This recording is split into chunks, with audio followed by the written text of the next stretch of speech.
then? They really need to look at the APIs, the interfaces, the calls for the various middleware products and seeing whether there's something going on there or not. And it's all it is what Microsoft should hope is that everybody gets to see it.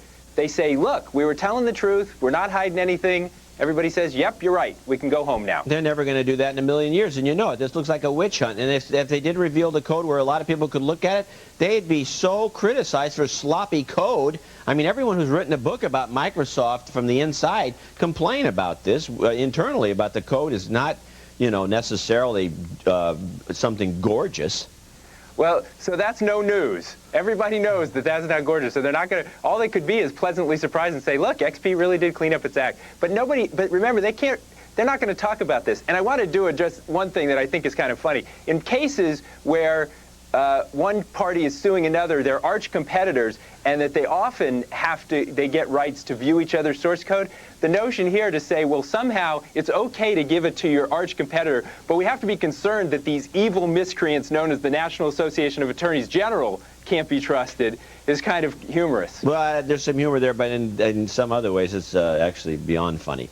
Taylor has an email for us. Hi, John. Hello. We have an email from Jason who says, if I want to get a browser or operating system other than Windows, I can. But if I want to use another telephone company or cable company, I am out of luck. So how does that make Microsoft a monopoly?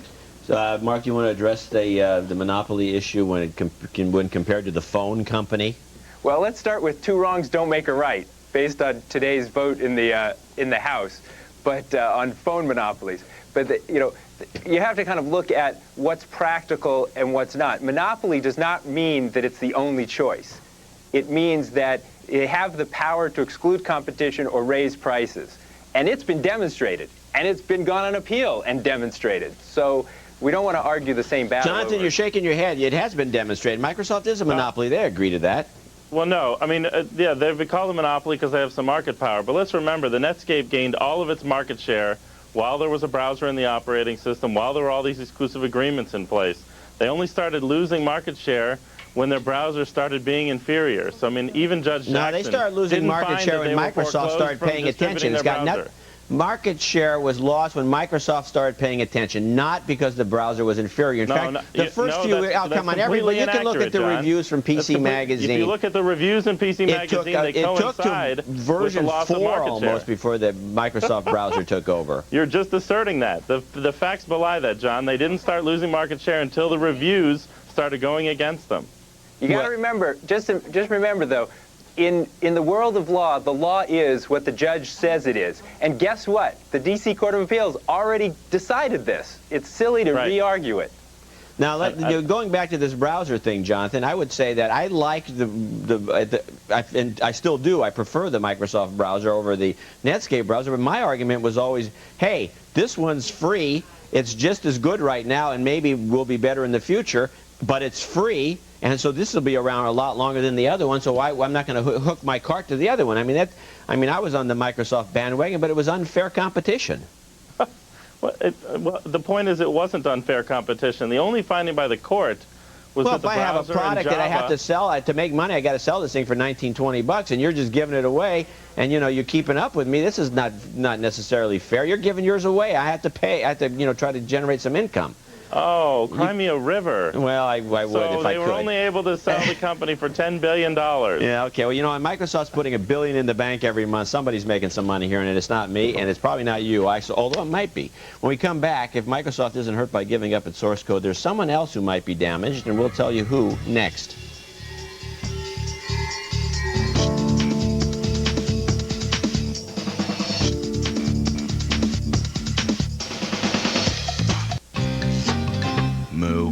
For an incredible bargain on a computer, just call 1-800-GATEWAY, because right now you can get a Gateway 300 SE desktop fully loaded with an Intel Celeron processor, CD burner, and a monitor, all for just $5.99. That's right, a Gateway computer with a CD burner and a monitor for just $5.99. But hurry, this deal won't last forever, so call 1-800-GATEWAY today. That's 1-800-GATEWAY. Hey, where are you off to? Some conference in Cleveland. Oh, yeah? Who with? With Cooper. Cooper.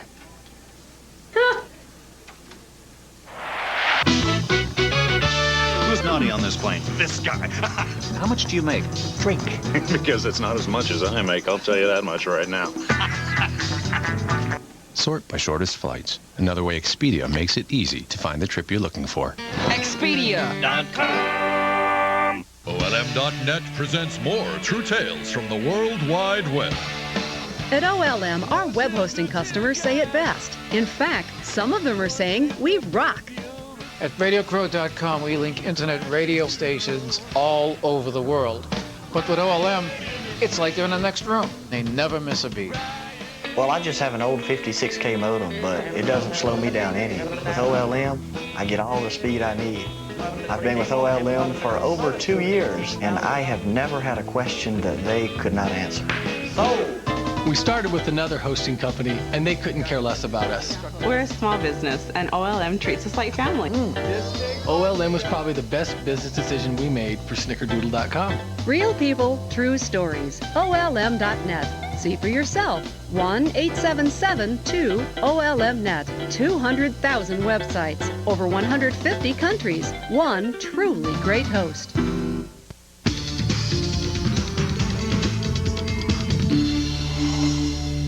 Welcome back. We're talking about Microsoft and the court order to reveal its source code. The Association for Competitive Technology says that this decision will cost consumers and software developers $80 million. Jonathan, how's that work? Different? No. That's different. Does it 80 billion maybe? That decision actually has to do with forcing ISVs to deal with multiple versions of Windows with and without middleware. That's a different question, and I think a more important one than the one about the source code. Well, what is the story here then? Well, I mean, the situation. Who gets hurt by this besides Microsoft's feelings? Well, I mean, basically the bottom line is that if you take a Windows platform, a Windows standard, a fairly ubiquitous standard, and then create multiple versions with some with voice recognition, some without it, some with media playing capability, some without it, the software developers that make use of those APIs and that functionality in the operating system have to do a lot more testing, create multiple versions of their software, and incur additional costs. Well, isn't that the way that? Well, I don't know. This seems like a specious argument to me, and the reason I say that is because with Windows, the way it is now, you can disable and enable various features when you install the program, and the thing is never the exact same. Mostly that has to do with end-user access to those features, John, and so as a developer, I still depend on the fact that the underlying APIs are in place for me to write my own software. There's plenty of APIs that you can flip off with a flip of a switch, and when you drill down on one of these menus, don't shake your head. You know for a fact, I can show you. I can do it right now on a machine. There's all kinds of things you can disable, and that disables the APIs. That's not true. I could turn off the dialer. I can take a bunch of things out of the operating system. Well, you could turn off the dialer, certainly, but then the user is still changes the API. You can't yes. talk to the dialer if it's not turned on. That's true. But the user still has the ability to turn that on, though. I could pop up a message that says turn the dialer back on, but if Dell ships me something without the dialer, in fact, included at all, I can't ask the user to turn the dialer back on, can I? Well, can't you have it buried in there with some sort of switch? Was that part of the court order where you can't have these things still? That is, in fact, part of the settlement agreement that's in place and being reviewed right now, but the proposal by the remaining states is to, in fact, remove the underlying middleware as well from the operating system. Is this right, Mark? They want to take out and gut the operating system in a million different ways, the way Jonathan describes it? Well, this is where I get to finally say, Jonathan talks about how late he wants to have the market decide things. This is perfect. This does let the market decide. So Dell gets the market's deciding now. No, Dell. So this is what happens. So Dell decides: do they take the full feature version, or do they take a version where they put in the middleware they want? They're not stupid. They're not going to go out to sell the customer something that doesn't work. They're going to say, hey, this is a great way for me to differentiate it and put in something better, I think. So then the consumer says, okay, I get the... But John, you know that substituting Real Media Player for Windows Media Player would not be an effective substitution from the standpoint of a software developer. If you remove Windows Media Player and the underlying APIs for it, putting Real Media Player in there so that Dell can make some money on a cross-licensing deal still leaves developers out in the cold. It's not the same thing. There aren't analogous replacements in many cases. Well, I'm not going to. I actually would agree with Jonathan on this point as much as adamant as I am. And I think that... And I don't disagree. Well, what you're describing, Mark, is an exercise in futility, it seems to me. Yeah, Dell can do this, they can do that, and then they lose out in the marketplace because people need media player instead of real player. You know, you keep getting, I've had this thing installed and reinstalled a million times, and I keep getting messages about how I have to upgrade. Hey, I just upgraded, and then something comes in and disables the upgrade. The next thing you know, I can't run the thing anymore. It's unbelievable. So you want to kind of simplify things, it seems to me, which means that Microsoft should be bundling a lot of this stuff. Well, that would be, that's the great paternalistic view of the world. That's why, and if you believe that, we'd still just have AT&T instead of... Oh, Lord. We do. It's the way I see it. AT&T was a government-created monopoly. The paternalistic world is the one where the government designs software. That's what we have to prevent. Well, okay, so Bill Gates gets to decide instead. Well, somebody's got to make a decision. Users can still decide to use whatever software they want to use. I can still install Real Media Player even if Windows Media Player is in the operating system. A lot of people used Netscape even though IE was in the operating system. In fact, the #1 use for IE 1 and 2 was to go download Netscape Navigator because it was better. So the primary beneficiary of there being a browser in the operating system was Netscape. Oh, interesting point. Anyway, let's take a break on that. I knew he'd come up with something eventually. Next on Silicon Spin, the Microsoft antitrust trial. Will it ever end?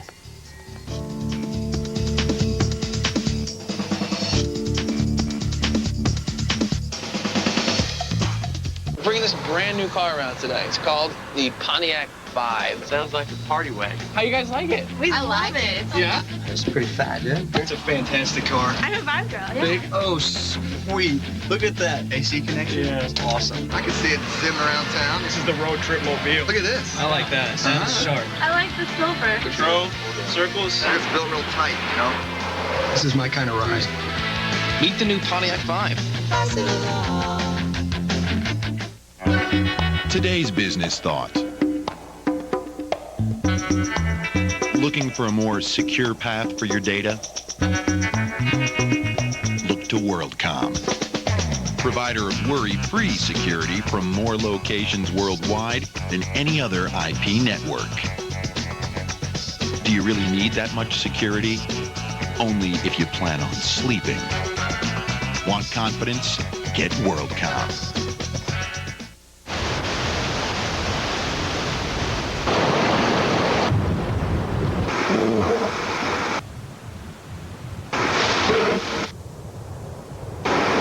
At Conoco, our speed and agility allow us to move freely in a competitive and constantly changing environment, which enables us to take advantage of any opportunity. Conoco. Think big, move fast.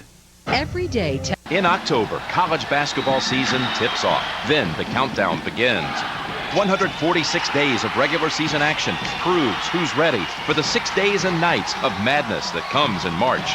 Supplement your local CBS Sports coverage of NCAA Division I men's basketball tournament and get up to 37 games from outside your area from the first 3 rounds, including the Sweet 16. The best basketball of the year is almost here. Don't wait. Order Mega March Madness today.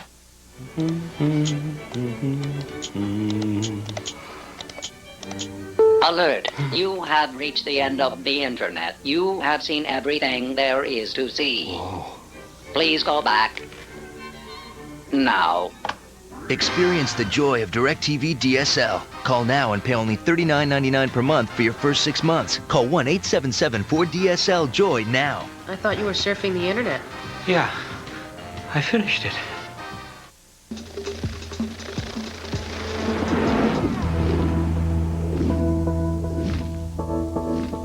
The new 255 horsepower Infiniti i35 with the most powerful engine in its class. Don't blink. More power, more grace, more I. The new i35 from Infiniti.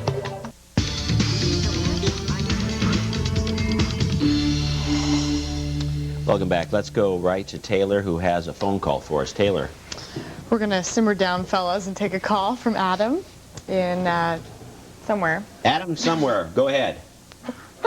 My big question is, For people who do not have a choice in operating systems, like Dell and so forth, from Dell and so forth, would they be able to download Internet Explorer and Windows Media Player if they prefer it, instead of having to use whatever they've put in there instead? Well, I don't know what I'm not absolutely sure what he means by that, but Jonathan, that's affirmative. Yeah, I mean, you can always download Internet Explorer, and people download upgrades to it now, certainly. The issue isn't so much about the little browser. That's like talking about Notepad. The issue is the presence of the underlying technology in the operating system that software developers like me use to develop software, for Windows. And keeping that in the system is what's important to us. All right. Mark, and by the way, I should mention, actually, let me mention to both of you, the reason that I'm so surly today is because last night I was working on a Win2K system looking for a network setting, and I found myself drilling down a million option menus and clicking on a million tabs and then going deeper into advanced tabs to find one little box to click, and it took me an hour and a half to find it. Doesn't make people too pleased about the way things are organized over there. It would be nice to see what the source code looks like, just so maybe somebody could go in there and fix it. Anyway, Mark, we have an email. Never mind. Yeah. We go right back to Taylor. Victor, who writes, is it possible that Microsoft will alter their source code to cover any violations that could be done for other software products and our privacy?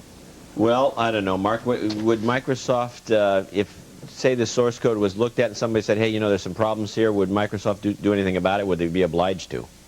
Well, they wouldn't be obliged to, but, I'm sure they're always looking to, in at least some cases, I will give them the fact that they probably do try to comply with the law. So, if something is found and there's an issue, I'm sure they take a look at it. Probably the most likely is if there's some open source code in there that creates some problems from them under a GPL or something. Jonathan, what's the chances of Microsoft just saying, okay, we give up, we're just going to release the source code to the public? Well, I mean, again, they already released certain amounts of source code to universities and things like that. They have a code sharing agreement with large organizations like Anderson to allow them to write, better programs. So, I mean, I think that they're inching their way into trying to find a way to share information that people might find useful without really giving up trade secrets. Okay, well, that's finding that balance is a challenge. Well, that's it for today, gentlemen. Thanks. I'd like to thank both our guests. Jonathan Zook of the Association for Competitive Technology and Mark Ostrow of Fenwick and West. Now, the results of the viewer poll we asked, should Microsoft reveal the Windows source code? And 70% of you said yes. That's pretty funny. And the other 30% said no. And those people all work at Microsoft. Join us again tomorrow for Silicon Spin's Tech Week in Review. I'm John C. Dvorak. Thanks for watching.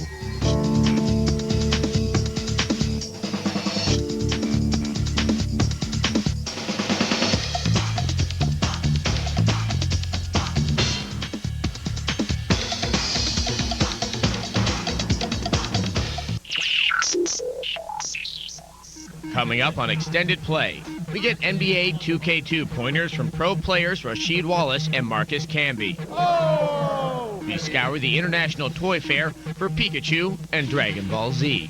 And we smack down and suit up in our reviews of WWF Raw and Maximo.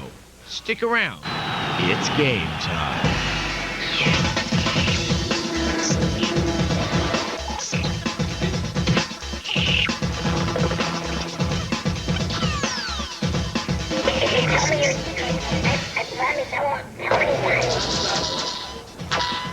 Hello and welcome to Extended Play from New York City. I am Adam Sessler. And I'm Kate Patello. We're here for the International Toy Fair with toys from all over the world, some of which pertain to video games. We're going to go in and take a look at those, and later in the show we'll show you what we found. But first, nothing too exciting is actually happening in the NBA right now. Now, that doesn't have to be the same for your video game experiences. So we decided to go to the big guys, the really big guys, for these NBA pointers. Basketball can be a competitive sport, especially when playing on a video game.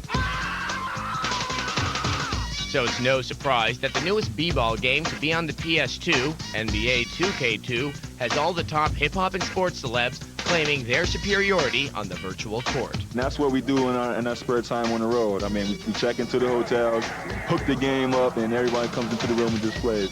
I play this all day. I got one in my truck right now. I'm nice. I'm, not to brag on myself or anything, I'm nice. It's all about bragging rights. The find out which gaming star actually had the skills to back up their brash words, Getting all that out of here. Sega Sports held its second annual All-Star Celebrity Challenge to see once and for all who is the best gamer for the 2002 season. My strategy coming into this today was to be physical. You know, I wanted to score all my points down in the paint, you know, mix it up, get Gary Payton and shoot a couple threes. Yeah, my name is Fat Joe. I'm a recording artist. I'm playing this guy right here. Real tough guy, really been staring me down. As the situation started getting ugly, we braved the gaming floor to get the top contenders inside tips and game plans heading into the big tournament. It's a real offensive-minded game, so you might have to outscore your opponent. But, hey, me personally, I like defense. Defense, defense, defense. Oh, it's all about defense. Takes the shot. You got to play straight up. You got to goaltend a little bit every now and then. That's goaltending. I got to learn how to steal the ball. You got to learn how to steal the ball in 2K2 because it's really an offensive game, but if you can steal the ball a couple of times, you'll be all right. I had it on the zero button, and when you basically just go in and take the ball. You got to have real good stick skills because it's a quick, fast game playing 2-on-2. Stay focused and play smart. Don't shoot the three ball all the time. You shoot three ball, you can able to get the ball off, you know, and snatch it out the air. Gets down, kicks it off the glass and in. You have to be patient because sometimes what it is when you get ready to shoot, the first thing they'll do, they'll jump. But if you be patient and let them jump first and then you shoot, it's an easy win. Why you suck the three-pointer up, man? Drops it into the low post. Thank you, contestants, for your insights. There can be only one NBA 2K2 champion, and the deciding match would be between these two gaming masters. Benzino.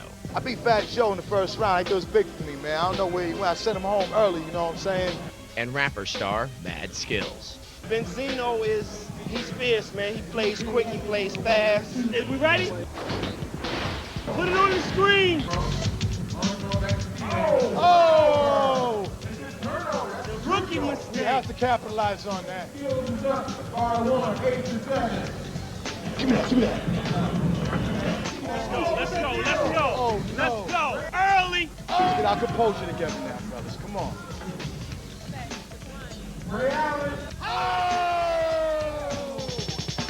I'm the 2002 champion. It's over. It's a wrap. If you want to spend some more time with the NBA pros, come on out to extendedplay.com. Now, here at the Toy Fair, they run the whole gamut. They've got everything from traditional action figures and dolls to fantasy worlds that have moved online to modern technology toys like the Pokemon card reader. So dig with us through the treasure trove and let's see what else we found. The International Toy Fair. It's the place where thousands of industry buyers scour the showrooms for the perfect toy. I'm not gonna play with you anymore! The $25 billion toy industry is filled with bears, dolls, Martians, karaoke machines, Mr. Potato Head, and of course, video games. While it's definitely no E3, we found a few things to keep us occupied. Infograms had their latest titles for the Game Boy Advance, including their new Dragon Ball Z titles. Legacy of Goku is an action strategy title. Goku and his fellow warriors power up to save the Earth from impending doom. And Dragon Ball Z collectible card game features, well, collectible cards on your GBA. Wizards of the Coast followed the traditional games going electronic trend by taking their hugely successful Magic the Gathering card game online. Fans, and there are some 6 million, can now play opponents via the internet. You'll be able to purchase a deck online and compete in tournaments, use chat rooms, and get tips from other gamers without a subscription fee. Though Magic the Gathering is beta now, it'll be open for everyone this spring. Other highlights included action figures for Final Fantasy X, The Simpsons, and Star Wars. Plus Transformers, dragons, Chicken Elmo, and a surfing rock from outer space. Yo, dude! Coming up on Extended Play, the spirits of ghosts and goblins infiltrate our PlayStation 2. And we take our chariots to Circus Maximus.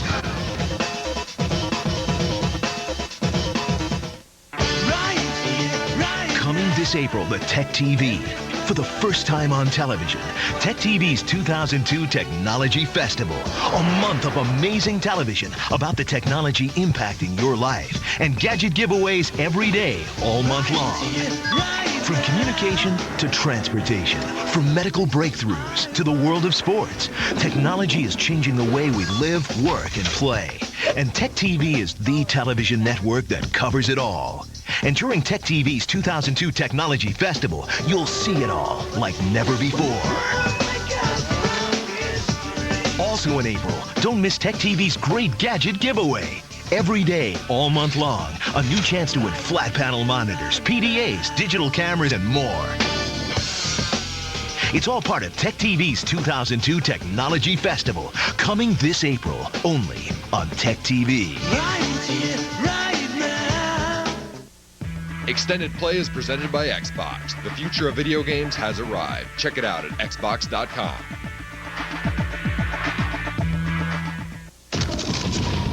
DJ Professor K here, the last free voice in the city, baby. Here's a long-distance dedication from the kids on the street. Dear Security Goon Squad, we want to thank you for being you. Slow, weak, clueless. We are free, man. Keeping the soul of the city alive. You can't stop us. Yeah. Hugs and kisses, baby. Jet Set Radio Future. Tune into the new revolution. Rated T for teen. New and only on Xbox. If you found a complete IT training program that guaranteed you'd get certified, gave you hands-on exercises available to you online 24 hours a day, 7 days a week, and included telephone tutoring by a certified IT professional, would you be interested? Well, that's exactly what you get from Smart Certified Direct. It's easy to see why these courses have won so many awards. I got all the benefits of classroom training at 1/3 the cost. Smart Certify online and telephone mentoring gave me the help I really needed to get MCSE certified. From introductory PC repair courses to high-level certifications like MCSE, CNE, Cisco, and Linux, Smart Certified Direct gives you the skills you need to excel in the IT industry. Call 1-877-TRAINING or visit www.smartcertifieddirect.com today to find out about our limited offer and financial assistance. Take a step toward improving your future. Tonight on Tech TV, it's an inside look at the latest breakthroughs changing your world. From transportation to communication, from sports to medicine, see what the future holds. Tomorrow's World, tonight at 6:30, only on Tech TV. Television about technology. Welcome back to Extended Play at the Toy Fair, where Kate is checking out the Pokemon card reader. Is it working? Yeah, except I can't read Japanese. Oh, just look closer. Oh. Well, you know, speaking of traditional games getting a new twist, let's start with a traditional game. Capcom's Ghosts and Goblins, later the Ghosts and Ghouls series, was a platformer with great action elements. And some of the cheapest shots in video game history. But get ready and grab your knickers, because it's back in an homage called Maximo. One of the oldest truisms in video games is that it's more fun to slay the undead when in your skivvies. So suffice to say, Maximo is fun. But there's more to it than that. Maximo is a great realization of traditional platforming. All the elements are here: jumping, collecting, and combat, working together in old-school harmony through the game's rock-solid control scheme. But it's not only about nostalgia. Combat requires precision and concentration. Enemy AI will block and dodge, so wild slashing will find you stripping fast. To help you through are an array of useful moves and weapon power-ups. The challenge comes in the camera that lacks free movement and can leave you blind to oncoming foes. It does recenter, but is frustratingly slow. True to the originals, the level design in Maximo is outstanding. With off-balance structures and carefully placed enemies, the game maintains sublime pacing that makes it hard to put down. Helping the levels are clean and detailed graphics. Though the highlight are character designs, which are sufficiently cartoony and give the game an undeniable personality. For those that believe cavemen played 8-bit games, Maximo Ghost to Glory may confound them with its simple game concept and cartoony visuals. For everyone else, there's little doubt we still look good in our underpants. We give it a 4 out of 5. Come get some. Well put. Coolest controller ever. Okay, so we've seen a guy running around in his underwear with a sword in Maximo. Now we've got guys running around with swords and even less in Circus Maximus, which is a chariot racing game for the Xbox and mixes all the fun of kart racing with the vomitorium. Mix chariot racing with a little hack and slash action and you get Circus Maximus. I will keep your Who thought the Roman Empire could be so much fun? As you'd expect, there isn't much setup here. In the time of the various Caesars, the most skilled and fearsome warriors from across the globe pony up to prove who has the most horsepower. Bad puns aside, the world of chariot racing is a deadly one, even without the guys with swords. Take turns too sharply or take a shortcut that's too steep, and you'll find your fancy chariot crushing you. This mix of combat and speed can be intense, but the game isn't perfect. The biggest problem is that despite all the tracks, the racing starts to feel the same after a while. Another problem is that Circus Maximus breaks up the career mode with deathmatch rounds that can't be avoided, so fans of the racing action may find this subgame annoying. The multiplayer side is a huge plus. While the game has the usual split-screen two-player mode, the co-op gameplay is even more engaging. 2 players can form a team where one player is the driver and the other the warrior. 4 players can go head-to-head this way, and the results are a hoot. Overall, there's a lot of entertainment to be had, even if the game comes up a bit short, which is why we give Circus Maximus a 3 out of 5. Coming up on Extended Play, Lita kicks butt in WWF Raw. And we get a left hook to the head in Boxing Fever. Ow! This Tech TV Fast Company report from the future is brought to you by Morgan Stanley. Access to real-time information is literally life and death for firefighters in the field. One firehouse had an interesting solution. Wireless devices that give each firefighter access instantly to the nation's fire dispatch database. That enables firefighters to find the fires more quickly and to fight them more efficiently. Sometimes the best innovations are not invention. They're about using old technologies in new ways. Your 401k. Time was, you never had to think about it. So when you changed jobs, you just assumed it was safe. Not so anymore. Roll over your 401k retirement savings to Morgan Stanley, and a financial advisor will guide you through a unique review process to help ensure that when you need your nest egg, it will still be there. Bob Vila tells homeowners how to get out from under credit card debt. Hi, I'm Bob Vila, and these are offers to get credit cards. It's pretty easy to get them, not so easy to get out from under the bills. How many credit card bills do you get each month? 3, 5, more? And how much interest are you paying?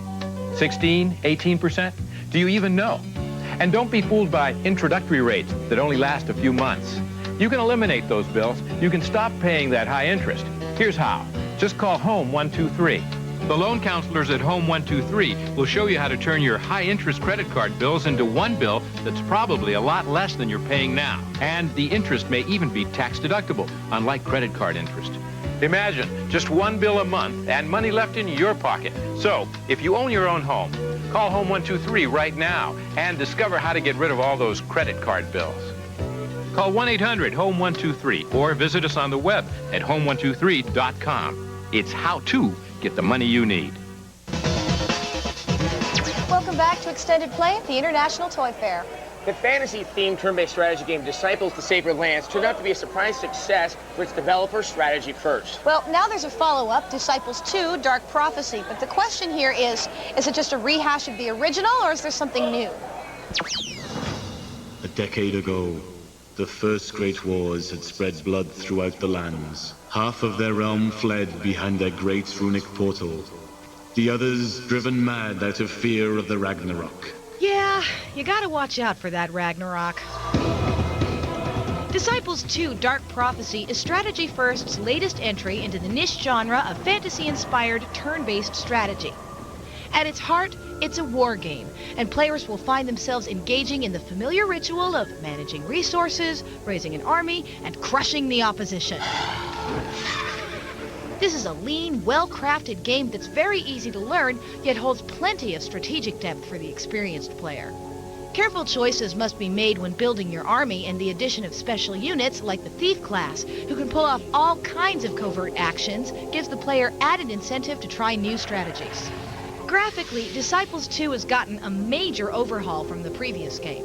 The artwork, though interesting to look at, will occasionally force you to play Find the Army on the main map. Fortunately, there's an option to help make your forces stand out. Oh, that's better.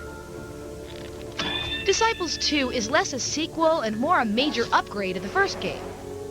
Under normal circumstances, this would warrant a 3-star rating, but with all the tweaks, balancing, and visual flourish, this title really comes off as a superior product.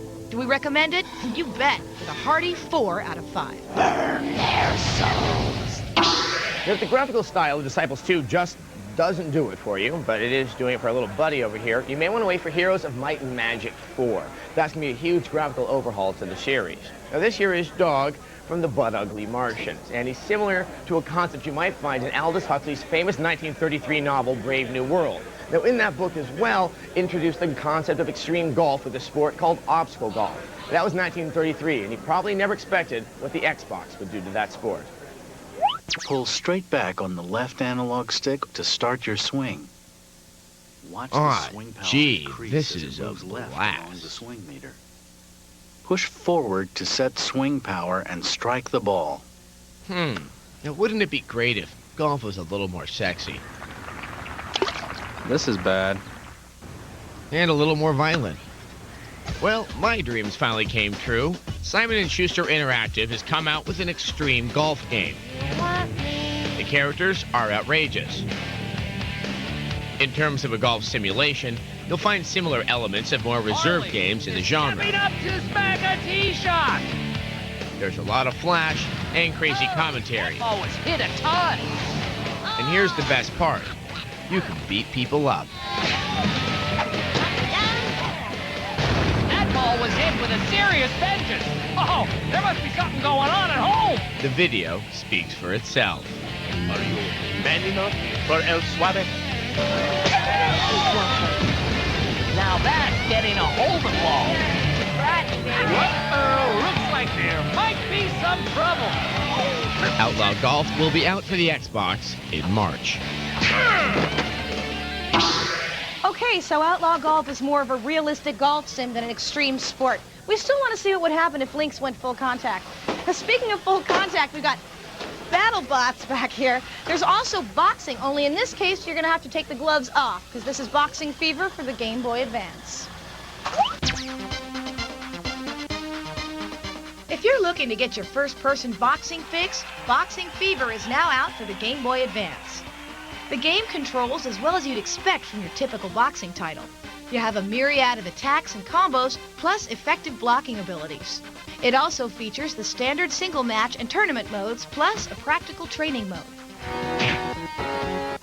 Boxing Fever is a decent pick-up-and-play title that may not offer much in the way of depth, but is still challenging enough that you won't finish all the fights in one sitting. We give it a 3 out of 5. To the mat. Coming up on Extended Play, Stone Cold Steve Austin lays the smackdown in WWF Raw, and Matt Gaming comes into its own.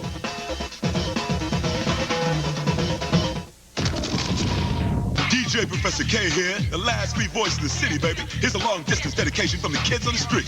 Dear Security Goon Squad, we want to thank you for being you. Slow, weak, clueless. We are free, man. Keeping the soul of the city alive. You can't stop us. Yeah.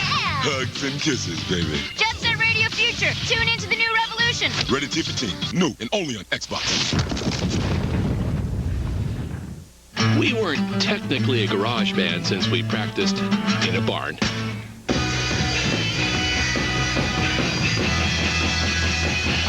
But we had had our moments. 3 years, 7 drummers, no groupies, unless you count Andrew's mom. And we never get tired of talking about the whole thing. Introducing a new concept in long distance. AT&T Unlimited. $19.95 a month for unlimited long distance calls to any other AT&T residential long distance customer. All 50 million of them, no matter what plan they're on. We knew like 2 chords. Just call 1-800-REACH-OUT to enroll in AT&T Unlimited. And for $19.95, make all the calls you want. Talk as long as you want, whenever you want to AT&T customers. Plus, it's just 7 cents a minute to anyone else. We still call each other all the time, but we have one rule. No singing. Let your long distance be unlimited. Enroll in the AT&T Unlimited plan at 1-800-REACH-OUT or att.com/unlimited. America is still strong, and we salute the backbone of our economy, the independent small business owner. Now you can gain independence, make big money, and have the time to enjoy it. Call Teleking Communications Corporation, 1-800-207-7677, and discover an incredible offer to run your own wholesale distribution business. This high-profit opportunity is the American dream. Be your own boss, work part-time or full-time, and earn big money with no direct selling on your part. Get all the facts now on how you can take advantage of this turnkey operation. Availability in your area may be limited, so call today. Teleking will help you increase your income and give you the freedom to enjoy the things that make America great. Operators are standing by to help you. The call is free, and there's no obligation. Take charge of your life, earn big money, and have the time to enjoy it all. Teleking. For your free brochure and video, call 1-800-207-7677 now.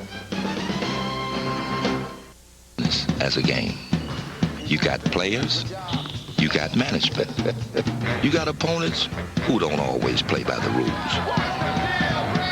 This game takes strategy and the ability to move that metaphorical ball that is information with more money on the line than in any other game that's ever been played. E-business isn't just a game, it's the game. So if you're going to play, play to win. Welcome back to Extended Play at the International Toy Fair, where we're in the Queasy Bake Kitchen, which is kind of something like I had when I was a kid. Oh, I still cook like this now. Do you? Wow. Last year at CES, WWF star The Rock showed up to layeth the smacketh down.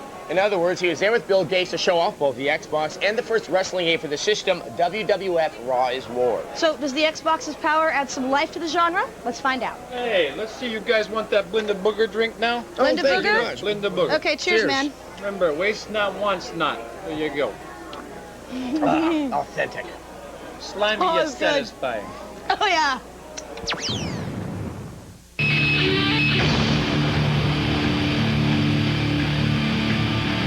Sports entertainment has smacked its way onto the Xbox with WWF Raw. It's got some winning features, but may not quite take the belt. Visually, the game is a stone-cold stunner.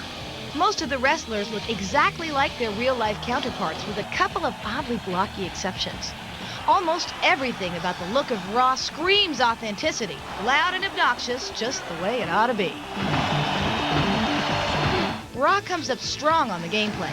The developer, Anchor, has created an impressive new wrestling engine that includes stamina, voltage, and popularity meters.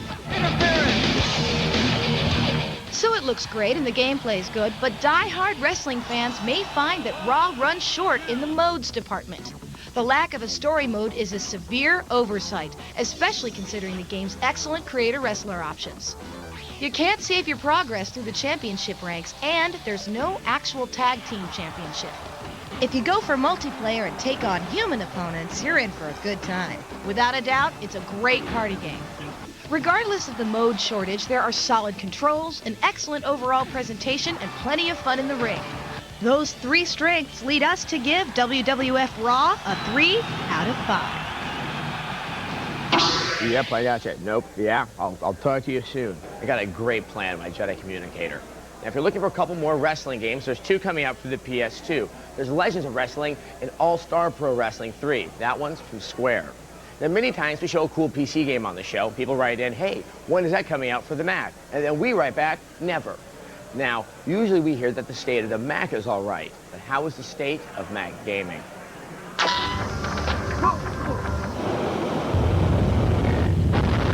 Think computer gaming is just for the PC? think again.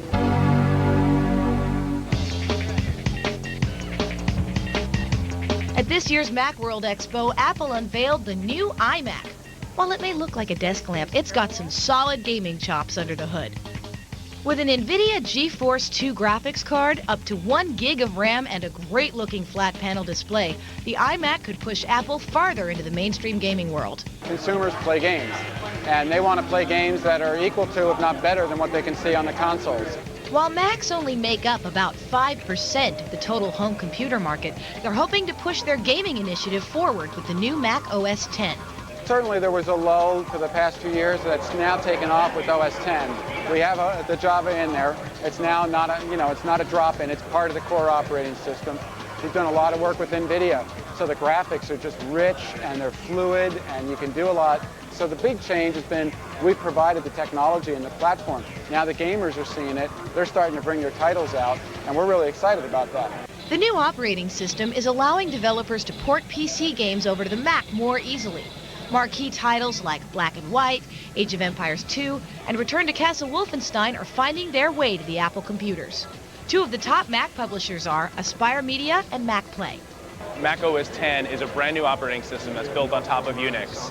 And because of this, it's got preemptive multitasking, it's got multi-threading, it's got all the features that a lot of game programmers have come to expect from a modern operating system.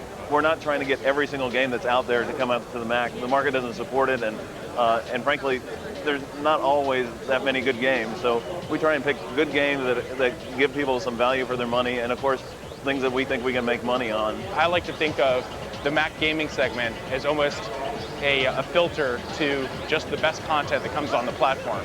They treat the PC release as the demo or the beta for the Mac version. Traditionally, Mac gamers can't make as many changes to the hardware or architecture of a Mac as they can to a PC. Every single iMac that has ever shipped has been 3D accelerated, has literally been a self-contained console with a display. One company doing the operating system, one company designing the hardware, the sound cards and all of that stuff, it's all integrated in. And we have, ATI and NVIDIA making graphics chips, so we don't really have to deal with, all of the different permutations of possible configurations. The Mac gaming market is never likely to exceed the PC market, but for now, owning a Mac doesn't leave you completely out of the gaming loop. Our goal as a company is to ensure that the Mac survives as a platform. And in order to do this, we try to convince developers that we meet and talk to develop for the Macintosh. This is definitely the big awakening of gaming on the platform. Hit me, baby, one more time. Oh, hey, people. Okay, if you want to know more about Mac gaming, just drop us an email at extendedplay.com. And get ready for next week when we review State of Emergency, not the one that I'm in, but the game, and we'll have a strategy guide for Sim Golf. All while surrounded by Pikachu. Yes. It'll be cool. Hot boa, baby. Yes, it is hot. Well, that's it for our show for this week. And we'd like to give great thanks to the New York International Toy Fair for letting us join them and sing our golden tones. So until next time, game over. Ready? Now here we go. My loneliness. I don't know what you're talking about. Shut up.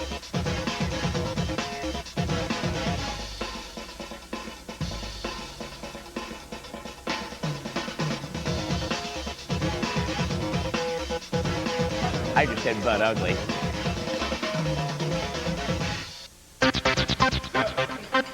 Coming up on the Screensavers, sexiest secrets of MP3 players, Photoshop Guru reveals all, and download a $7,500 graphics program for free.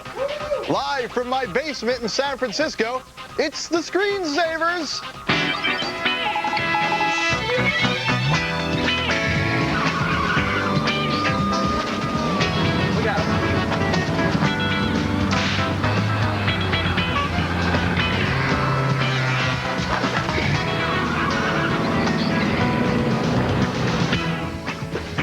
Welcome to the Screensavers. I'm Patrick Norton. And I'm Leo Laporte. We thank you so much for joining us on this. This is going to be such a great show. It's going to be an out-of-control show. This is the place where you get your toughest computer questions answered. You meet some of the people on the forefront of the digital revolution. The paper-cut bleeding edge, if you will. Oh, well. Coming up in today's show, Wavefront's Andrew Pierce demonstrates tips and tricks for a free downloadable version of Maya. We're kind of going to get you started. Now that you can get Maya for free for the Mac, we're going to show you what it is and how to use it. I'm even more excited about this. Burt Monroy is here. First time anywhere ever on national television, you're going to see the new Photoshop 7.0. They announced it earlier this week. It won't be available in stores for another month. We're going to show it to you here first. And we're going to talk about how to build a standalone MP3 player. You can bolt onto your home stereo, leave in the backyard. You know what? They said 400. I'm going to tell you under 20 bucks. Now how much would you pay? 15 bucks. Can you get to zero, sir? As a matter of fact, I have one that costs zero. Does it involve spoons? It doesn't even involve stealing. Okay. First, let's toss it over to our high-tech nook, Martin Sargent, Megan Maroney. What do you got for us today, kids? Well, today I'm going to show you a download that will blow your mind. No. It'll blow your mind. If you think you like the Google toolbar, I mean, think again, because this is good. Best thing since Atari. Dude. Heard it here first. And we're going to round out Black History Month with 5 online resources geared towards Black geeks. And then in the sight of the night, we'll be talking about skin flicks. That's right, movie reviews written by a dermatologist. Whoa. I just have to say this. Dude, you're getting Adele! I'm sorry. Thank you, Megan and Martin. Let's begin by taking a look at the top technology-related stories of the day. You can't do this with Adele. Can't do that with Adele? No, not that. This. You can't steal software with your iPod. This is Wired Magazine picked this up. A customer at a Dallas CompUSA store, standing in the store watching. He's looking. There's a teenager doing something kind of funny over on the Mac counter. He's got his iPod, that little Macintosh-based MP3 player. It's basically a 5 gigabyte portable hard drive, plugged in to one of the Macs. The guy looks over the shoulder, and he sees that the kid is copying Microsoft Office onto the iPod. That's a $500 program. And the truth is, if you think about it, because the iPod is just a portable hard drive, if you've got a FireWire cable, you could walk up to any Mac and within a matter of minutes copy software off that Mac. Very easy to do. In fact, I was going to show you how to do it. I was going to show you how to steal Photoshop 7 from Burt Monroy's computer. They told me I couldn't. Oddly enough, Microsoft Office, despite all the copy protection on the Windows side, on Microsoft Office on the Mac, it's just one folder. If you copy that folder and copy it on another computer and run it, Microsoft Office obligingly reinstalls itself on your new computer. It says, oh, you've never run me before. Let me just put things where they belong. Oh, dear. And it sets itself up. But that's going to change in the next version of Office. Well, there is a little thing. It goes out in the network and looks for the serial number, and then police arrive at your door. But that's not... That's... No, I'm just kidding. They have ways of making you buy software. Well, you know, the world's first video gaming is 40 years old. New York Times reporting that John Glenn made this nation's first manned orbital flight, and researchers at MIT developed the world's first video game. Coincidence? I think not. The game was called Space War. Oh, yeah. It consisted of 2 small green spaceships revolving around a green sun. Looks like asteroids, doesn't it? Yeah, Space War was designed to take advantage of the PDP-1 mini computer, that hot little item that would fill your living room, and the brand new cathode ray display. Isn't that cool? Scary, actually. The game influenced Nolan Bushnell, who of course played it as an engineering graduate student, as well as the teenage boys, Jobs and Wozniak, who went on to start Apple. The Times says they used to ride their bikes to the Stanford Artificial Intelligence Lab where they could play the game. Isn't that sweet? It's very cool. Yeah. And it really, you can see how asteroids and other more recent games What's it, like a $16 billion a year industry now? You have caller ID? No. I have it on my cell phone. You must have it on your cell phone. Sure. I have it on my home phone. I love that because then you can see who's calling. Except all your friends that have restricted IDs. Well, I don't answer that. Sorry. According to the Associated Press, a woman in Western New York who has caller ID sees the names of dead people on her caller ID box. Nancy Crocker called her local phone company to report that according to her caller ID, she'd received calls from George Washington, Charles Dickens, I'm waiting for Charles Dickens, and Abraham Lincoln, and Albert Einstein. He said, hello, is you there? Hello? I think somebody's been hacking the caller ID. Is you there, Charlie? The phone company said the names were made up as part of a testing system and a power failure probably caused dead people to show up on her device. Is that wild? That's odd. Unconvinced, she's been spending most of her time at home trying to star 69 back to the 18th century. No luck yet, but we'll tell you the minute it works.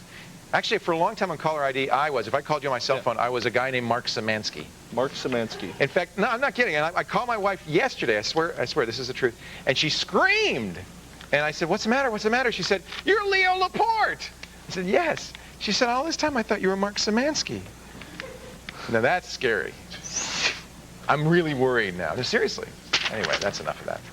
Our question of the day, Mr. Norton. Have you changed your position on music piracy?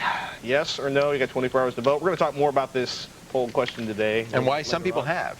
Really? And maybe not in the direction you're thinking. Dun, dun, dun, dun. Details to come. Yeah. But first. A live call. A real person. Randy. Unlike us. Joins us on the Intel Tech TV Netcam Network from Peoria, Illinois. How you doing tonight, Randy? Hey, guys. Wonderful. I'm just peachy tonight. Excellent. It's so good to talk to you. Oh, great. It's great to talk to you guys. Well, what can we do for you? Listen, I got a configuration kind of a problem. It ain't really a problem. I just want your opinion, really, on I got a real fast hard drive. Yeah. I got a 24-speed CD writer. Okay. And a 50-speed CD-ROM. And I got an internal 250 zip drive. All right. So you naturally, I'm going to put the hard drive as the master on the IDE one. Yeah. Mm-hmm. What's the configuration that would you go under that as slave, master, slave again? So you got 3 IDE devices. Can I ask you first, though, is that a NASA hat you're wearing? Yeah, that's a NASA. Are you an astronaut, sir? No. My son plays jazz bass, and he went to Kennedy down there in Florida last year, and he brought me the hat back. Oh, that's great. Does he play jazz bass on the shuttle? No, he played with a little jazz group, and they made their way down through the Bahamas playing gigs on boats. And when he come back, he stopped there and went to the Space Kennedy. One more Space question. Center. Does it say Mark Szymanski now on your caller ID? Never mind. I'm sorry. Forget I said that. I'm sorry. I'm going to be completely serious now. Okay. And Patrick will help you. Patrick, yeah, I get to help you. First thing is, I almost want to tell you to throw away the Zip 250. Normally what you do is you put your hard drives on the first channel, and you put your CD-ROM drives on your second channel. You never mix a hard drive and a CD-ROM drive. Why is that, Mr. N? Well, if you must know. Yes. If you put your fast hard drive in any of the CD-ROM drives on the same IDE channel, like you put like the hard drive master, the CD-ROM drive slave, the CD-ROM drive is going to slow down that hard drive. Even if as most CD-ROMs now are UDMA 33 or 66, it's still going to be slower than the hard drive. That's the rumor. Now, so here's a question. So he's going to put his hard drive have its own chain. You know, you got really 4 IDE devices in a PC. 2 on one on chain ID 0 and 2 on ID 1. So he's going to have the hard drive all by itself on ID 0. Sure. Let's say he's going to keep the zip, or maybe he wants to add a CDRW.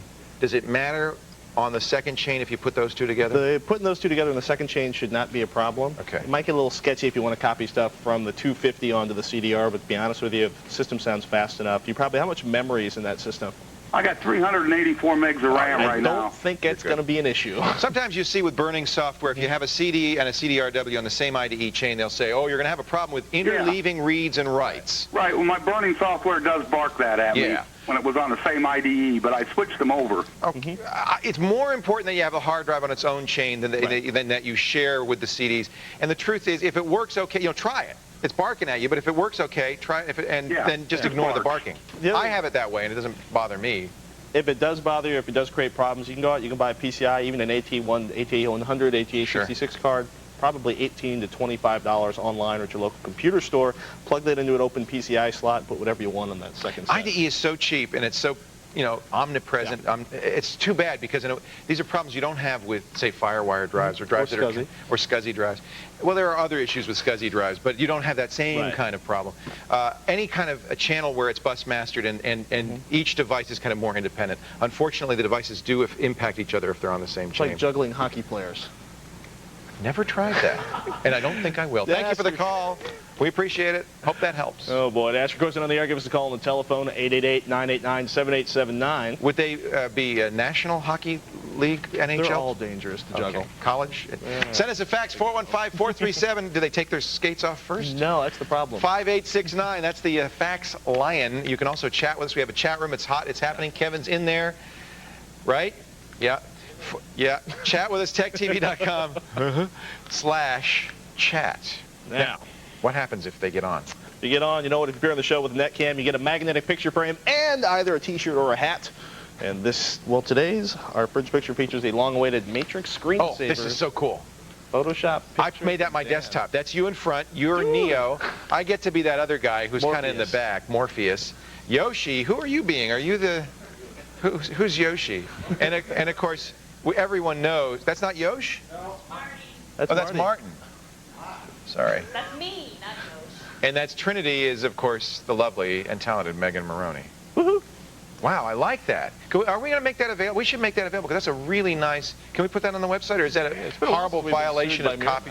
Yeah, maybe not. Okay, After the break, report from base computer training in Leo's boot camp when the screensavers continue.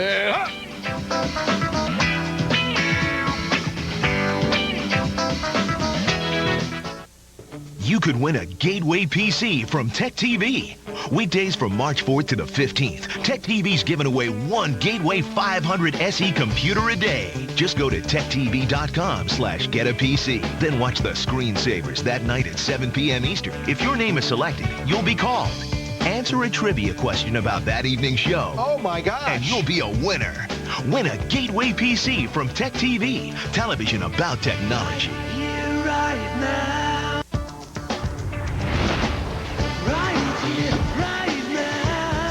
Pushing farther. Reaching higher.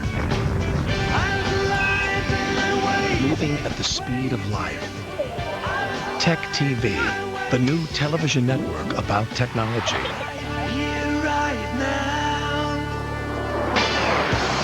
TechTV, television about technology.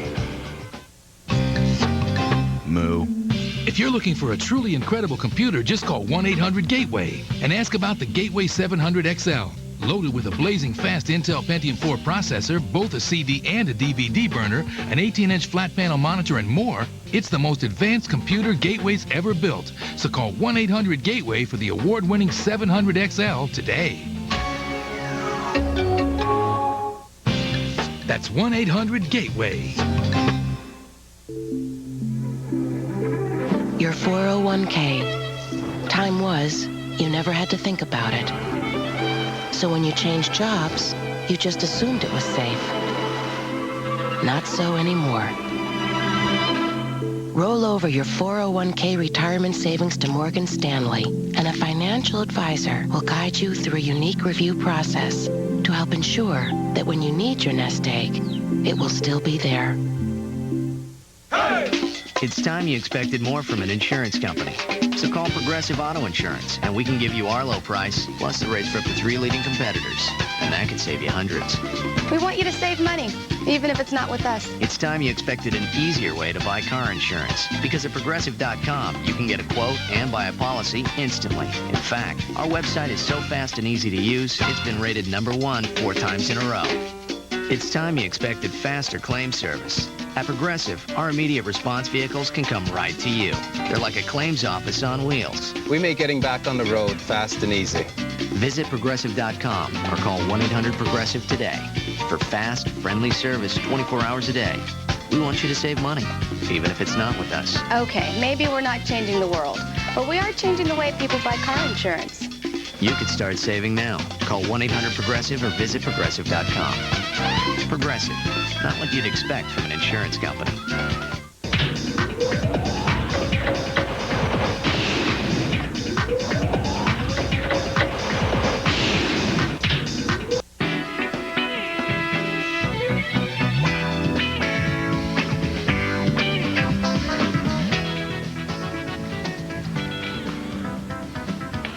Oh, it's me. I thought Megan was going to say something. Hi, welcome to Boot Camp, ladies and gentlemen. That scared me.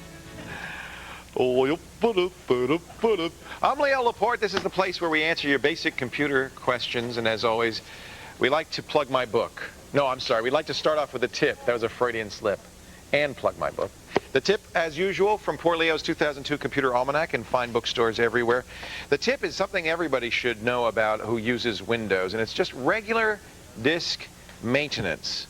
And you may not know to do it. And it doesn't do it for you automatically.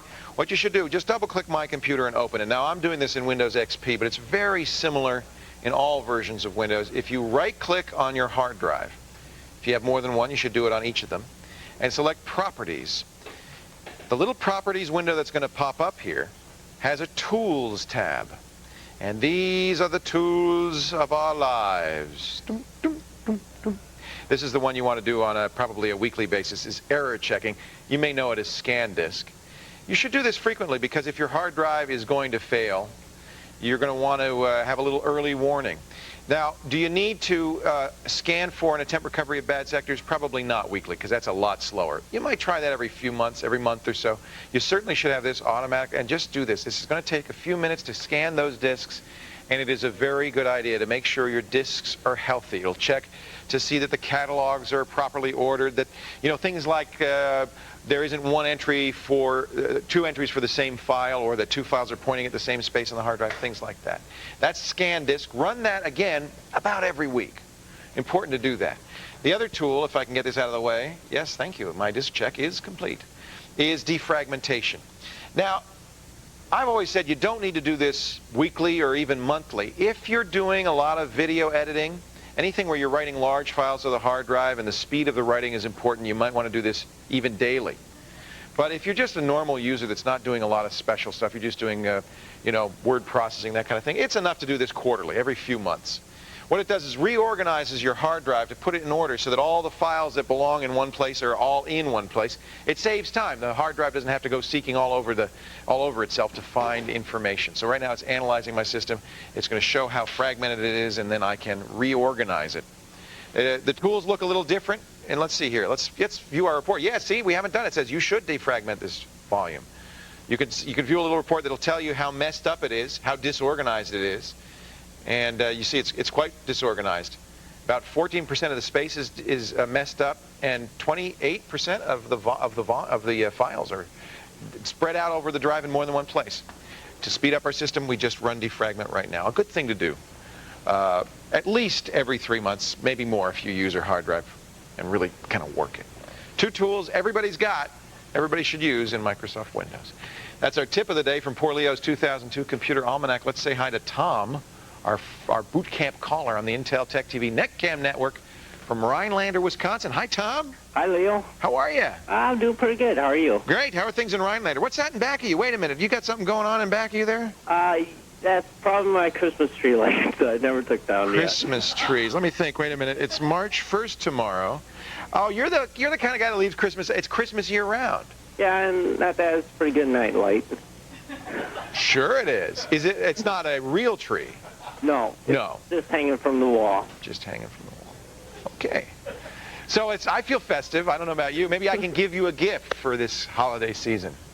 That'll be okay. Do you take it down before St. Patrick's Day? I'm just curious.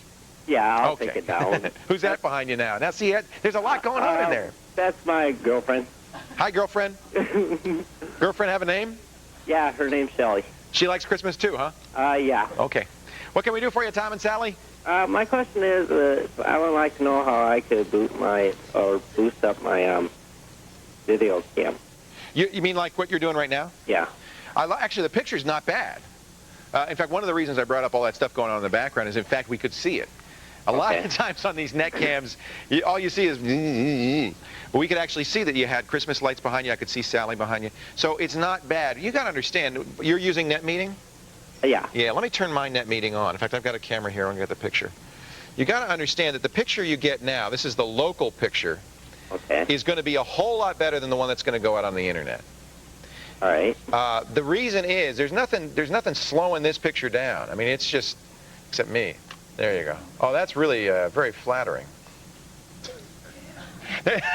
There's nothing slowing this picture down. It's coming right off the computer. As soon as we send it out on the internet, the network traffic can mess it up. It's sent out in little packets, little bits and pieces. I'm just going to leave it like that, pointing at the ceiling. It's set off in little bits. Hey, you know what? I'm going to point it at you, Mark, because you are one good-looking guy. There you go. That's my floor director. Isn't he handsome? So you got to understand that it's going out in bits and pieces that can get spread out. You drop one little packet, there's going to be a blip in there. And the other thing is, of course, the compression has to be very high to get it out on the internet. So it recompresses. This is relatively uncompressed. It recompresses it again before it goes out on the internet, and that's where you get a lot of the distortion. So let me show you a few settings. They're not going to transform it, Tom, but I'll show you what they mean anyway. If you go to Tools and you go to Options, you're going to see in a moment an options window pop up. I think I broke it. There we go. And I'm going to click on the video options. Here's a few things you can set. This is the one that makes the most difference right here, is video quality. Now, setting it to better quality doesn't mean you're going to get better quality. Isn't that odd? What this really should say is frame rate. And it's going to be it's going to be a higher frame rate, but the quality, it may only get a frame a second or every 3 seconds, depending on your speed. You really have to play with this. I would start in the middle. Better quality often means worse sound quality. So there's a definite trade-off. If you set it all the way down here, your frame rate will be lower, but the quality of the pictures might be higher. Does that make sense to you? Do you understand what the trade-off is, Tom? We have a lot of data we're sending down the pipe, including audio and pictures. The number of frames per second impacts the quality of the picture in the frame. Personally, I want to hear, number one, I want to hear sound. If you're talking with somebody on a net cam, your girlfriend's, moves back east or something, and you want to talk to her on the net cam, you got to hear her first. So I always say you got to get the sound good, and then get the picture as good as you can without ruining the sound. And that means slowly moving it over. The best sound is with faster video. Slowly moving it over till you get the sound doesn't, decrease, quality doesn't increase, and the video quality is as good as it can be. You'll also notice this image size here. A smaller image is easier to send, right? Less data. We don't have to compress it as much. We can get more frames per second. So small sometimes is a good idea. Certainly, it's going to impact the quality as you get bigger. So those are really the only two things you can set. A faster pipe works better. Use it when it's not a busy time on the internet. The more traffic that's going on the internet, the more likely you're going to drop packets, get some dropout, get some frame rate slowdown. So all of those things can impact it. The one you can really control is in here in these settings. Okay? Hey, thank you, Tom and Sally. I appreciate it. It's good to talk to you. And happy holidays. Coming up next, Megan searches for the right tool for the job. Right here, right now. Right here, right now. When the Screensavers continues. To change the cursor blink rate, open the control panel, select keyboard, and slide the bar to blink to the beat of your own inner drum. Billy Mays here for Orange Clean. Unleash the power of pure orange oil. In the kitchen, it's the tough-acting degreaser that wipes away grease and grime. It's a multi-purpose cleaner that's tough enough to clean all around your home. Use it in the microwave. Orange Clean has no toxic fumes. It's great for countertops, for mica, laminate, even towel. It wipes out the fingerprints and markings on the fridge. It cleans and deodorizes without using harmful chemicals. Use it in the sink, the shower, the tub. It helps get rid of water spots and soap film. When you call, you'll receive not one, but 2 22-ounce bottles of Orange Clean. We'll also include our Orange Clean degreasing foam, perfect for vertical surfaces. You get all this, not for $20. We'll cut the price in half, only $9.99. Here's how to order. Call to order the Orange Clean multi-purpose cleaner, and we'll include the degreasing foam with your paid order. Call 1-800-363-2882. Call now. Rugged, tough, the Rhino is built to take grueling off-road abuse. And so can Rhino Lining's Tough Stuff truck bed liners. If you work your truck hard, then you need a Rhino Lining sprayed-on polyurethane lining to protect your truck bed. Rhino Linings is the world's leading sprayed-on liner company. Their Tough Stuff liner, sprayed on up to a 1/4 inch thick, is virtually indestructible polyurethane. And unlike plastic liners, which don't stop truck bed rust, a Rhino Lining protects your investment permanently. A Rhino Lining only takes a few hours to apply, and it's warranted by your dealer for as long as you own your truck. So if you want to protect your truck's value, get a Rhino Liner. Call or log on right now. We'll send you a free brochure, a sample of Tough Stuff, and give you the name of the Rhino Lining's dealer nearest you. Call now.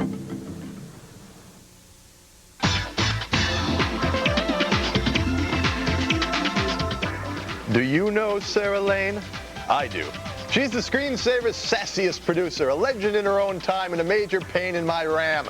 Go to thescreensavers.com to read her article about some guy named David Lynch, who it turns out is going to be appearing on our show next week. Sarah goes on and on and on about this Lynch character and his TV series Twin Peaks and his movies Blue Velvet and Mulholland Drive. It's all at thescreensavers.com, where you'll also get Sarah Lane's email address. Send her a message and she might just give you her autograph. I got one. Now the fabulous duo, Megan and Pat. Do you know we're a duo now? We are a duo. We're a dynamic duo. All right, Nicole from Chicago sent me a download that literally blows the Google toolbar out of the water. You know the Google toolbar, right? It lets you search Google and search within a site. search Google within a site straight from the toolbar, which is better. Better. It's called the Nutshell toolbar, and our PC just shut down, so we're going to have to wait a bit. There it goes. So is this another toolbar that we use instead of the Google you get rid of the Google. You don't, because you don't want another toolbar, because you already have, you know, limited Sure, I space. browse at 640 by 480. Well, Screen real estate is precious. Well, all right. So here we are. If we want to take a look at this, we are at the Screensavers website, and if we wanted to search for Patrick, we could use the Screensaver search engine. But we wouldn't find No, much. it's an open source solution that's not so great. Or we could try using Google and, you know, cite : whatever our search term is. Or we can hear, I've already downloaded, so I'm going to right click, and I'm going to choose Nutshell, and that's the Nutshell toolbar. And then you can make it bigger, smaller, you can move it around wherever you want. Maybe I want it up here. I mean, you really don't need all that space. You can move. So now I'm going to click search for Patrick Norton, and then to this little go button. See this little go button with the little red right here? Ah, I see it. Yes, you click on that, and then I could search the web, or I could search just TechTV. I could search Amazon. I could search dictionary.com. I could search Internet Movie Database, or Daypop, which is a news search aggregates weblogs and such. I'm going to search Internet Movie Database for Patrick. You're going to find very little, if not nothing. Oh, no, there you are. That's so frightening. Your birthday. I don't know if you wanted to show that on the air. And all of your filmography. This is very cool. I mean, even Kevin, he's like, usually I don't really like your downloads, but this one's really cool, so I like it. Where do they get Nutshell? Oh, it's thescreensavers.com, and we have a URL to their website, and it's created by a man named Andre, who's very excited because no one's ever reviewed his products before. Congratulations, Andre. Now, tune in tomorrow when Megan shows you how to download a tool for professional astronomers for free. Now, up next, Burt Monroy is here, back from schmoozing with Adobe, and he's got a surprise. A little Adobe 7.0 when the Screensavers continues. The compact Presario 5000 TPC has something for everyone. For film buffs, a free DVD drive. Or for music buffs, a free CDRW drive. For technology buffs, an Intel Pentium 4 processor with power to burn. And burn and burn. Yeah, it's a buff PC, all right. And it's just $7.99 after a $50 instant rebate. So, financial buffs, call 1-800-336-1416 to buy now and get a free DVD or CDRW drive.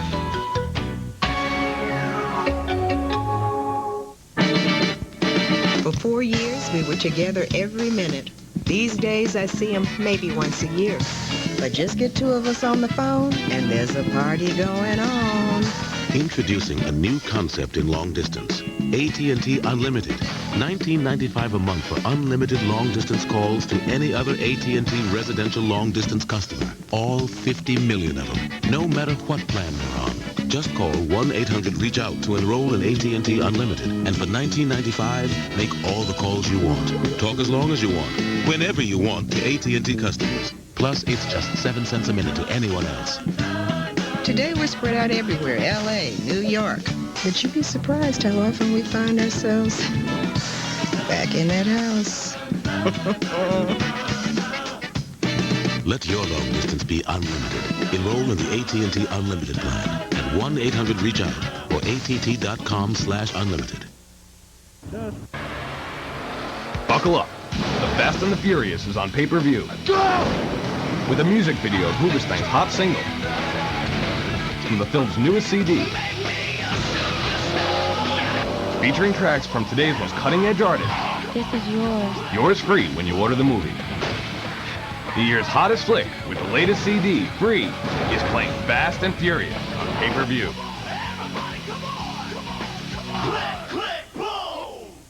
The NBA season is in full swing, and as each team makes a run for the playoffs, you can watch the stories unfold with NBA League Pass from DirecTV. Bring it on, bring it on! Don't miss this chance to follow Michael Jordan. Find out if the Los Angeles Lakers can make history with a three-peat. And see other exciting teams as they continue their run to the championship. It's hot! Catch up to 40 games a week from outside your local viewing area for just $99 or 3 payments of $33. To order NBA League Pass from DirecTV, call 1-800-GET-SPORTS or visit DirecTVSports.com. You thinking what I'm thinking? I don't know. What are you thinking? I'm thinking the same guy that designed this designed our network. Can't be. Why? Because that hasn't crashed for like 700 years. You can't log on either? Infrastructure. It's what e-business is built on.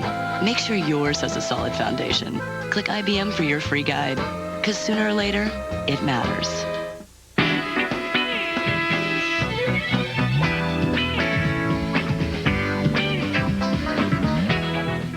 I am so excited about this. Welcome back to the Screensavers. I'm Leo Laporte. Coming up in this very half hour, we're going to show you how you can turn a computer into a standalone MP3 player for $0, $20, $400, and anywhere in between. Plus, we're going to show you how to get a $3,000 program for free. $7,500? How much would you pay now? It's free. Every time our next guest shows up, we learn a wonderful new Photoshop tip. Today, a surprise. Digital artist and author extraordinaire Bert Monroy is back. Hey, Bert. How you doing? Normally, we have to boot up into OS 9 for you to do your Macintosh here we got photoshopping. OS 10. OS 10, ladies and gentlemen, Photoshop 7. Now, they announced that at Seabold this week. No, not at Seabold. They did it at the PMA down in Florida. Okay. The Photo Marketing Association show. And you were down there for that. And I was down there. But it's not going to be available in stores till when? Till April. April. That's what they're April. saying. Oh, Yeah. we got to wait a while. It's a short while. How It's worth come we the got a wait. copy here, though? You have friends? Well, I'm one of the Magnificent Seven, as they call it. We knew so that. There's 7 artists that they're using to profile the program and so on. Oh, that's great. So you've been beta testing it? I was an alpha tester way back last summer. Pretty stable? Very stable. It's been stable for months, but it's got some really cool features. Now, first thing, and I think a lot of Photoshop users will be pleased, even though we're running in 10, the user interface is almost identical. It's been aquafied, but there's no other real differences. Well, except for the little changing of the little colors and the little tools. Well, that's nice. That's cute, you know. But your hand will still go to the same place to get the marquee, to get the brush, to get the... Okay. There's a few little changes, a few new palettes in here, which we're going to look at. All right. The first tool I'm going to show you is one that's good for photographers who can't take good shots, or they got mess shots like this. Well, this is an old picture. We This want is to an clean old up. shot, right. Now, most people will go to the clone tool to go in there and start cleaning all this stuff up. Clone tool will just pick up a color from one location, and then you can draw with that color in another. But in this case, as you see, there's so many different parts all over this picture. There's a lot of cloning. So we have now what's called the healing brush. That's the Band-Aid. A little Band-Aid there, the healing brush.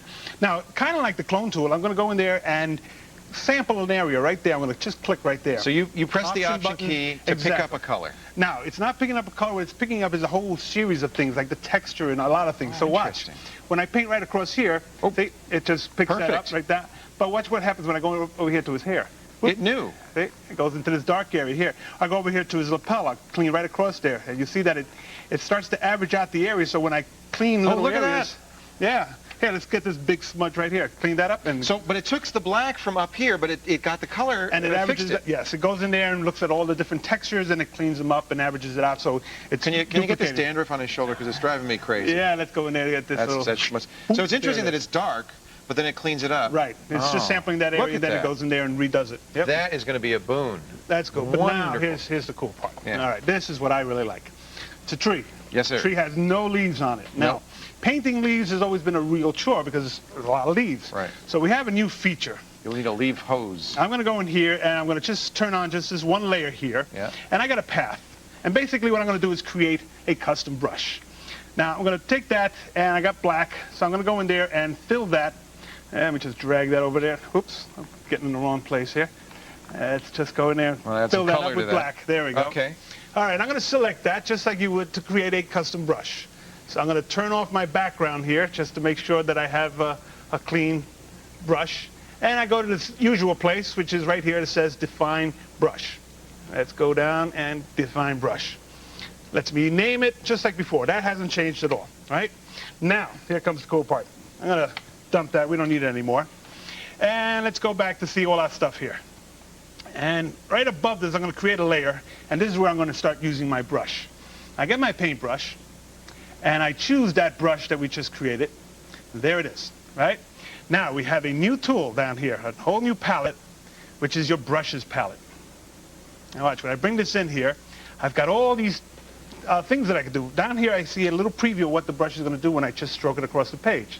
So let's go in there and play with the shape dynamics. So now we see that the size is changing according to my little pen pressure there. Let's do a size jitter so that the size is going to change over time as I start to travel. So it's going through a lot of different changes. And the minimum diameter, I'm going to bring that up so I don't get such a tiny little leaf, right? That's going to be good. The angle, I'm going to play around with the angle of this thing so that it changes as you can see that some of the leaves are up and some are down and so on. And the roundness.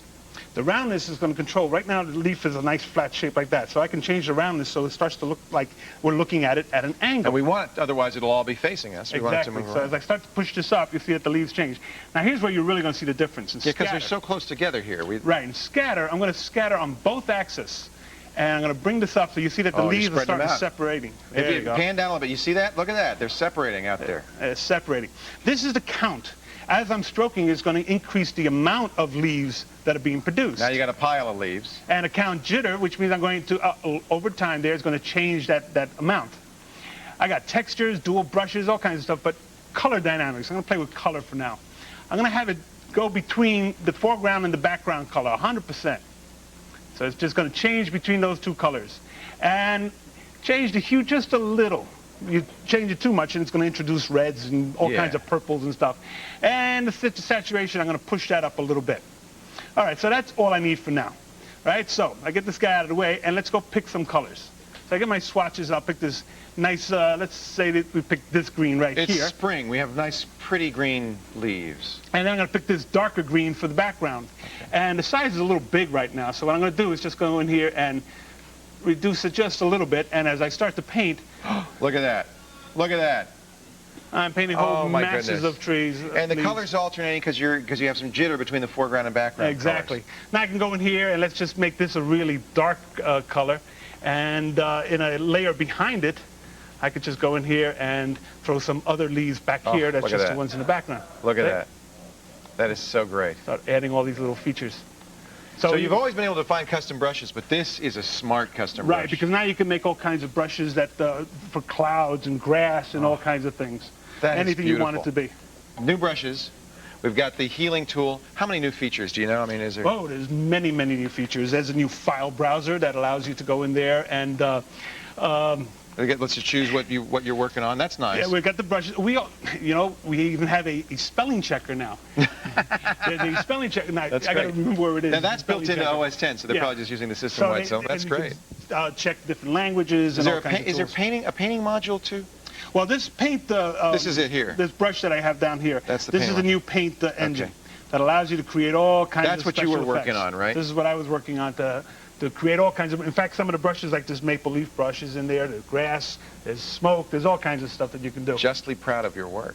It's a fun product. And you like it. Photoshop 7. It's going to be out in April. You saw it here first before anybody did. Finally, I can get rid of OS 9.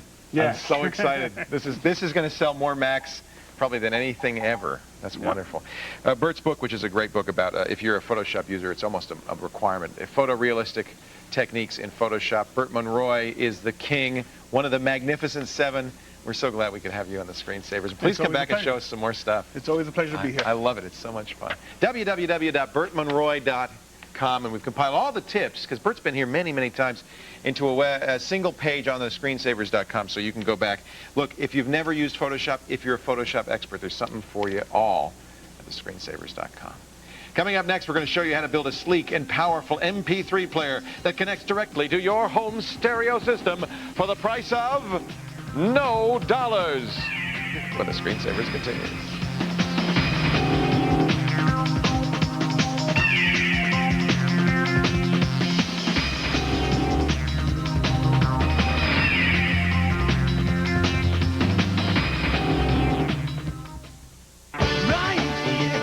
Coming this April, the TechTV. For the first time on television, TechTV's 2002 Technology Festival. A month of amazing television about the technology impacting your life. And gadget giveaways every day, all month long. From communication to transportation, from medical breakthroughs to the world of sports, technology is changing the way we live, work, and play. And TechTV is the television network that covers it all. And during TechTV's 2002 Technology Festival, you'll see it all like never before. Also in April, don't miss TechTV's great gadget giveaway. Every day, all month long, a new chance to win flat panel monitors, PDAs, digital cameras, and more. It's all part of Tech TV's 2002 Technology Festival, coming this April, only on Tech TV. Watch this carpet stain closely. It's out. Completely. Incredible. Introducing Out and Clean. It's the first stain remover for carpeting that works instantly. Just spray it on and the stain is out. Your carpet is left spotless. Hot coffee, iced tea, even red wine. Just spray on Out and Clean and watch that stain disappear right before your eyes. No rubbing, no scrubbing. What a difference. Uh-oh, this calls for professional cleaning, but not when you have Out and Clean. Just a simple spray and those ugly black grease stains vanish in seconds. Whatever the carpet, whatever the color, Out and Clean quickly removes any stain, even month-old smelly pet stains. Out and Clean gets rid of both the stain and the odor, but that's just the beginning. Out and Clean works great on upholstery too. Mustard, ketchup, even gravy stains disappear like magic. You have to see it to believe it. Soft drinks, grape juice, even melted chocolate is no match for Out and Clean. Just spray it on and the stain is out. It looks like new. And look, don't take those draperies down to clean them. Just use Out and Clean on those age-old stains and you'll never know they were there. It works great in your car or van too. Any stain on the carpet or upholstery is out with just a spray. Why try to scrub stains the old-fashioned way? With Out and Clean, you just spray it on and the stain is out. What a difference! This incredible cleaning marvel is yours for only $19.95. Guaranteed to remove any stain instantly or your money back. But wait, through this exclusive TV offer, if you call right now, we'll double your order at no extra charge. That's right, you get 2 large spray bottles of Out and Clean for only $19.95. So order now. To order Out and Clean, have your credit card ready and call toll-free 1-800-634-9700 or send check or money order for $19.95 plus $6.95 shipping and handling to Out and Clean, 6960 Eastgate Boulevard, Lebanon, Tennessee. Call 1-800-634-9700.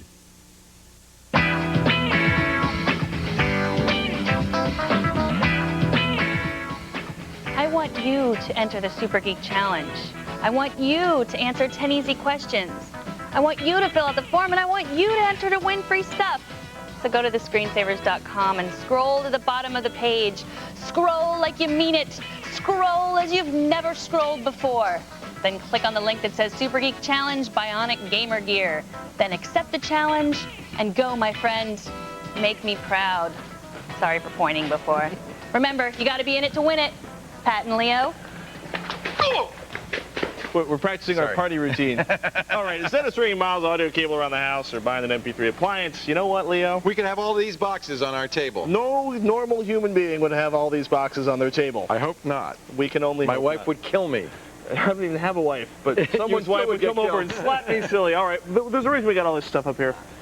We've had a lot of stuff, a lot of pre-made MP3 players. We have the Rio receiver, the Slim P3, which is really cool, network-based. You plug it into your Ethernet network, you play files from some other server on your house.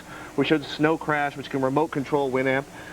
You know what? You don't need to do any of this. These are standalone MP3 players for your home, like components that would go in your stereo system is the idea. Exactly. To be honest with you, you're going to need to get a can of black spray paint, or you're going to need to do something like... Unless you have beige stereo equipment. Unless you have beige stereo equipment, where we've got a PC case all the way over here that's actually a black PC case you can build it into. We're going to start low rent, though. Okay, cheap. You said $0. $0 is either begging, borrowing. We don't normally steal on the screensavers. This was pretty old. This is a 46, this is old right? 46. It'll barely play it. So 46, 66. That's the minimum? With a whopping 16 megabytes of RAM. I would say the minimum is a 46 DX100 or at least a Pentium 100. This was an old computer that our IT department had. These were used as servers or something. And before that, they were used by ZD Labs to do network testing. And these are the things that are landing up in that landfill. So there are plenty of these out there. There are plenty of these out there. There's cheap. I actually picked up for the whopping total of $11. Two, like a Pentium-based, a dual Pentium-based system from I don't know where, and another 40. eBay would have them. Lots of places would have them. Garage sales will have them. So what do we? How can we turn this into an MP3 player? You can barely, if you have to run in Windows, you can just barely run Sonic. Sonic, which is a MP3 Windows-based software. MP3 player. Why Sonic instead of Winamp? I tried Winamp. I couldn't get Winamp to run, no matter how I changed the settings on a system with that little power. And this is Win95? It's Windows 95 running here. Again, a whopping 16 megabytes of RAM. Obviously, you need a sound card for the output. You're going to need a sound card. Does it matter what Sound kind? Blaster. And I would get a Sound Blaster simply because if you're going to do this in DOS, and if you have a system that slow, you're going to probably be running a program called DAMP, which is a DOS MP3 player, or MX Play, which is another DOS MP3 player. You're going to have to create a DOS boot disk, and you're going to have to remember this. Yeah. I forgot how much I hate setting up environment variables exactly for the Sound Blaster. .exec.bat file, and it's just criminally irritating to set all this up. But you can do it. But you can do it. But you know what? I'd wait. Instead of getting the 486 machine, I'd wait until I found a cheap Pentium machine. Because then you can run Windows no hassle. We'll click over a couple, and it actually starts to look kind of interesting. Where's my, which mouse is... That's Belkin. Belkin over to, which one are we going to run? Where's Belkin you and One's going to sleep. There we go. Oh, it's playing. It stopped. Now, how do I get it started? Okay. We'll show that in there. We actually have this is basically, I believe it's a 400 megahertz K6 system. Okay. You can pick up this chip for about $3, assuming anybody's actually still selling them. It'll work on like a 200 megahertz Pentium. And what it's doing here is auto launch. You get the usual Winamp display.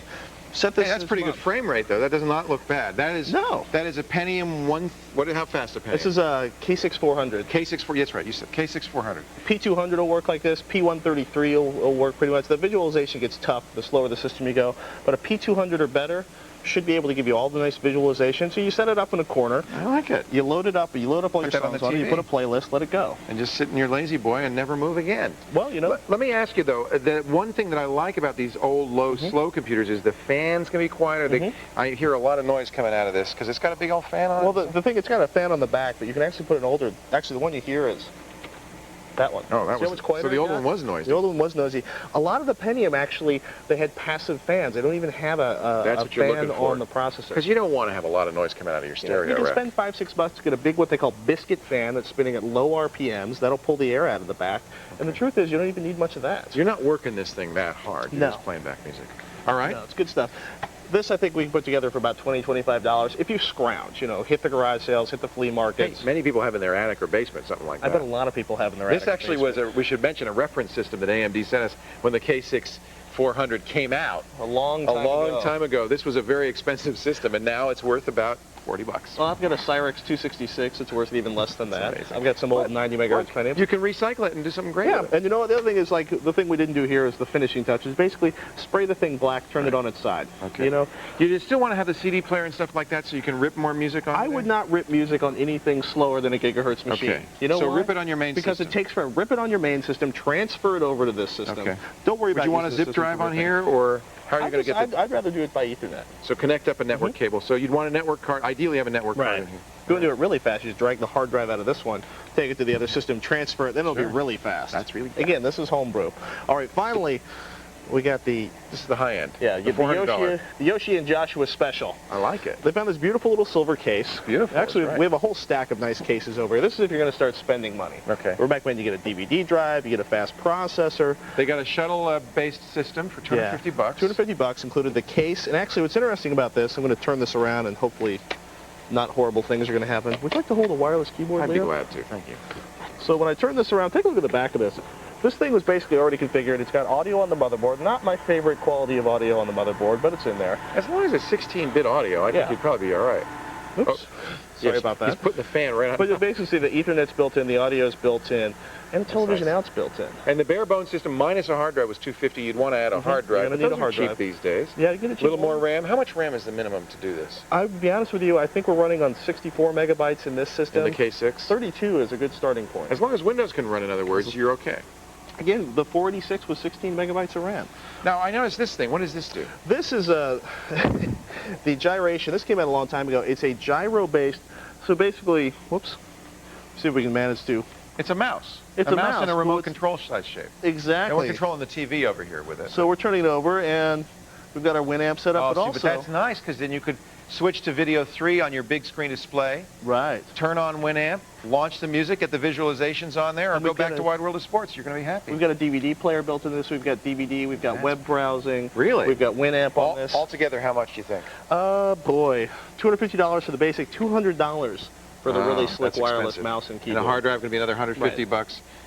So, but I do like the wireless keyboard because you can. This is like web TV too. But you can get a wireless keyboard, like, you know, I got a wireless mouse from CompUSA for under $20. It's like $19. $70 if you get the wonderful Logitech wireless mouse and keyboard, so you don't have to spend a whole lot of money. Yeah, but if you want the really slick gyroscopes, basically. Now, I am hoping and I am counting on the fact that on the website you have put a list, like a shopping list of all this stuff, because this all went very quickly. Put down a basic guidelines. What you need. I'd love it if it would be great if a Linux Maven came out, did like a floppy disk installation of Linux that would detect all the basic. That's not going to be that hard. I don't have the Linux chops to do it, but I'm calling to you out there, somebody with the mad Linux chops, put together a bootable Linux. I like that better because I don't have to restart the machine. It'll run for years. Well, the other thing is, or you boot it in DOS or leave it in Windows. Chances are, if you don't change anything, it'll stay running for about forever.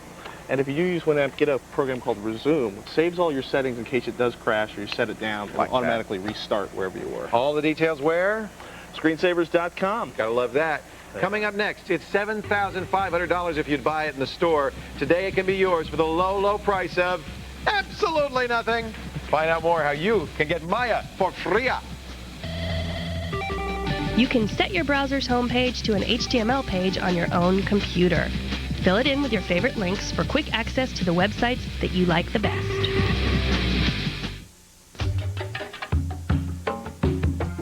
With so many computer choices out there, how do you know which is best for you? A proven winner is Compact's Presario 8000Z, recipient of PC Magazine's December 2001 Editor's Choice Award for Top Performing PC, and the topic of today's Digital Avenue. We've created a system that provides the best of everything: performance, graphics, multimedia, and networking. PC Magazine even calls it the best of the whiz-bang boxes, and we're very proud of that. With features like an AMD Athlon XP 1800 Plus processor, 6 USB ports, NVIDIA GeForce video controller, DVD-R, CD-ROM, and an 80 gig hard drive, it's no wonder this computer outperforms the competition. Our AMD Athlon XP processor has proven that performance is much more than megahertz. With our QuantaSpeed architecture, we have boosted overall productivity. That means your PC will operate at peak performance even when running multiple applications. AMD Athlon processors were used in the design, development, and testing of Microsoft Windows XP. Since Windows XP comes standard with the Presario 8000Z, you can count on top software performance. And when you purchase your 8000Z, you can opt for the Athlon XP 2000 Plus for even more power. With the 8000Z, you can burn CDs, create your own movies, and do incredible 3D gaming. And since Compaq can custom configure a system to meet your needs, the possibilities are endless. With prices starting at $949, this is the computer for you.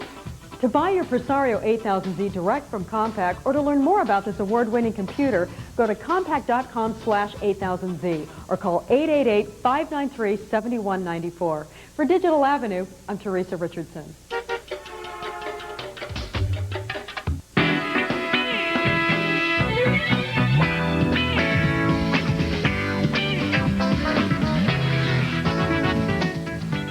We don't plan it this way, but every once in a while a show will have kind of a theme. We had an Artificial Intelligence Day earlier this week. Today is Graphics Program Day.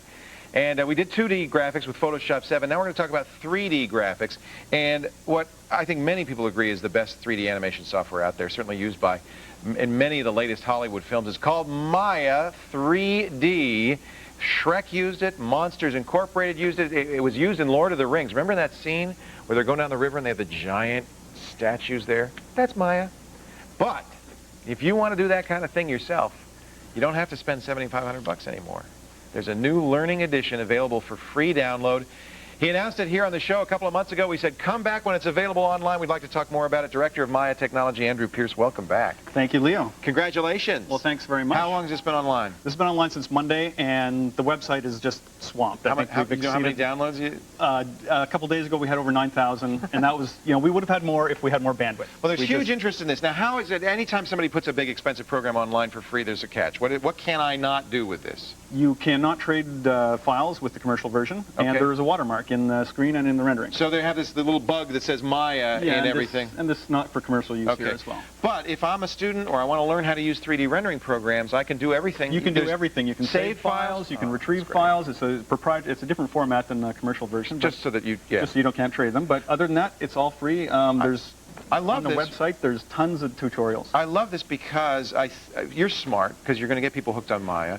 And a lot of times, you know, they get a 30-day demo. It's not enough. And if I'm a student, I can't afford this, but I really want to learn it. This is really nice. So we congratulations. used to have that too, and we heard the same thing. Yeah. Not enough time to learn it. It's deep. Now, what I thought we could do, Andrew, today, since people are going to be downloading it, we're going to be breaking your servers right now, is show them, just get us started, so that I can just kind of get going with Maya, okay? So we've launched the program. This is what you see. This is what you see. You see a perspective view here. The grid is turned off right now. Let me just wait, what's that? You just press the space bar to get that. Pressed and held the space bar. It's the hot box. So this tells you kind of everything you can do. Everything you can do. Actually, this is just the modeling commands. There's many more commands. But that's nice, because, okay, those are hidden. So you can get that out of the way. And on the Mac, we have a little special thing to hide the dock.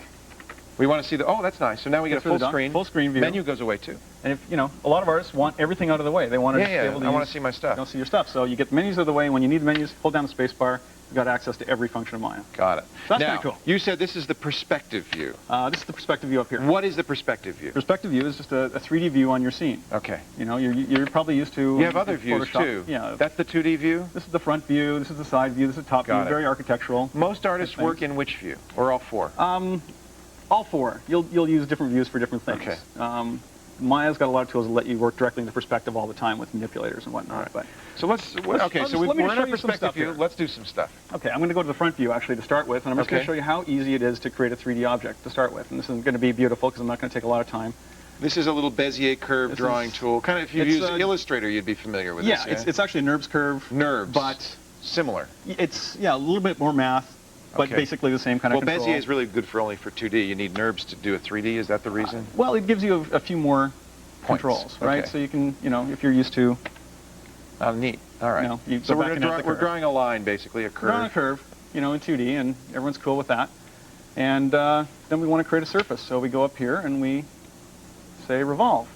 And just like that, we've suddenly got a candlestick or a pawn or some sort of object. I don't know what it is. Can you make the, you know, the light green is a little hard. There we go. How's that? There we go. Now I can see it. There you go. So, oh, look at that. So we've got a 3D object here, and I just want to show you just how easy it is to start creating an animation. Probably good to start with a simple one, like a ball or a candlestick like this, because... Something very, very, very simple. Right. Let me just start here and delete history on this so that I can...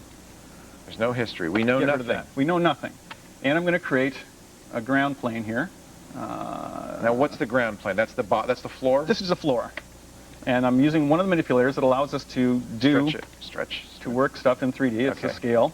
We also have rotate and translate, and those are all available by hotkeys. And there's a few other controls you can have too. Those are the ones I'll use just now. So you can see we've got this object over this plane. So and you're just rotating that by clicking on it and moving the mouse around? Just clicking on the mouse and dragging it around. Okay. Like that. And this is... Oops, I didn't mean to do that. There we go. This is one of the things we can do is we'll pick this object and we'll go over to our dynamics menu. We will create a field on this. What's a field? A field is, you know, a force. Okay. In this case, I added gravity to this object. And I'm going to pick this object and I'm going to make it a passive rigid body. A passive rigid body in gravity, and, like me. And this thing... and I bet it's going to fall. Look at that. There you go. Oh, that's so neat. I just made an animation. So it understands physics. It understands physics. There it goes. Oh! And it's...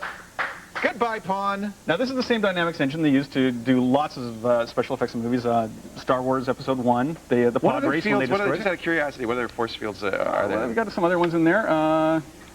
Let's see, air, drag, gravity, Newton, radial, turbulence, uniform, vortex, volume access. So what I want to do now is show you a different scene. Okay. And I've just made a little button up here. That's very simple to do in Maya. You can open your script editor, and everything you do is... It's keeping track of it. It's keeping track of it. So if you want to create a shortcut to do something, you can just select it, drag it up your shell. Our curve. There you go. And you click that button, and it's going to pop up whatever if I click that, it'll select our curve. But there is no our curve, and it'll tell me that because I just deleted the scene that had our curve in it. Okay. So I've just loaded in this new scene, and the only difference is I don't have any dynamics on it. So if I play back right now, nothing happens.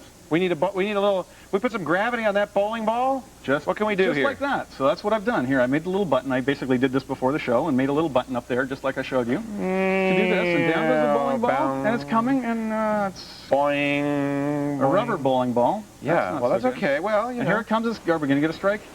No, it's got about the mass of a beach ball, it looks like. So let's. But wait a minute. Now, did you have to tell each pin what to do in case of a strike? No. I just said they're active rigid bodies. That got hit by... That gets hit by this other And it active understands user Newtonian physics, and it reacts appropriately. It does, and you've got That's all sorts of parameters cool. here. So I picked the bowling ball, and let's increase its mass, shall we? Yeah, let's get that up there. Let's make it a little heavier. 22. And it's awfully bouncy. Can we? Way too much.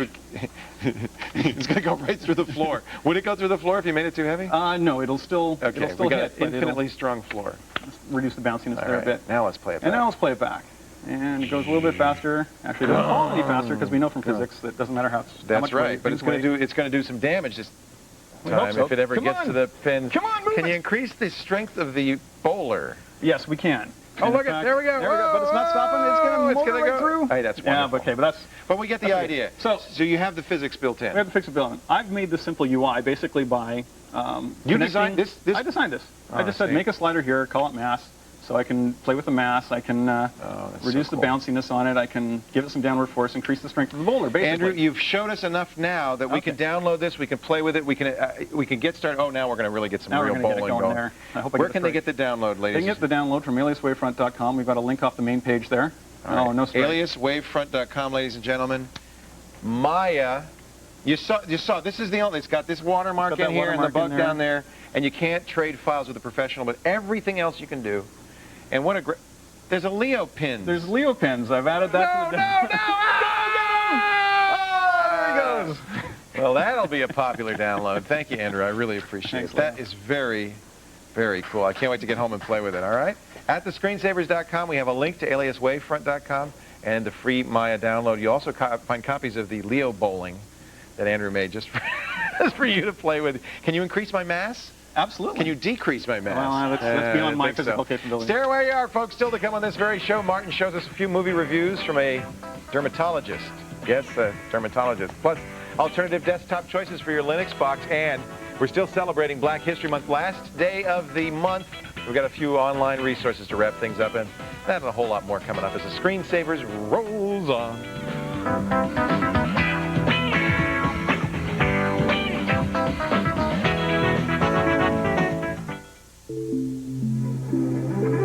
Your 401k. Time was, you never had to think about it. So when you changed jobs, you just assumed it was safe. Not so anymore.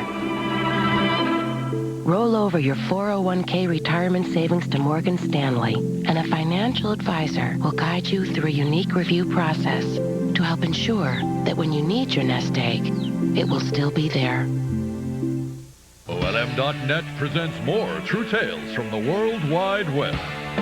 At OLM, our web hosting customers say it best. In fact, some of them are saying we rock. At RadioCrow.com, we link internet radio stations all over the world. But with OLM, it's like they're in the next room. They never miss a beat. Well, I just have an old 56K modem, but it doesn't slow me down any. With OLM, I get all the speed I need. I've been with OLM for over 2 years, and I have never had a question that they could not answer. We started with another hosting company, and they couldn't care less about us. We're a small business, and OLM treats us like family. OLM was probably the best business decision we made for Snickerdoodle.com. Real people, true stories. OLM.net. See for yourself. 1-877-2-OLM-NET. 200,000 websites. Over 150 countries. One truly great host. Join one of...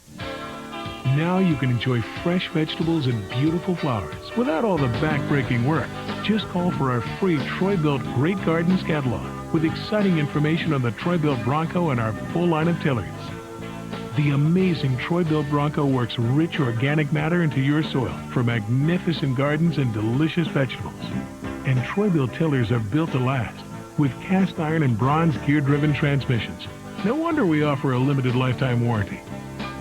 And now for a limited time, get free financing, free shipping, and a free bumper attachment on select hardworking Troy-Built tillers. Learn more about the rugged Troy-Built Bronco.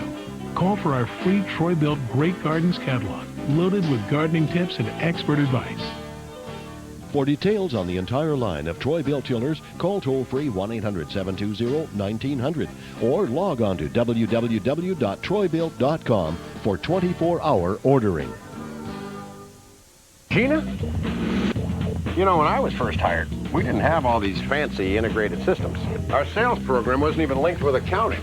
Warehouse platform in Chicago wasn't linked to anything, not even shipping. Back then, orders took days. Now they just take hours. Wow, how long have you been working here?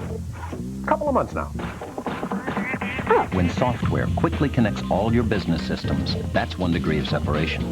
That's business with .NET from Microsoft.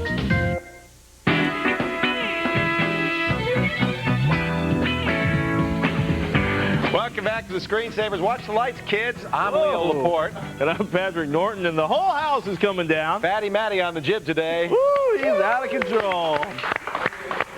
Coming up in this half hour, discover alternative operating systems for your Linux box. I don't think so. Windows How about managers. alternative Windows managers? Yes, for let's your say Linux it that. box? No worries, folks. Martin's going to, well, he's still celebrating the last day of Black History Month. He's got a few online resources. And he's got his own apricot scrub, and I'm not sure what that's all about, but we'll find out. I don't know if I want to know what that's all about. Meanwhile, let's check in with the folks over at Tech Live, see what's coming up on Tech Live tonight. Erica Hill's on the Tech Live set. Hey, Erica. Good evening, gentlemen. Plenty coming up tonight. Good evening. Good evening. Tonight, we're actually going to examine the latest developments in human cloning. British lawmakers are opening the door for cloning research on human embryos. We're going to tell you more about that coming up on the show a little bit later. Also, we're going to check out a new trend in video games that sort of takes the fun out of gaming, actually. White supremacist groups are adapting popular video games to broadcast their messages of hate, and perhaps most troubling of all, they are targeting young people with these games. We'll have a full report for you coming up on Tech Live tonight. Plus, we're going to look at what one company is doing to protect its sports memorabilia from counterfeiters. A new device called the Pen Cam combines a pen with a video camera. It documents the actual signing of autographed items, and it digitally records them, so then you can go back and check and make sure that it is authentic as you think it is. Wow. Not too shabby, huh? Isn't that cool? Very cool, yeah. I'm looking forward to seeing more on that, too. So we're going to tell you all about that and much, much more. That is, of course, tonight on Tech Live at 9 Eastern, 6 Pacific. Thank you so much, Erica Hill. Thank you. That'll be tonight on Tech Live. So did you watch the Grammy Awards went till midnight? Yeah. Yeah. Midnight. When you went to sleep, Ken? You didn't stay up for the whole thing? It's like 11, well, I don't know. I went to bed at 11:46. I don't know how much later it went. Okay, it's not midnight. Well, says that's our almost producer. midnight. That's why he's sitting in the big chair. Bite Close. face, boys. Did you watch? No. I watched. Off and on. When I wasn't half fast asleep. And what was the The weird thing, and then we were all talking about it, and I think in office coolers all over the country, people are talking about this. The weird thing, not what Britney was wearing, although that was weird, but, or did you see what Sheryl Crow was wearing? It looked like a doily. She was wearing a doily, I think, was all. But that's not what we're talking about. Well, we're talking about that in a little bit. Mostly we're talking about the music piracy speech that C. Michael Green, the head of the NARAS, the National Recording Academy of Recording Arts and Sciences, gave. Just a diatribe. In case you were watching us instead of the Grammys last night, let's give you a little bit of his speech from the Grammys last night. It's much, much worse. No question, the most insidious virus in the midst of this illegal downloading of music is piracy on the net. It goes by many names, and its apologists offer a myriad of excuses. This illegal file sharing and ripping of music is pervasive, out of control, and it's oh so criminal. He went on and on and on. It was a long speech against music piracy. In fact, they had some kids. The whole show, they have kids in the background downloading music. They said, now, little Jimmy, how many songs did you download during our show tonight? And I mean, it was just, they clearly, it's a big head up, big problem. You've heard the music industry. You've heard Hillary Rosen of the Recording Industry Association of America speak many times in the last few months. The recording industry is taking it to the people, saying, please stop stealing music. Our question for you today, have you changed your position on music piracy? Yes or no? Go to thescreensavers.com and vote. On the other side, with all the music copy protection they're doing on CDs, maybe you've changed your position for the other side. I don't know. It's all a little complicated. We're going to have some fun next month. You know what we're doing? What are we doing? We're giving away a brand new Gateway 500 SE system. Would you like to win one? You're going to have a chance to win one between March 4th and 15th. 10 lucky winners will each receive one of these systems, Gateway 500 SE PCs with 1.6 gigahertz model Intel Pentium 4 processors. The 15-inch flat screen display, the CD burner, 128 megs of RAM. Is a nice system. Go to thescreensavers.com. All the details are there. You've got to sign up now so you can win in March, and good luck to you. Shall we check in with Marty for the sight of the night? I would like to do that. Let's do that. What is he doing? Don't hate me because I'm beautiful. I take meticulous care of my skin, only using product of the highest quality that usually contains extracts of exotic tropical fruits. I'm exfoliating right now. That's why I was excited to find the site Skinema.com, the site that reviews the skin conditions of movie characters. Let's take a look at the review of the fabulous Lord of the Rings. Now remember the evil wizard Samurin? He sports lesions and sunspots all over his forehead, remember? Now this is exceedingly common. These blemishes develop after sunburns. Though not individually at risk for becoming cancerous, they are a sign of sun-damaged skin, Samorin. Lasers can fade them, though prevention is the best medicine. He should take care to always wear SPF 45 or higher. Now compare his skin to Frodo's. It positively glows. Clearly Frodo always applies a deep cleansing exfoliate before going to bed at night. But wait, look. Sombrin's nails. His nails, they're the kind of healthy nails that most women would die for. Nails are a reflection of the overall health and hydration of the skin. Way to be, Sombrin! Uh-oh. In contrast, look at Frodo's nails. Clearly, Frodo's a nail biter. Known as onychophagia, nail biting is very common among humans and apparently also among hobbits. While chronic nail biting does result in faster growing nails, it increases the likelihood of bacterial nail infection. And Frodo, we need to do something about those feet, honey. He should look into waxing, electrolysis, or laser hair removal. Frodo would be a good candidate for the latter since he has fair skin and dark foot hair. The laser energy specifically targets dark color, passing through the skin like light through Frodo's window in the quaint town of Hobbiton. Now be sure to keep sending me your sight of the night suggestions. The address is martin@techtv.com. Now coming up after the break, I'm going to celebrate Black History Month with a few must-have bookmarks when the Screensavers continues.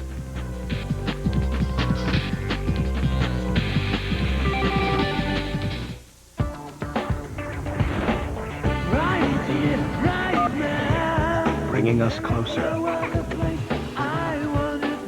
making us stronger, impacting our lives in remarkable ways. Tech TV, the new television network about technology.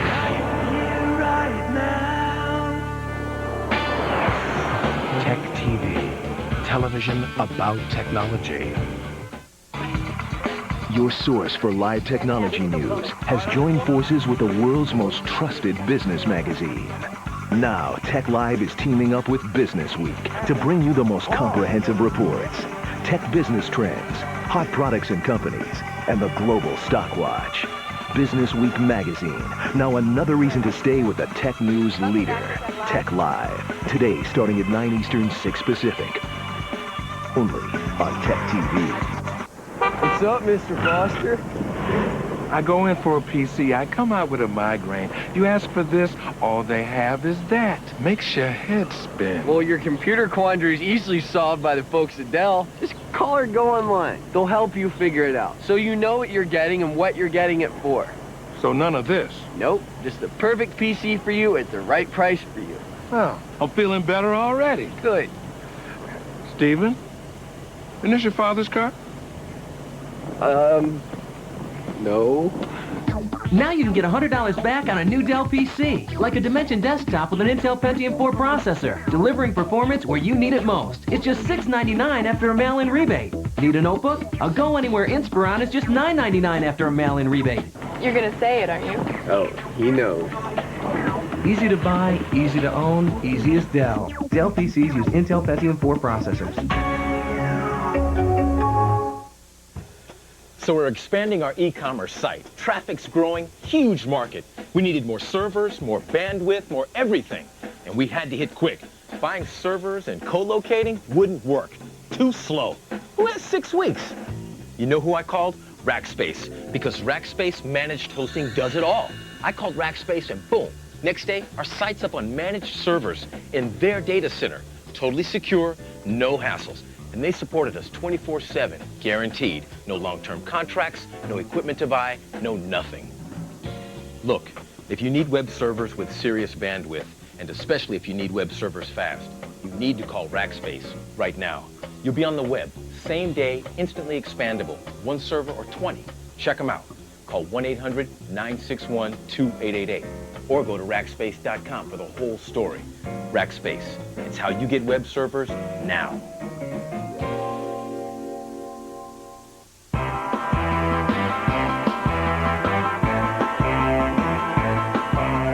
Well, it's the final day of Black History Month, so let's finish February off right with 3 sites for hardcore black geeks. There are actually 5, but the other 2 will be on the web. The other 2 are on the web. We're running a little short on time, so let's just go to number 3. Black Geeks Online.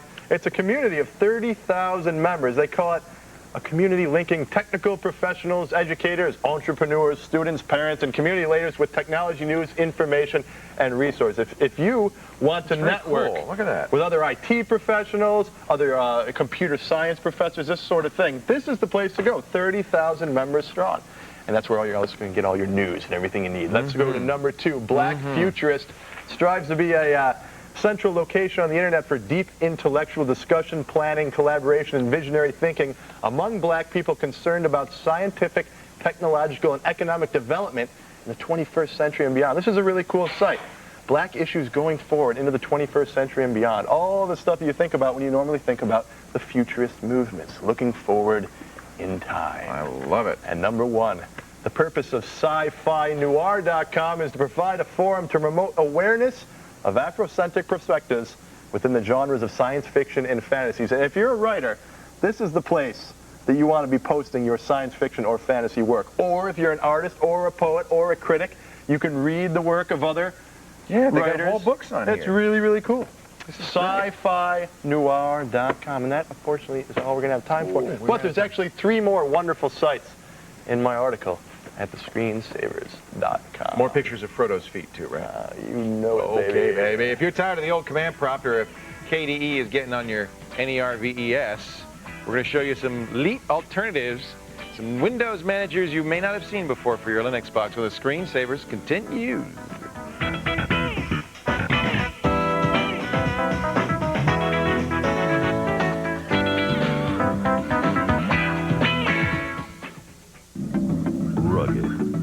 Tough. The Rhino is built to take grueling off-road abuse. Its protective exterior can withstand almost anything thrown at it. And so can Rhino Lining's Tough Stuff truck bed liners. I use my truck to make a living hauling gravel and scrap metal, but I still want it to look great when the day's over. If you work your truck hard, then you need a Rhino Lining sprayed-on polyurethane lining to protect your truck bed. With over 600 dealers around the globe, Rhino Linings is the world's leading sprayed-on liner company.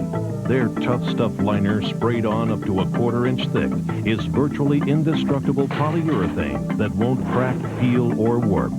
And like the Rhino's tough eyes, Tough Stuff's durable surface can take almost anything you can throw at it. Its unique non-skid surface was made for hauling. But unlike plastic liners, which don't stop truck bed rust, a Rhino Lining protects your investment permanently, keeping your truck bed looking almost new. My father's first truck cost $1,600. This one cost $30,000. That's why I depend on a Rhino Lining to keep my truck bed looking new. A Rhino Lining only takes a few hours to apply, and it's warranted by your dealer for as long as you own your truck. But unlike the Rhino, it's available in many colors, not just gray. A Rhino Lining can even be custom color matched to your truck.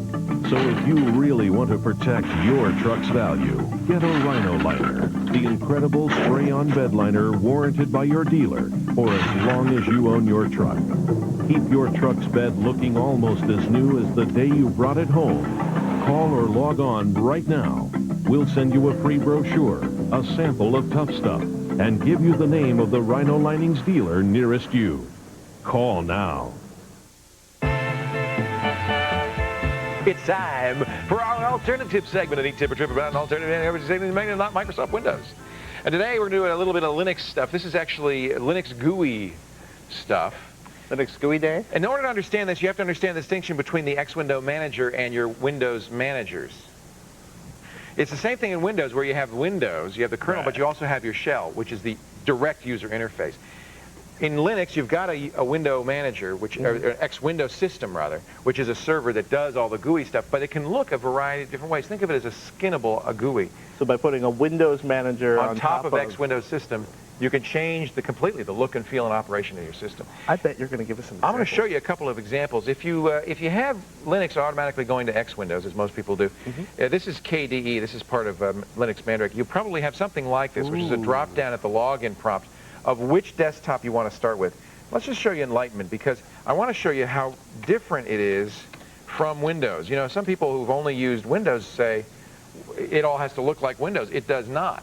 This is the minimalist user interface. Notice we're getting a help pop-up here just by leaving the mouse alone. If I right-click, I'm going to get the settings menu. If I control left-click, I'm going to get the menu. See, there is no menu. It's just there. You have to control left-click on the desktop. One of the things people like most about Enlightenment is this here. This is your multiple desktops. I'm going to open a couple of applications and show you how that might work. Let's open an amusement, open universe toy here, and then click another desktop. And see how it slides off? It's over here.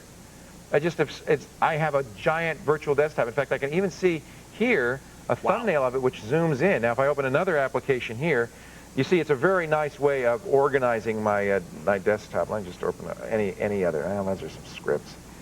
There are, of course, completely skinnable on top of this. There we go. There's my applications. I don't know what it is, but I'm just going to open it just so I have something else. Now I can slide back and forth between the two, or I can click down here. I can even drag these around. I can move. I can reposition this window over here in this desktop. Now, this is just a minimalist desktop that really gives you some flexibility. Let's log out here real quickly. I'm going to show you some other. There's more than one choice, obviously. In fact, if you install the full complement of Windows managers, you're going to get a ton of different choices in Linux Mandrake. I'm going to do so it's log more in. than just window colors and fancy wallpaper. Yeah, it is. In fact, you can do that on top of the manager, but the manager really is kind of the heart and soul. If you've ever, let's show you Black Box. This is even more minimalist. One of the things about this is if you have a slow system, a 486-based system, you can still run X with Black Box because it's so simple. Once again, pop-up windows, but there's nothing like these virtual desktops, the pop-up menu here, and that's pretty much it. It's a minimalist user interface. You can go from application to application by clicking these context switch buttons, but it is as simple as possible. Lean and mean runs well in almost any on any box that you can run X on. You should be able to run that window manager. And then real quickly, just because there are people who say, well, I'm not, whoops, don't look at that. I'm not, too late. Time to change all the passwords. I'm not going to, oh, darn it, I didn't, nuts. It remembers, by the way, which one you logged into last time, so it remembers that I was in Black Box. If you want to use Linux and you don't want to learn a new user interface, just check KDE or GNOME. Both of those have very Windows-like. It says, don't run as root. I don't care. I'm going to run as root. This is about as Windows-like as you can get with basically a start menu, a taskbar down here.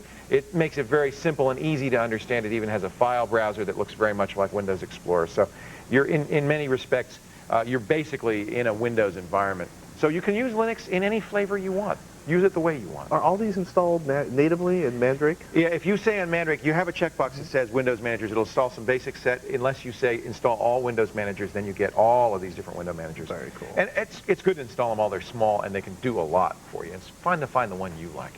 Right. So many URLs, so many things to remember. By the way, thanks to Rasterman for doing a nice job with Enlightenment. He deserves some credit for that. All those desktops and more available at thescreensavers.com. We got to rush because Megan is dying to give us the quote of the day. I am. Today, Nick Hurd says, if you smile when something goes wrong, you already have someone else in mind to take the blame.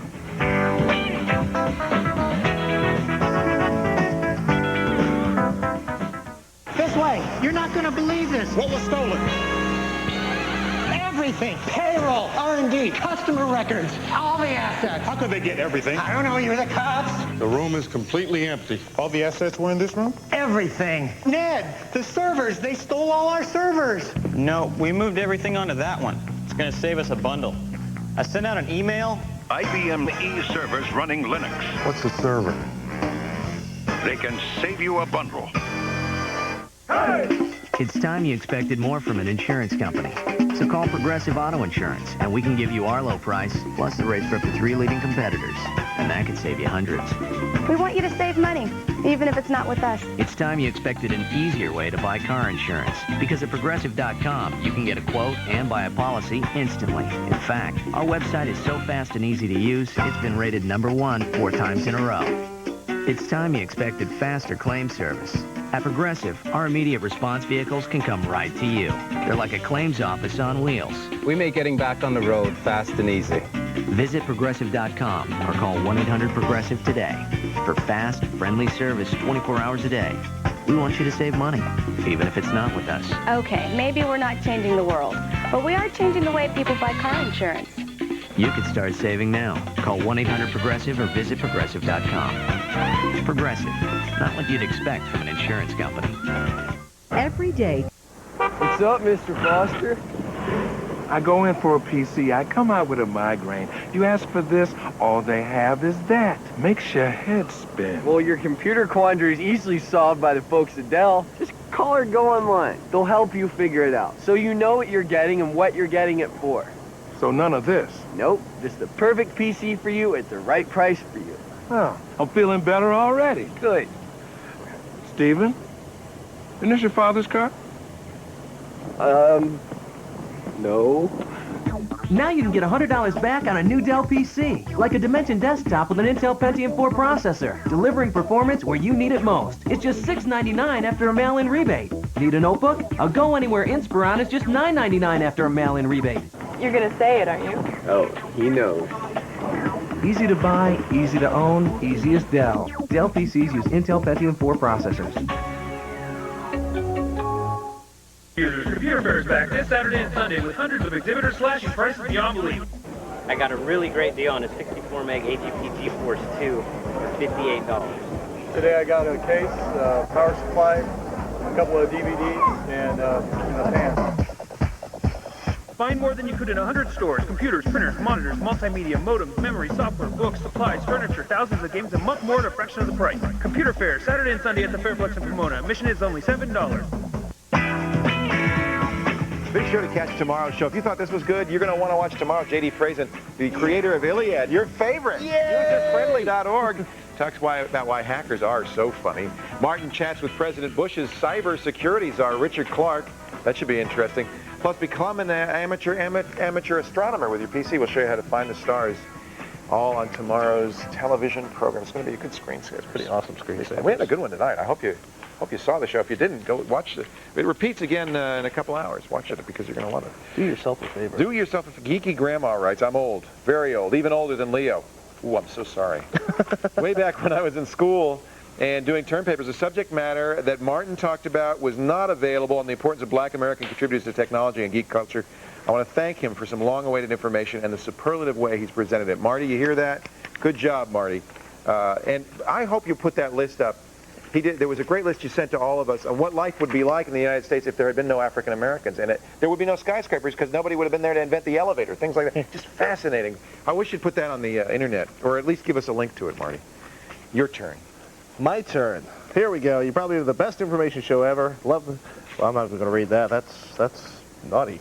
I'm thinking about upgrading my performance of my trusty old PowerWave 604-132 Mac clone with a G3 or a G4 PCI upgrade card, or maybe a Sonic Crescendo G3 500 megahertz board or the G4 450 megahertz board. How would this upgrade compare to a real G3 of the same specs? How will it compare to my G3 PowerBook? Is it worth the upgrade? Upgrades are always a little bit slower because they're daughter boards. Right. It's better to get a new one if you can. Yeah, or even to get maybe a slightly newer used system. Right. Or even, you know what, if you're on a 604, depending on what you're trying to do or what kind of components you have to plug in, if you got a lot of SCSI devices.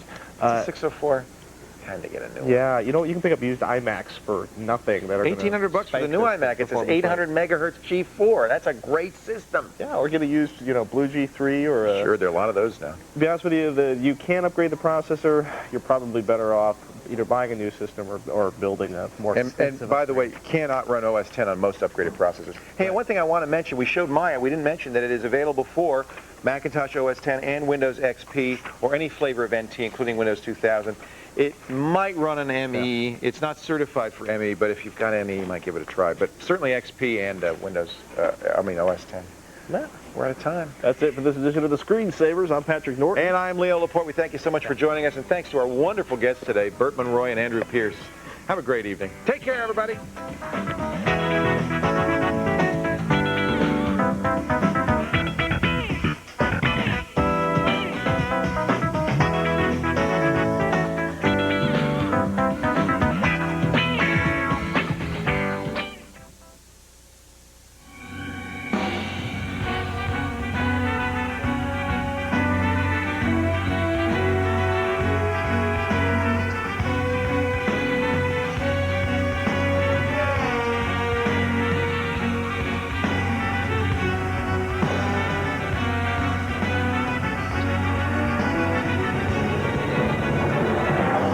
In this edition of Tomorrow's World, bringing these panthers back from the brink of extinction, plus the unsinkable boat that has a mind of its own and could help predict the weather, and the extraordinary flying machine that breaks all the rules. But first, how traditional African healers are helping modern medicine. Here in South Africa, a killer is on the loose: tuberculosis. TB is a disease of the lungs, and in developing countries like South Africa, it's rampant. Treatments used in the West are expensive. What's more, there are new strains of TB that are resistant to modern drugs. But the future to treating this disease could lie here in African traditional medicine. For centuries, local people have used plants to treat their illnesses. Traditional healers like Matlakala and Masuwa believe they have healing powers. Here in South Africa, the healers have a rich resource. 10% of the world's plant species are found here. Matlakala grows the plants for her own remedies in her back garden. You dig them straight out of the soil, from the soil. They are still fresh. Then you cook them for a person to drink. Then they are good. Everything which is from the soil, it's good. Matlakala's ancestors taught her how to use local plants to treat ailments like coughing and fever, which are what you get when you have TB. In the future, it's the work of traditional healers like her that may hold the key to treating the drug-resistant form of the disease. In the past, scientists have often dismissed such work as superstition. But with the situation for diseases like TB turning critical, they're starting to take the old-style remedies seriously. Here at the University of Pretoria in the Botany Department, Namrita Lal is part of a team that believes modern science must learn from local traditions. She's working closely with healers such as Matlakala and using their knowledge of the healing powers of local plants. The team is trying to isolate an active compound from the plants that healers use in the treatment of coughs. The hope is that this compound could be used to attack the TB bacteria.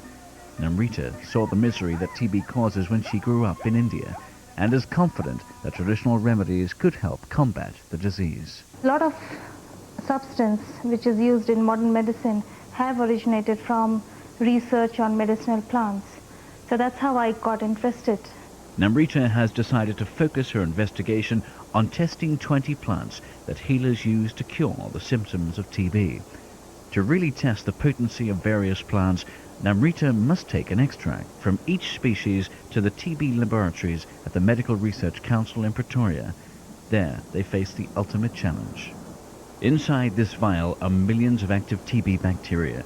They're resistant to 7 major drugs, including antibiotics, making them potentially lethal, which is why they have to be handled inside a special airtight cabinet. Namrita very carefully removes some of the active TB bacteria and adds them to each of the different plant extracts. They're then left for 2 days. During this time, if the plant extract is active against TB, it should kill the bacteria. To see which plants are effective, Namrita analyzes the levels of bacteria remaining in each bottle. The lower the level, the more bacteria have been killed. So, what are the results? Most of the vials still have high levels of bacteria, but in a few, the level has dropped down. It's a dramatic result from the plant Helicerium. This plant wipes out a strain of TB that's resistant to modern drugs. A major drug company is now interested in taking Namrita's research further. The work of healers like Matt Lacala could have scientific findings after all, and scientists are finding out there may be cures for other diseases such as malaria in the plants that grow all around them. Up next, how one British family is using the internet to transform everyday life.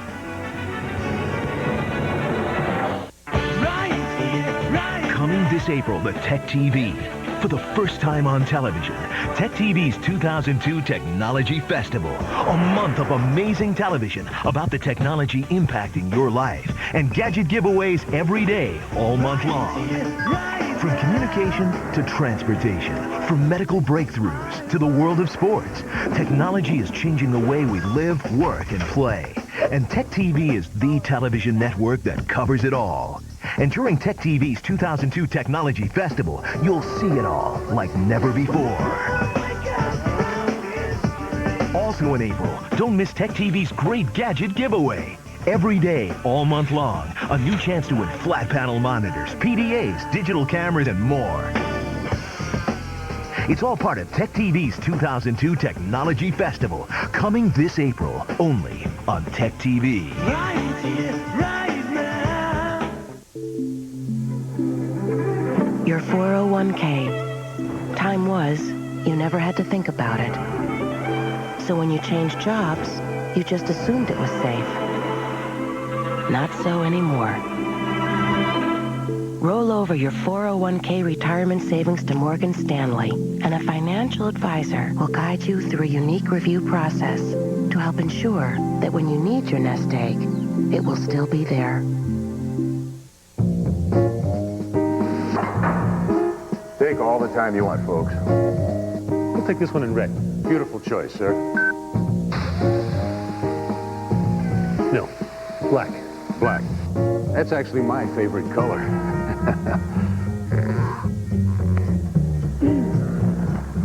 Red. Definitely red. When software lets you quickly give customers what they want, that's one degree of separation. That's business with .NET from Microsoft. The compact Presario 5000 TPC has something for everyone. For film buffs, a free DVD drive. Or for music buffs, a free CDRW drive. For technology buffs, an Intel Pentium 4 processor with power to burn. And burn and burn. Yep, it's a buff PC all right. And it's just $7.99 after a $50 instant rebate. So, financial buffs, call 1-800-336-1416 to buy now. And get a free DVD or CDRW drive.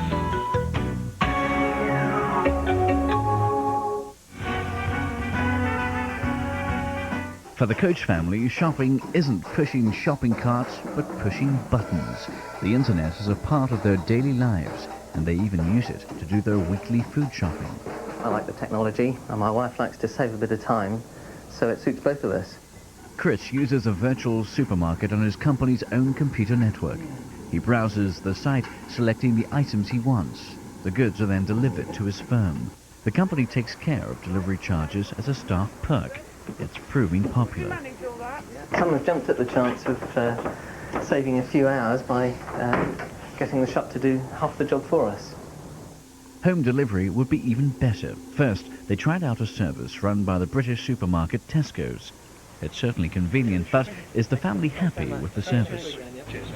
The only downside to the Tesco scheme is that they charge £5 for delivery to your house. So I might feel a bit guilty about spending that and feel that I ought to go and do the shopping. But some shops exist only on the internet with no real shops at all.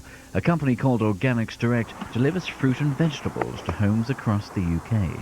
In the future, you won't need a computer to get online either. This microwave can connect to the internet. So what else can you buy on the web? I'm just listening to something I found on a site on the internet. Nowadays, you can buy music in your bedroom. You can download various tunes onto your computer or a blank CD, making your own personal CD to play on your stereo. A lot of the places you can sort of listen to it but not download it. And some places you have to pay to download it. Things are a bit quieter in Jenny and Jack's room. Their challenge is to find a whole new look for themselves by using the internet. On the Dolland & Aitchison website looking at glasses, because you can upload a photo of yourself and then try different pairs of glasses on. Cool, but it's not just glasses. I've been looking at different types of hairdo. I'm hoping to dye my hair green and get some spikes What? With everything from fashion to food available on the internet, it looks like shopping will never be the same again. Next, on Tomorrow's World, a bold new project to save a beautiful animal from extinction. You need to floss more. You're not flossing enough. I'd really like to see more flossing. Your dentist was right, you know, because flossing was the best way to prevent tooth decay, gum disease, and bad breath. Until now. Hi, I'm Steve Kettle, and this is Dr. Milner's Sonic Clean Between machine. It's a sonic-powered flossing system that's so unique it's been awarded 5 US patents. It's easier, faster, and better than old-fashioned flossing. And even cleans where floss can't reach. The Clean Between machine gets deep between your teeth to remove pockets of hidden plaque, rotting food particles, and stagnant odors. I invented the Clean Between machine for my patients who just hated the floss. See what comes out from between your teeth. You'll never just toothbrush again. No more awkward, flimsy floss to get stuck in your teeth and cut your gums. The Clean Between machine glides gently between your teeth. It's a pleasure to use. Look, brushing commits everything that's between the teeth, but even flossing can't get it all. Look how much is left behind. But the Sonic Clean Between machine does just what its name says. It gets between your teeth and really cleans them. Good job. Much better. That's clean. And there's no better way in the world to clean around braces or get under tight fillings, crowns, and bridge work. The Sonic Clean Between machine is compact and cordless, so you can take it anywhere. It comes complete with 8 incidental brush tips, and it's yours for only $19.95. Call now, and we'll also send you the Sonic Toothbrush attachment, this gum stimulator, a Sonic tongue cleaner, and a convenient organizer absolutely free. It's a complete Sonic oral hygiene system for only $19.95, so order yours now. Call 1-800-821-4672 to order your Clean Between machine. With your order, we'll also send you absolutely free the Sonic Toothbrush Attachment, Gum Stimulator, Sonic Tongue Cleaner, and the Convenient Organizer. Call now and you'll also receive 18 interdental flossing brushes and a toothbrush every 60 days free for life. Call now 1-800-821-4672. Join one of the world's largest communities of netcammers on the Intel Tech TV Netcam network, and you could be a star on Tech TV. Show us your talent. Tell us where you're from. Hi, I'm Rose from Beaufort, South Carolina. Or chat with our hosts. Hello, Nate. Hey, what's up? What's up? To join, head to techtv.com/netcam network now. The Intel Tech TV Netcam network is presented by Intel PC Cameras.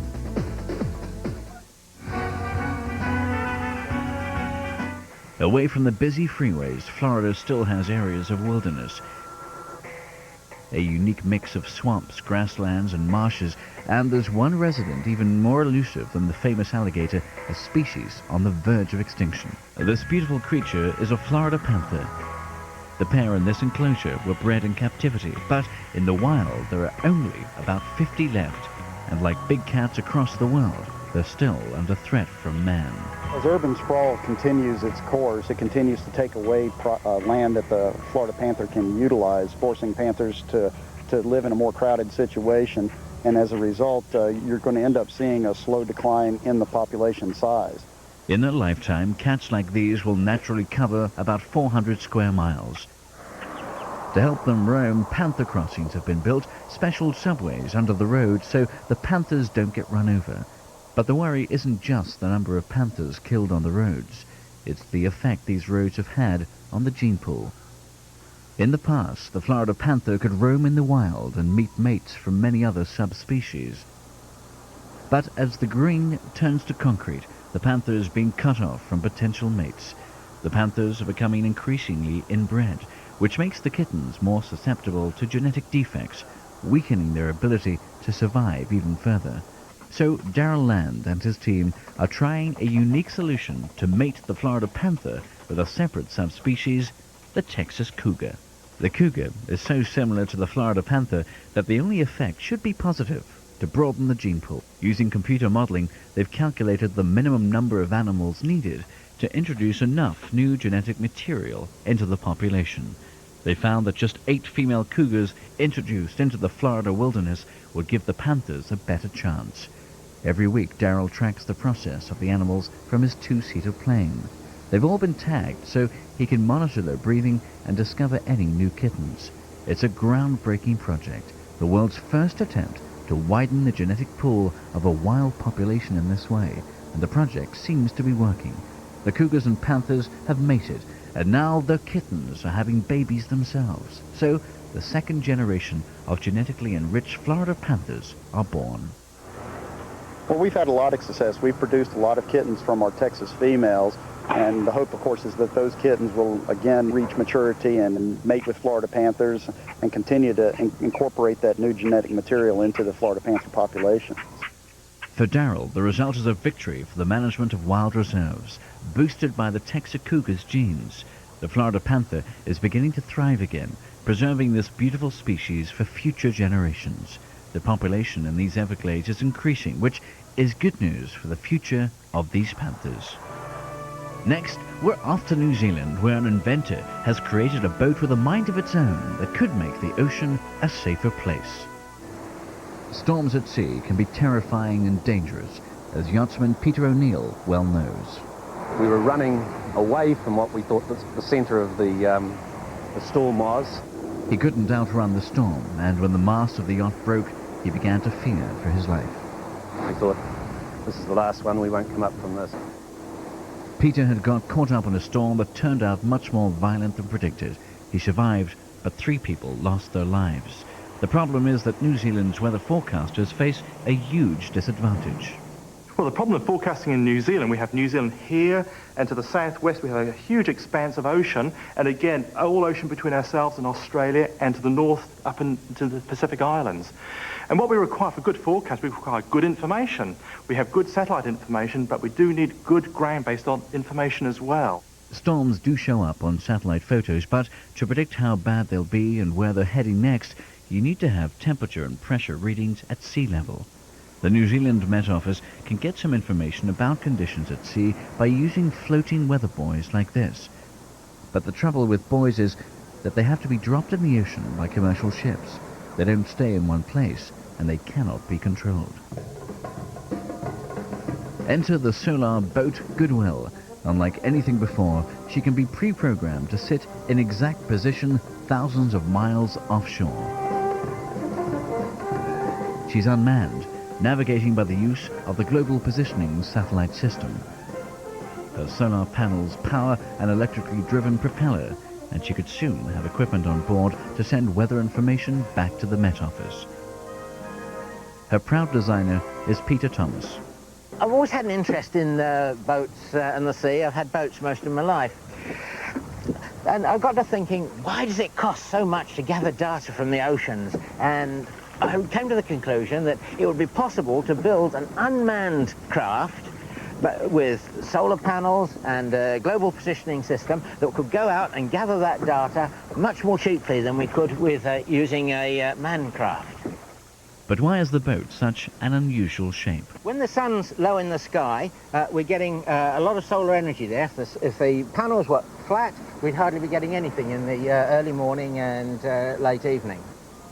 And if it's cloudy, an energy management system takes over, reducing the motor speed to match the available power. In extreme cases, a battery can keep the essential functions going for weeks, so whatever happens, constant weather information will be sent back to shore. Of course, it's going to have to handle some pretty stormy seas. According to Peter Thomas, it can always get itself right way up. We thought we'd put that to the test. Sure enough, it righted itself every time. So Goodwill can keep afloat, but can she really find her own way across the ocean? We've sent her a special challenge to find 2 points marked by buoys.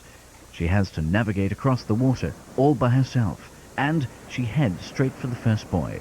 Once in position, she can stay in place. Normally, the rudder works like this, but when it gets there, the rudder opens up like a book. Goodwill may drift, but after half a mile, she automatically motors back to her set position. But today, she's been pre-programmed to keep on going to the second buoy, and she's moving at a decent speed. On average, she travels about 4 knots and covers 120 miles a day. She's passed the test with her instruments, and she could soon be helping to make the dangerous ocean a more predictable place.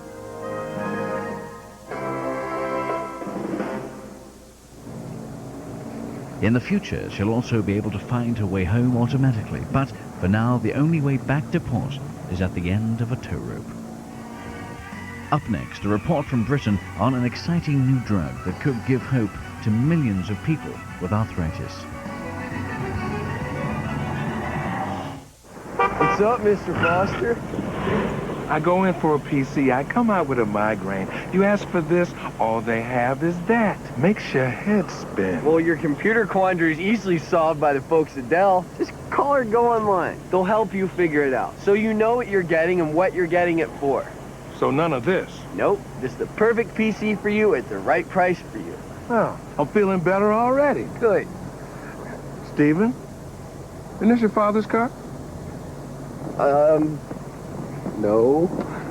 Now you can get $100 back on a new Dell PC, like a Dimension desktop with an Intel Pentium 4 processor, delivering performance where you need it most. It's just $6.99 after a mail-in rebate. Need a notebook? A Go Anywhere Inspiron is just $9.99 after a mail-in rebate. You're gonna say it, aren't you? Oh, he knows. Easy to buy, easy to own, easy as Dell. Dell PCs use Intel Pentium 4 processors. Every day. Now you can enjoy fresh vegetables and beautiful flowers without all the back-breaking work. Just call for our free Troy-Bilt Great Gardens catalog with exciting information on the Troy-Bilt Bronco and our full line of tillers. The amazing Troy-Bilt Bronco works rich organic matter into your soil for magnificent gardens and delicious vegetables. And Troy-Bilt tillers are built to last with cast iron and bronze gear-driven transmissions. No wonder we offer a limited lifetime warranty. And now for a limited time, get free financing, free shipping, and a free bumper attachment on select hard-working Troy-Bilt tillers. Learn more about the rugged Troy-Bilt Bronco. Call for our free Troy-Bilt Great Gardens catalog, loaded with gardening tips and expert advice. For details on the entire line of Troy-Bilt tillers, call toll-free 1-800-720-1900 or log on to www.troybilt.com for 24-hour ordering. E-business as a game. You got players, you got management, you got opponents who don't always play by the rules. This game takes strategy and the ability to move that metaphorical ball that is information with more money on the line than in any other game that's ever been played. E-business isn't just a game, it's the game. So if you're going to play, play to win. In 1980, Tanya Ilbury's life changed, literally, overnight. She was just 20 years old. She was fit and healthy and had no idea that anything was wrong. I went to bed one Saturday and woke up on a Sunday morning with swollen fingers, swollen hands. The next day, her knees and ankles had swollen up. She went to the hospital, and that was when she found out she had arthritis.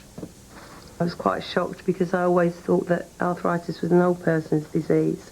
I'd never known anybody young having it. Rheumatoid arthritis is an autoimmune disease that means the body's immune system, which normally fights off disease, has somehow got confused and starts to attack the body's own tissue. In rheumatoid arthritis, this gives rise to painful, stiff and swollen joints. No one yet knows what causes the disease, but what is known is that it can strike at any stage in a person's life, and it's incurable. There are drugs that can help, from painkillers to chemotherapy drugs to steroids. They can ease the symptoms, but most of the drugs deal with the effect of the disease rather than the cause, and there can be unpleasant side effects. For Tanya, only the steroids have enabled her to keep moving around, but the drugs have also caused Tanya to gain a lot of weight. That's a vicious circle because it means more weight on her joints, and so her joints get more painful, which means more steroids and more weight gain. I have to take them because I have to be able to move. If I didn't take steroids, I'd just be a blob in bed, basically. Nice and slim, but not being able to do anything. But Tanya was given the chance to try a new drug known as anti-TNF. The improvement in her condition was dramatic. Literally, I had the infusion one day, and the next day I could get out of bed without pain, could move around. My son was about 2 at the time. I could lift him up without even thinking about it. The drug is treating more than just the symptoms of the disease. In developing the new drug, researchers have studied the chain of chemical reactions in the body that causes rheumatoid arthritis. What they found is that one chemical, TNF, seems to play a crucial part in the disease. Professor Maney. If you added antibodies to these experimental systems that completely blocked TNF, then the whole subsequent cascade of reactions that results in other molecules being recruited was somehow interrupted. Tanya's not on the anti-TNF drug anymore. When she tried it, it was at such an early stage she was only allowed 2 infusions. In later trials, patients like Joan Deal come to the Charing Cross Hospital in London every 6 weeks to receive an infusion. She's helping doctors confirm whether the drugs really do help patients. If all goes as planned, the drug could be available soon, but although it's been hailed as a wonder drug, some experts have concerns. TNF, which occurs naturally in the body, was discovered when scientists were looking for anti-cancer agents, so one concern is that removing TNF could mean patients develop cancer. But Professor Maney, who's researching the new drug, believes the risks are minimal. Insofar as we understand what TNF does in normal health, it seems that it plays a very important part in the host defense to infections rather than cancer. Professor Maney does believe that patients taking anti-TNF may be more susceptible to infections, but he doesn't think this is a major problem. These are minor infections, fortunately, by and large, and we are very used to dealing with this kind of drug in rheumatology because many of the drugs we use have very similar immunosuppressive effects. Despite the risk, Tanya is looking forward to the day when the drug is available for patients like her. Tanya wants to enjoy the present rather than worrying about the future. I want to be moving today, now, with my children whilst they're young. I want to be able to sort of move around with my husband, go out and be as normal as we can be as a family. And in 20 years' time, my children will hopefully be doing their own thing, going their own way. It won't be so important for them to have a mum who can move about and, do things with them. For Tanya, the most important thing is that the new drug has given her hope that there could soon be an alternative to the steroid she currently depends on. And all the time people are doing research, there's hope. But I certainly think that this anti-TNF has really must give people hope for the future. From what I've experienced, it was just wonderful. And, it might not work for everybody, but there's still that element of hope for everyone. Finally, on tomorrow's world, the revolutionary aircraft that looks more like a lawnmower. Arriving in London is Pat Peebles, an inventor that likes doing things differently. He's arrived in the UK to test out his revolutionary new design of aircraft. The key is inside this box. What he's carrying around is a very unconventional-looking model airplane. What makes it unique is this horizontal rotor. It should allow the plane to carry heavy loads at slow speeds. Pat's not actually the first person to have the idea. The design dates back to the 1930s. Instead of a propeller to drive the plane forward and wings for lift, this design has spinning blades on each side. These blades push the plane forward and create the lift needed to fly. But this design was never built. They said it would never get off the ground. But Pat Peebles is confident his modern model will take to the air. Sure enough, it flies, even if it's a bit wobbly. Expert model flyer Mike Golby is certainly impressed. The aircraft is totally revolutionary. The fact that the primary control is the throttle, and the rate of climb, the pitch and everything else is controlled in the throttle is absolutely phenomenal. But Pat isn't aiming to create a new model aircraft craze. He thinks that this invention could be used commercially. Any task where you need to fly slowly would be ideally suited to his design. So Pat's brought his invention to the aeronautics department at the Imperial College in London. By measuring precisely all the forces that the wind produces, they'll be able to work out exactly how much lift is created and whether it really will lead to a revolution in flight. The results are promising, so perhaps Pat's design could one day be flying full size overhead. That's all for this edition of Tomorrow's World. Join us again next time for more glimpses of the future.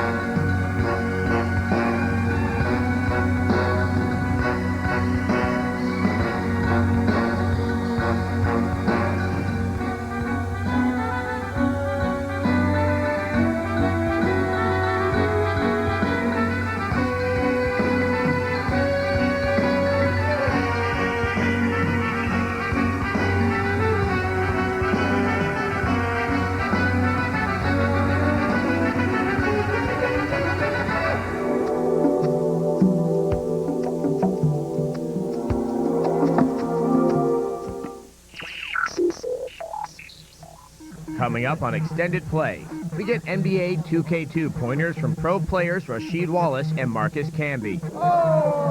We scour the International Toy Fair for Pikachu and Dragon Ball Z. And we smack down and suit up in our reviews of WWF Raw and Maximo. Stick around. It's game time.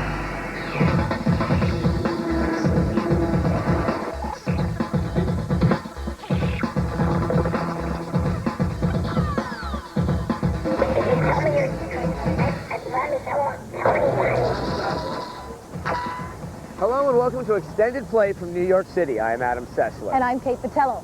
We're here for the International Toy Fair with toys from all over the world, some of which pertain to video games. We're going to go in and take a look at those, and later in the show we'll show you what we found. But first, nothing too exciting is actually happening in the NBA right now. Now, that doesn't have to be the same for your video game experiences. So we decided to go to the big guys, the really big guys, for these NBA pointers. Basketball can be a competitive sport, especially when playing on a video game. So it's no surprise that the newest b-ball game to be on the PS2, NBA 2K2, has all the top hip-hop and sports celebs claiming their superiority on the virtual court. And that's what we do in our spare time on the road. I mean, we check into the hotels, hook the game up, and everybody comes into the room and just plays. I play this all day. I got one in my truck right now. I'm nice. You know, not to brag on myself or anything, I'm nice. It's all about bragging rights. To find out which gaming star actually had the skills to back up their brash words, Get all that out of here. Sega Sports held its second annual All-Star Celebrity Challenge to see once and for all who is the best gamer for the 2002 season. My strategy coming into this today was to be physical. You know, I wanted to score all my points down in the paint, you know, mix it up, get Gary Payton and shoot a couple threes. Yeah, my name is Fat Joe. I'm a recording artist. I'm playing this guy right here. Real tough guy, really been staring me down. As the situation started getting ugly, we braved the gaming floor to get the top contenders inside tips and game plans heading into the big tournament. It's a real offensive-minded game, so you might have to outscore your opponent. But, hey, me personally, I like defense. Defense, defense, defense. Oh, it's all about defense. Takes the shot. You got to play straight up. You got to go with it a little bit every now and then. I got to learn how to steal the ball. You got to learn how to steal the ball in 2K2 because it's really an offensive game, but if you can steal the ball a couple of times, you'll be all right. I had it on the zero button, and when you basically just make you just go in and take the ball. You got to have real good stick skills because it's a quick, fast game playing 2-on-2. Stay focused and play smart. Don't shoot the three ball all the time. You shoot three ball, you can able to get the ball off, you know, snatch it out the air. You have to be patient because sometimes what it is when you get ready to shoot, the first thing they'll do, they'll jump. But if you be patient and let them jump first and then you shoot, it's an easy win. Why you suck the three-pointer up, man? Drops it into the low post. Thank you, contestants, for your insights. There can be only one NBA 2K2 champion, and the deciding match would be between these two gaming masters. Benzino. I beat Fat Joe in the first round. It was big for me, man. I don't know where he went. I sent him home early, you know what I'm saying? And rapper star Mad Skills. Benzino he's fierce, man. He plays quick, he plays fast. Is we ready? Put it on the screen. Oh! Rookie mistake. You have to capitalize on that. Give me that. Let's go. Oh, no. Let's go. Early. Get our composure together now, brothers. Come on.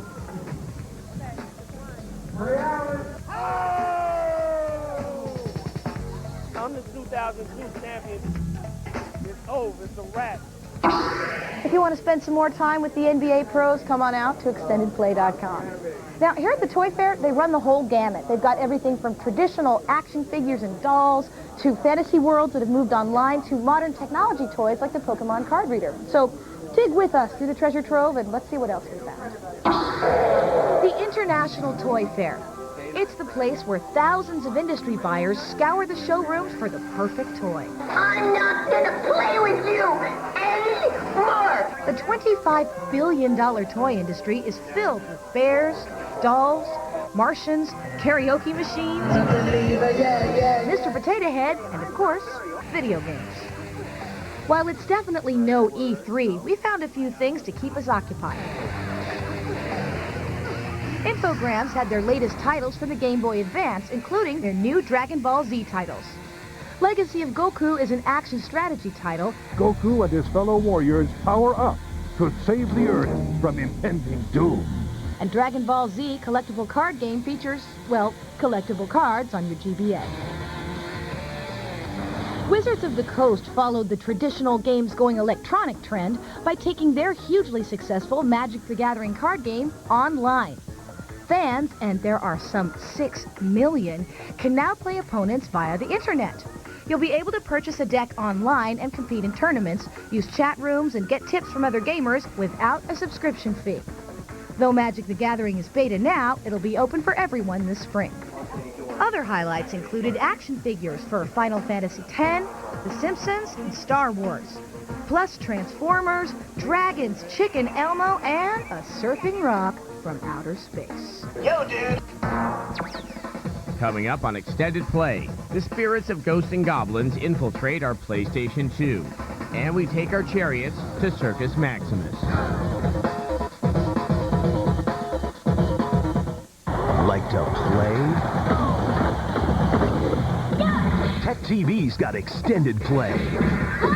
The only show that revs you up for the ultimate gaming experience.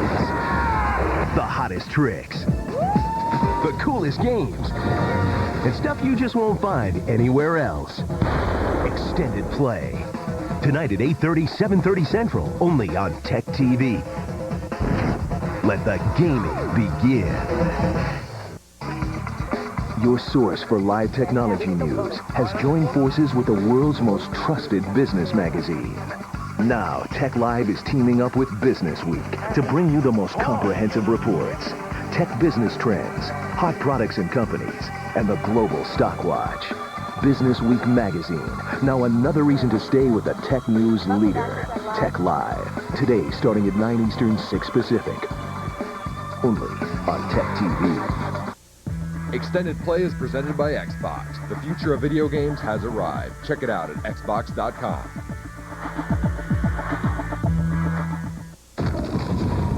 DJ Professor K here, the last free voice of the city, baby. Here's a long-distance dedication from the kids on the street. Dear Security Goon Squad, we want to thank you for being you. Slow, weak, clueless. We are free, man. Keeping the soul of the city alive. You can't stop us. Yeah! Hugs and kisses, baby. Jet Set Radio Future. Tune into the new revolution. Ready T for team. New and only on Xbox.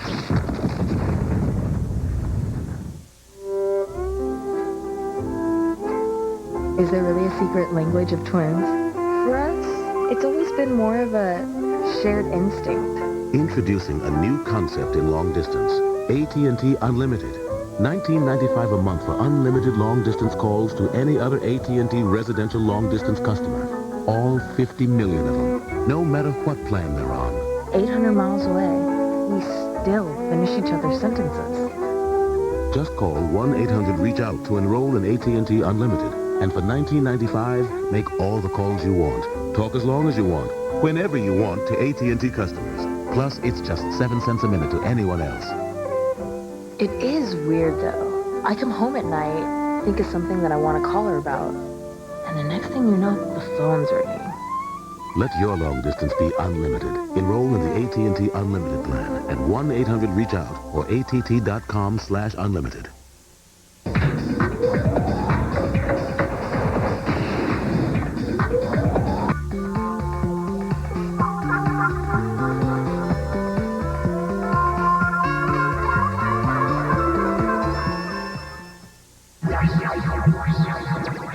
Welcome back to Extended Play at the Toy Fair, where Kate is checking out the Pokemon card reader. Is it working? Yeah, except I can't read Japanese. Oh, just look closer.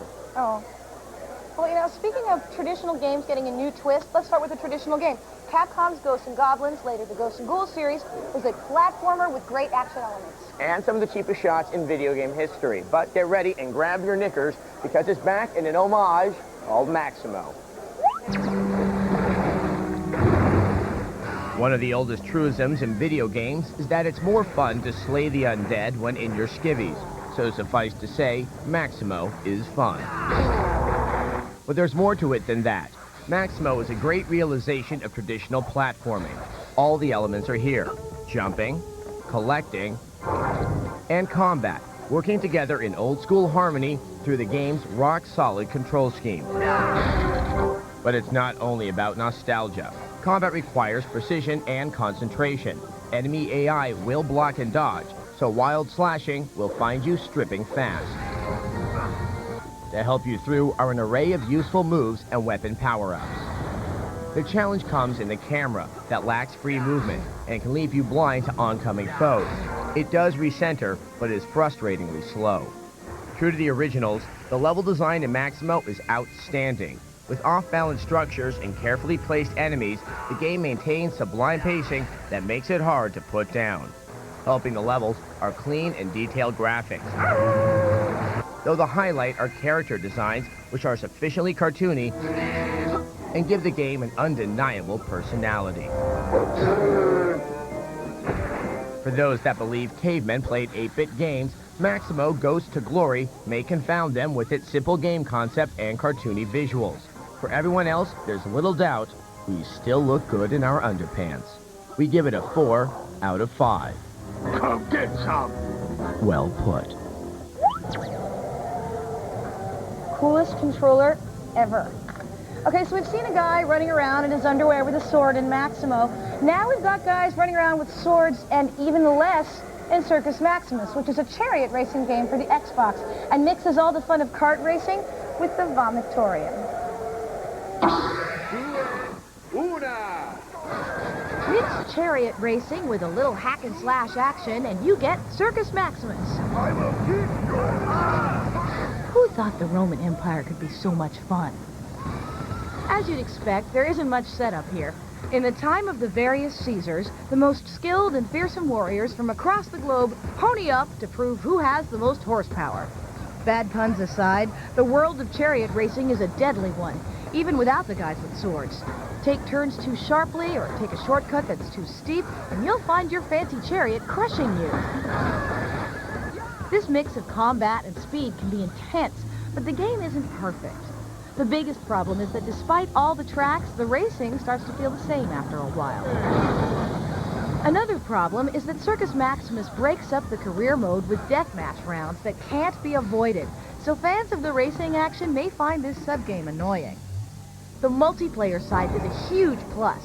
While the game has the usual split-screen two-player mode, the co-op gameplay is even more engaging. 2 players can form a team where one player is the driver and the other the warrior. 4 players can go head-to-head this way, and the results are a hoot. Overall, there's a lot of entertainment to be had, even if the game comes up a bit short, which is why we give Circus Maximus a 3 out of 5. Coming up on Extended Play, Lita kicks butt in WWF Raw. And we get a left hook to the head in Boxing Fever. Ow!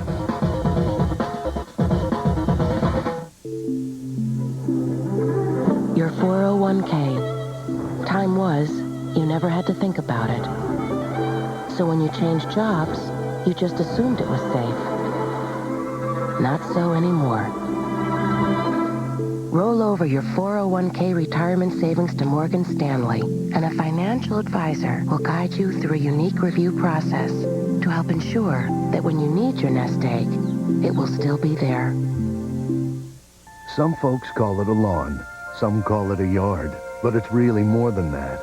It's a piece of your life with a life all its own. Sometimes a playground, sometimes a ball field, always a gathering place. So how do you care for a piece of land that will be in your family a long time? with a piece of equipment that will also be there. Cub Cadet isn't like other tractors. It's better made, and it's dependable and lasts for years. And right now, it's more affordable than ever with 0% financing. Cub Cadet builds its tractors with welded steel frames and cast iron front axles. Most tractors feature the added performance of solid steel drive shafts, and we back them with a 5-year limited warranty. Call today for your free copy of the book, Big Ideas for Big Yards. Find out more about the complete line of Cub Cadets and for the name of a dealer near you.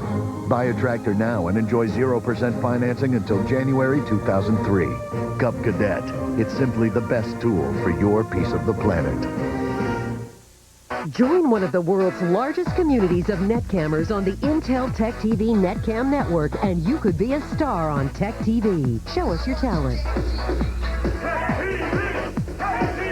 Tell us where you're from. Hi, I'm Rose from Beaufort, South Carolina. Or chat with our hosts. Hello, Nate. Hey, what's up? What's up? To join, head to techtv.com/netcam network now. The Intel TechTV Netcam network is presented by the Intel Pentium 4 processor. Welcome back to Extended Play at the International Toy Fair. The fantasy-themed turn-based strategy game Disciples to Save Your Lands turned out to be a surprise success for its developer, Strategy First. Well, now there's a follow-up, Disciples 2, Dark Prophecy. But the question here is it just a rehash of the original, or is there something new? A decade ago, the first great wars had spread blood throughout the lands. Half of their realm fled behind their great runic portal. The others driven mad out of fear of the Ragnarok. Yeah, you gotta watch out for that Ragnarok. Disciples 2 Dark Prophecy is Strategy First's latest entry into the niche genre of fantasy-inspired turn-based strategy. At its heart, it's a war game, and players will find themselves engaging in the familiar ritual of managing resources, raising an army, and crushing the opposition. This is a lean, well-crafted game that's very easy to learn, yet holds plenty of strategic depth for the experienced player. Careful choices must be made when building your army, and the addition of special units like the Thief class, who can pull off all kinds of covert actions, gives the player added incentive to try new strategies. Graphically, Disciples 2 has gotten a major overhaul from the previous game.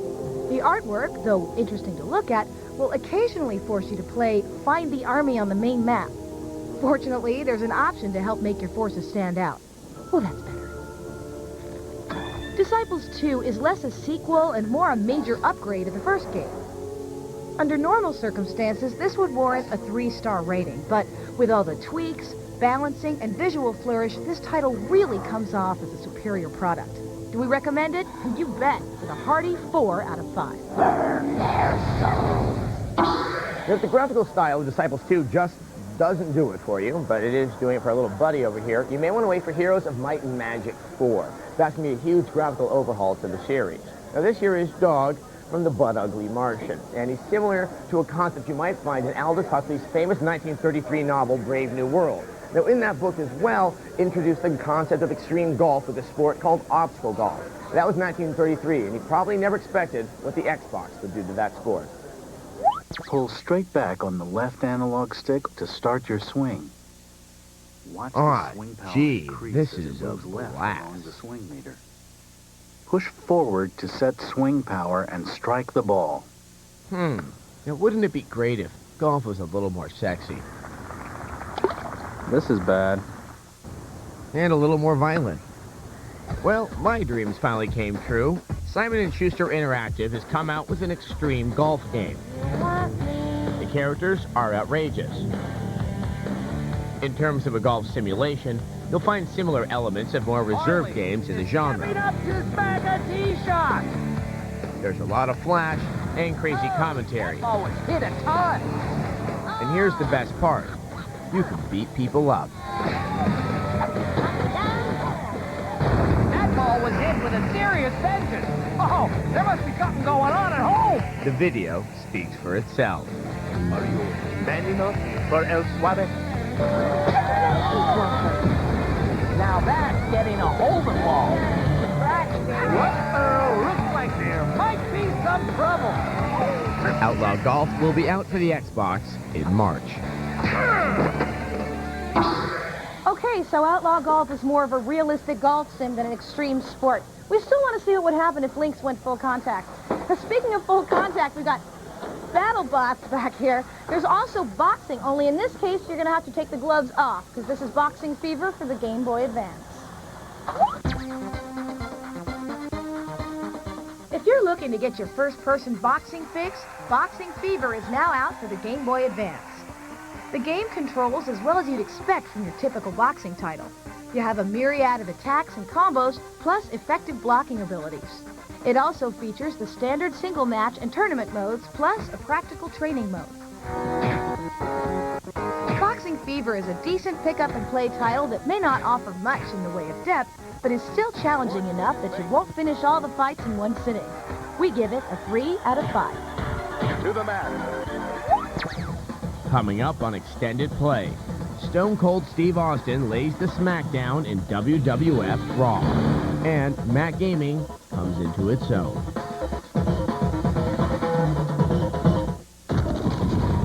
DJ Professor K here, the last free voice of the city, baby. Here's a long-distance dedication from the kids on the street. Dear Security Goon Squad, we want to thank you for being you.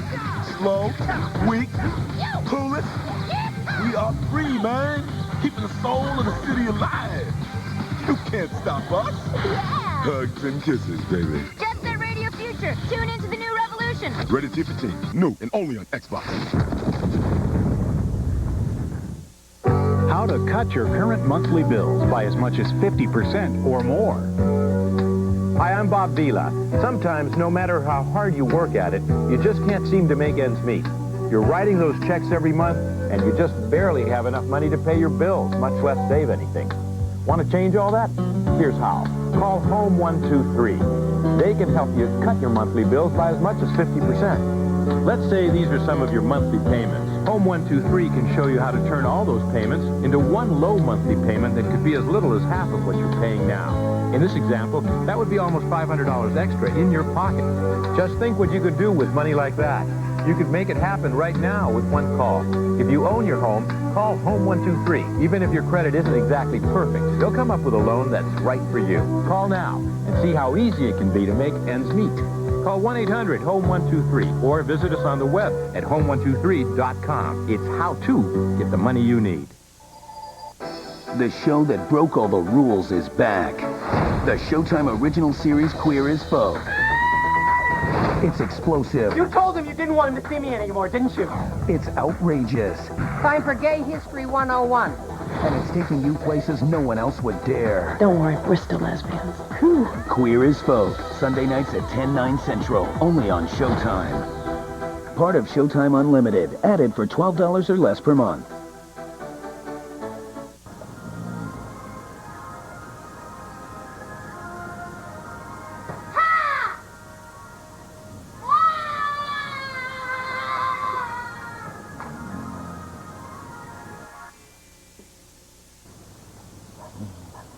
With DirecTV Interactive, you can shop for books, music, and more. Access weather updates, news headlines, and check your sports scores. Just look for the eye and click your remote control. It's easy. 5000 TPC has something for everyone. For film buffs, a free DVD drive. Or for music buffs, a free CDRW drive. For technology buffs, an Intel Pentium 4 processor with power to burn. And burn and burn. Yeah, it's a buff PC, all right. And it's just $7.99 after a $50 instant rebate. So, financial buffs, call 1-800-336-1416 to buy now. And get a free DVD or CDRW drive.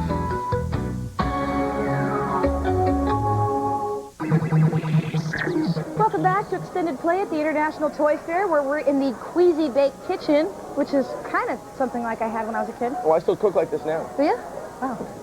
Last year at CES, WWF star The Rock showed up to lay us the smack-us-down. In other words, he was there with Bill Gates to show off both the Xbox and the first wrestling game for the system, WWF Raw is War. So, does the Xbox's power add some life to the genre? Let's find out. Hey, let's see, you guys want that Blinda Booger drink now? Blinda Booger? Much. Blinda Booger. Okay, cheers, man. Remember, waste not, wants not. There you go. Authentic. Slimy yet satisfying. Oh, yeah.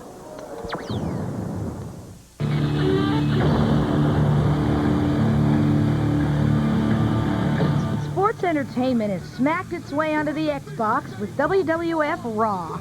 It's got some winning features, but may not quite take the belt.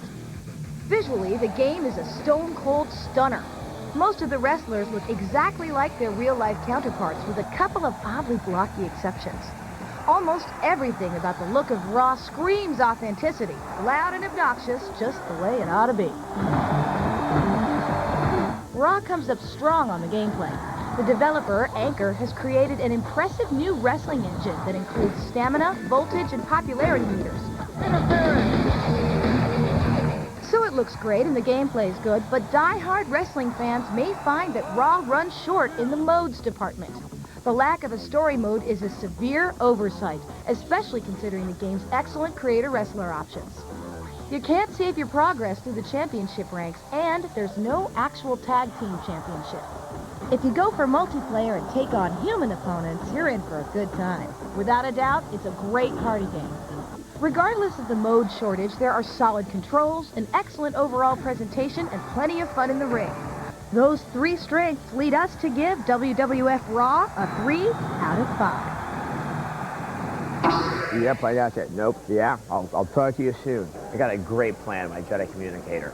Now, if you're looking for a couple more wrestling games, there's 2 coming out for the PS2. There's Legends of Wrestling and All-Star Pro Wrestling 3. That one's from Square. Now, many times we show a cool PC game on the show. People write in, hey, when is that coming out for the Mac? And then we write back, never. Now, usually we hear that the state of the Mac is all right, but how is the state of Mac gaming?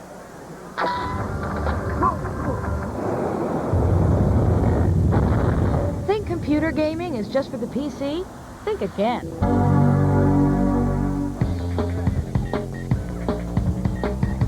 At this year's Macworld Expo, Apple unveiled the new iMac. While it may look like a desk lamp, it's got some solid gaming chops under the hood. With an NVIDIA GeForce 2 graphics card, up to 1 gig of RAM, and a great-looking flat panel display, the iMac could push Apple farther into the mainstream gaming world. Consumers play games, and they want to play games that are equal to, if not better, than what they can see on the consoles. While Macs only make up about 5% of the total home computer market, they're hoping to push their gaming initiative forward with the new Mac OS X. Certainly there was a lull for the past few years that's now taken off with OS X. We have the Java in there. It's now not a, it's not a drop-in. It's part of the core operating system. We've done a lot of work with NVIDIA. So the graphics are just rich and they're fluid and you can do a lot. So the big change has been we've provided the technology and the platform. Now the gamers are seeing it. They're starting to bring their titles out and we're really excited about that. The new operating system is allowing developers to port PC games over to the Mac more easily. Marquee titles like Black and White, Age of Empires 2, and Return to Castle Wolfenstein are finding their way to the Apple computers. 2 of the top Mac publishers are Aspire Media and Mac Play. Mac OS X is a brand new operating system that's built on top of Unix. And because of this, it's got preemptive multitasking, it's got multi-threading, it's got all the features that a lot of game programmers have come to expect from a modern operating system. We're not trying to get every single game that's out there to come up to the Mac. The market doesn't support it, and frankly, there's not always that many good games. So we try and pick good games that give people some value for their money, and of course, things that we think we can make money on. I like to think of the Mac gaming segment as almost a filter to just the best content that comes on the platform. They treat the PC release as the demo or the beta for the Mac version. Traditionally, Mac gamers can't make as many changes to the hardware or architecture of a Mac as they can to a PC. Every single iMac that has ever shipped has been 3D accelerated, has literally been a self-contained console with a display. One company doing the operating system, one company designing the hardware, the sound cards and all of that stuff, it's all integrated in. And we have, ATI and NVIDIA making graphics chips, so we don't really have to deal with, all of the different permutations of possible configurations. The Mac gaming market is never likely to exceed the PC market, but for now, owning a Mac doesn't leave you completely out of the gaming loop. Our goal as a company is to ensure that the Mac survives as a platform. And in order to do this, we try to convince developers that we meet and talk to develop for the Macintosh. This is definitely the big awakening of gaming on the platform. Hit me, baby, one more time. Oh, hey, people. Okay, if you want to know more about Mac gaming, just drop us an email at extendedplay.com. And get ready for next week when we review State of Emergency, not the one that I'm in, but the game, and we'll have a strategy guide for Sim Golf. All while surrounded by Pikachu. Yes. It'll be cool. Hot boa, baby. Yes, it is hot. Well, That's that's it for our show for this week. And we'd like to give big thanks to the New York International Toy Fair for letting us join them and sing our golden tones. So until next time, game over. Ready? Now here we go. My loneliness. I don't know what you're talking about. Shut up.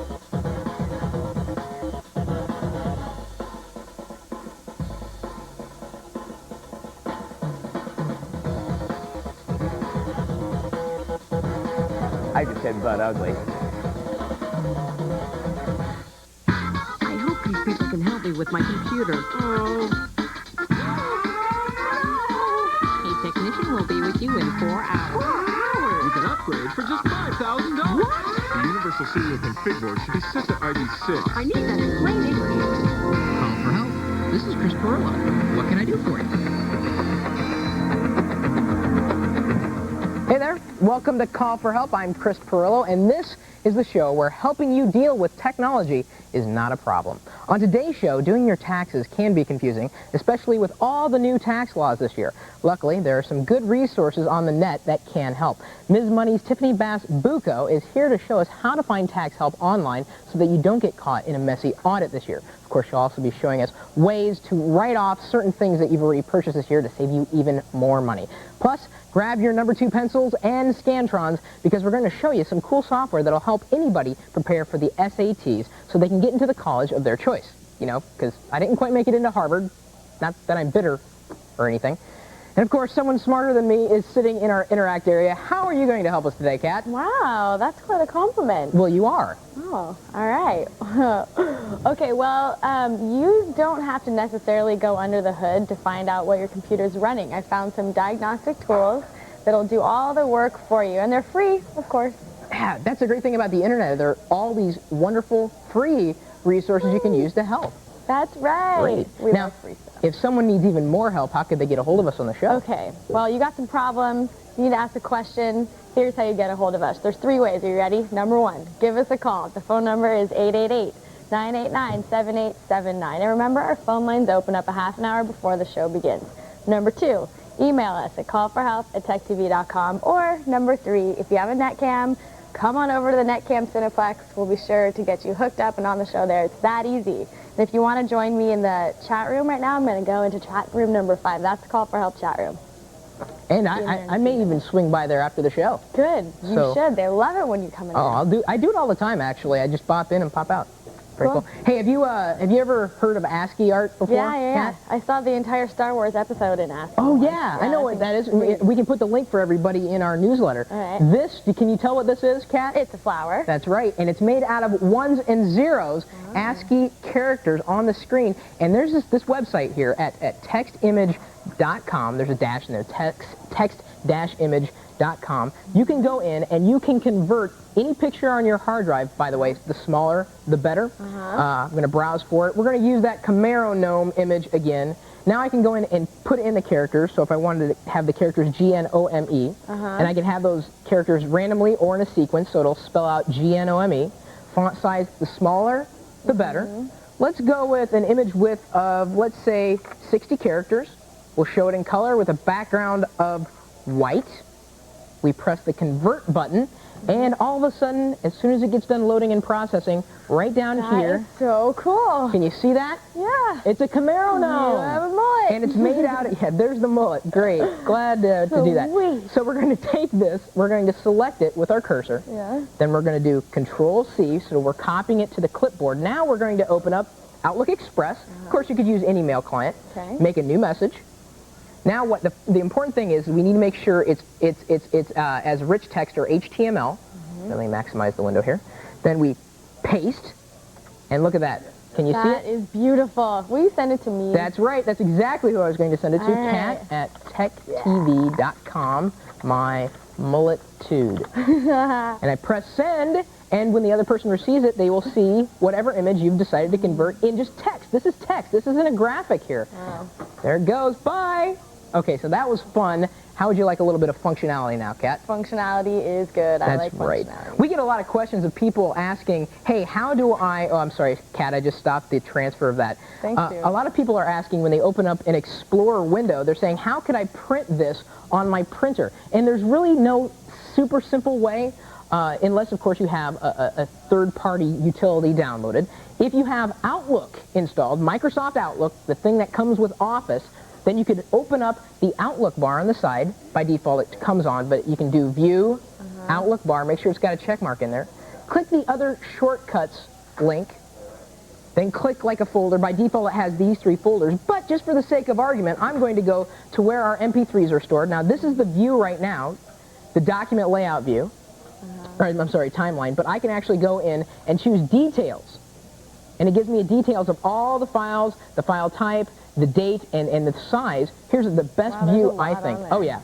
The coolest view is by file type, because now I can get a listing specifically of the folders, the MP3 format sounds, the Winamp media files, everything that's in the folder, okay? Right. So how do you print it out? Simple. You click File, Print, Table Style, and make sure you've got the right printer selected. You press OK, there it goes to the printer, and you'll have a printout that looks exactly like this on the screen without having to install any extra software. Why do you want that printed out? You'd be surprised. A lot of people want a hard copy of their MP3 collection or their documents. You never know. Fascinating. Very fascinating. And if you were fascinated by that, then stick around, because coming up next, if you're in high school or middle school or have a child who is, then sooner or later you're going to have to deal with the SAT. We'll show you the latest software to help you prepare when Call for Help returns.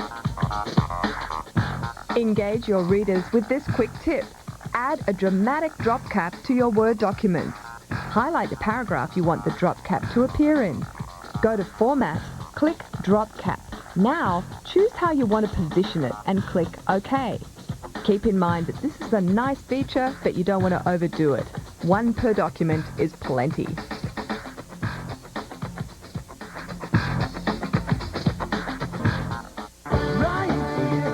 Coming this April, the Tech TV.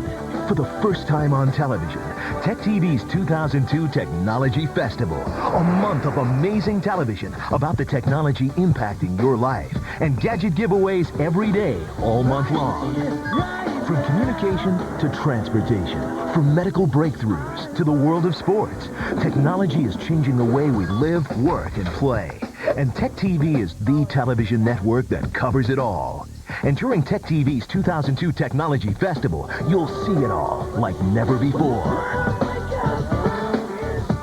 Also in April, don't miss Tech TV's great gadget giveaway.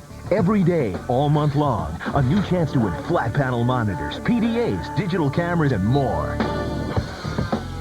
It's all part of Tech TV's 2002 Technology Festival, coming this April, only on Tech TV. Think of e-business as a game. You got players, you got management. You got opponents who don't always play by the rules. This game takes strategy and the ability to move that metaphorical ball that is information with more money on the line than in any other game that's ever been played. E-business isn't just a game, it's the game. So if you're going to play, play to win. Your 401k. Time was, you never had to think about it. So when you changed jobs, you just assumed it was safe. Not so anymore. Roll over your 401k retirement savings to Morgan Stanley, and a financial advisor will guide you through a unique review process to help ensure that when you need your nest egg, it will still be there. What's up, Mr. Foster?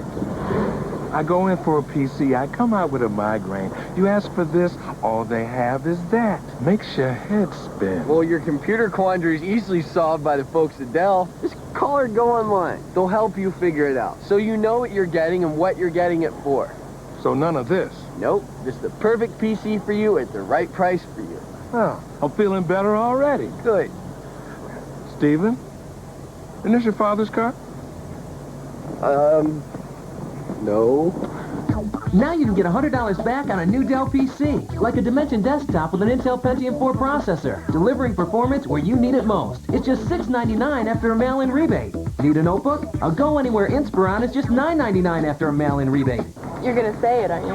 Oh, he knows. Easy to buy, easy to own, easy as Dell. Dell PCs use Intel Pentium 4 processors.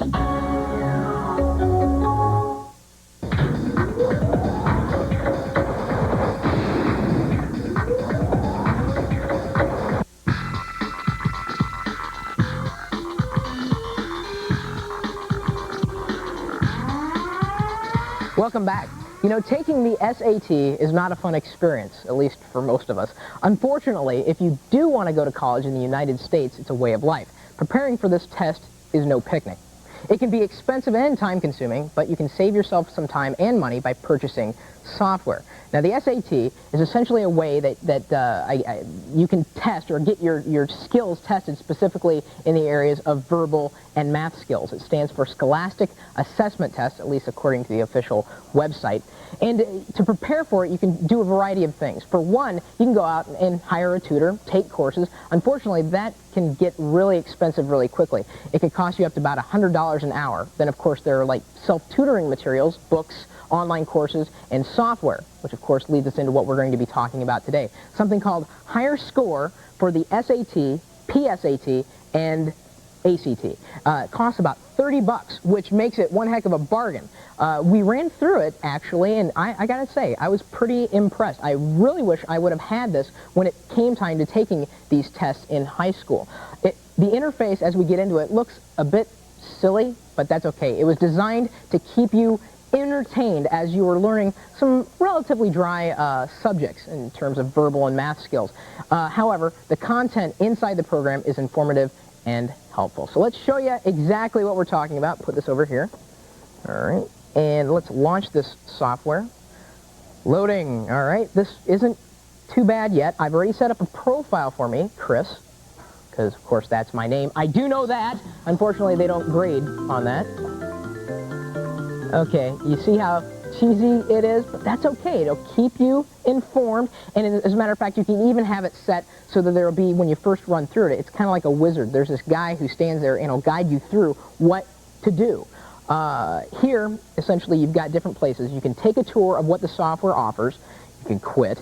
You can take some lessons, and here, the most interesting part about the lessons is that it gives you secrets or tips on how to take the test. So if you run into a question that you're having a problem with, you can learn how to narrow down the answers so that you pick the right one. So the lessons area is really, it's interactive, and it'll give you help in lessons, because that's why they call it the lessons. Now, if you're one who is more of an entertainment type of person, then of course the games section will be for you. Here, you can print out flashcards, play math games, and even build your... See, there's the little wizard. He doesn't really look like a wizard. Frequently asked questions about the test.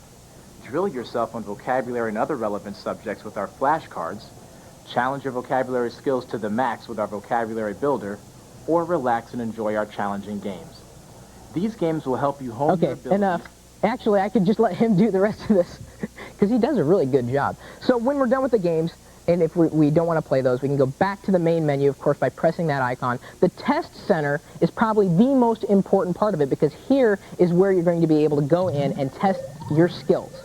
This is the part that I think is probably the best part of the software, because as I double-click this to take the verbal test 2, because I've already taken 1, and I'll show you the results of what I got there in a second, you can enter it in a tutor mode, which of course will guide you in case you're having a problem with this. As a matter of fact, why don't we ask Kat this question? Barbara Walters distinguished herself as a journalist by asking famous people the kinds of blank questions that other reporters shied away from. Discreet, intriguing, pointed, gentle, or indirect? I would say intriguing. Intriguing questions. Right. Okay, so we've selected B. Of course, if you were having an issue and you weren't sure if it was B or, let's say, C, because they're kind of the same, you could press the hint button and it tells you. Oh, that's interesting. Isn't that nice? Yeah. Very interactive. You're not going to find that kind of interactivity in a book. in terms of, it does this for each particular question. So we can go, once we've selected or believe we've selected the right answer, we press the green arrow. I hope so. Answer as many questions. Well, keep your fingers crossed. We'll find out in a second. You run through the gamut of questions.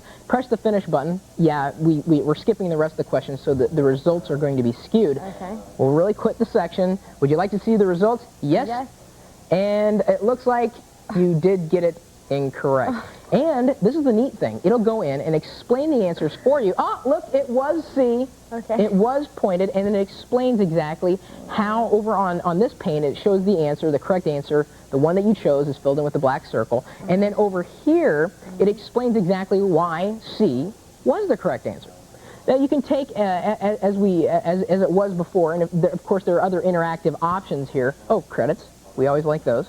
You can actually go in, and in the admission sections, you can find out how colleges would take to your scores, and you can set up different preferences here. Let me show you the results I got. I had this tool. I know. Yeah. I'm serious. I mean, the kids today, I mean, we're kids. Kids today. Well, we're kids, but if we would have had this type of tool way back when we were in high school or preparing for college, I'm sure we would have done so much better with the test. Here's how I did. I got 23 questions correct, 5 incorrect. And the neat thing is it the performance section here.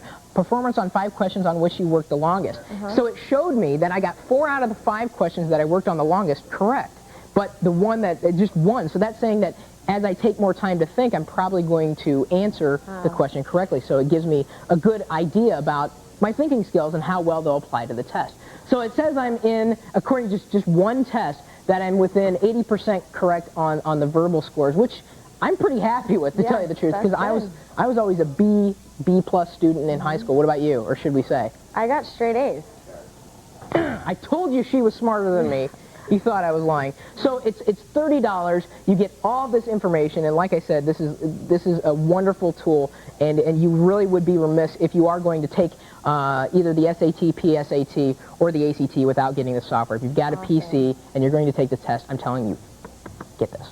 Now, if you want to know more about this and studying for the SAT using the PC, go to our website. The address is at techtv.com/call-for-help. Still ahead, have you ever downloaded a program and then forgot where you put it? Well, we've got a tip just for you, so stay tuned.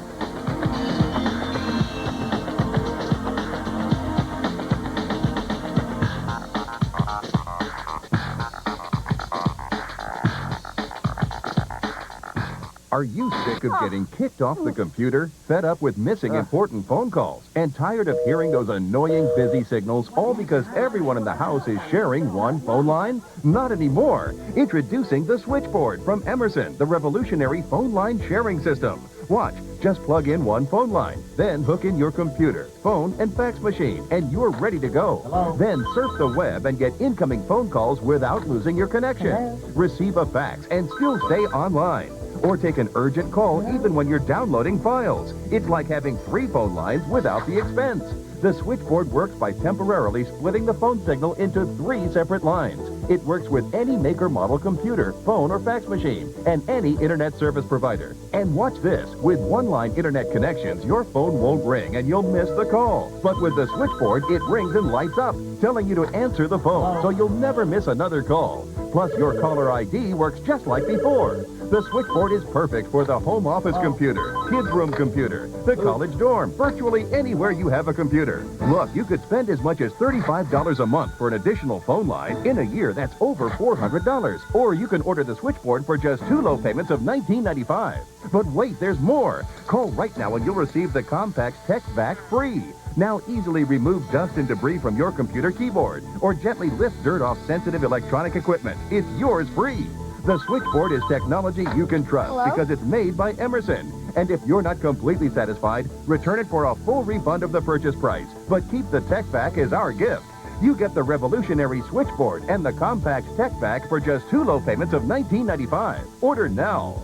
To order your Emerson switchboard, call 1-800-652-0600 or send check or money order for $39.90 plus shipping to the address on your screen. Call 1-800-652-0600. That's 1-800-652-0600.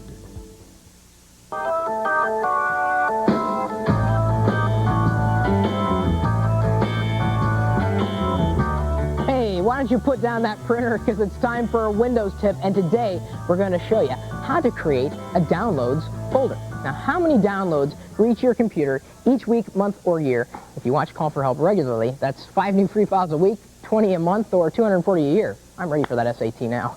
That's a whole lot of free downloads that you'll need to manage, and the easiest place to download anything to your computer is your desktop. Now, if you don't have a download action plan in place, then your desktop is going to be one big heap of executable files and zip files before you know it. So let me show you a little secret.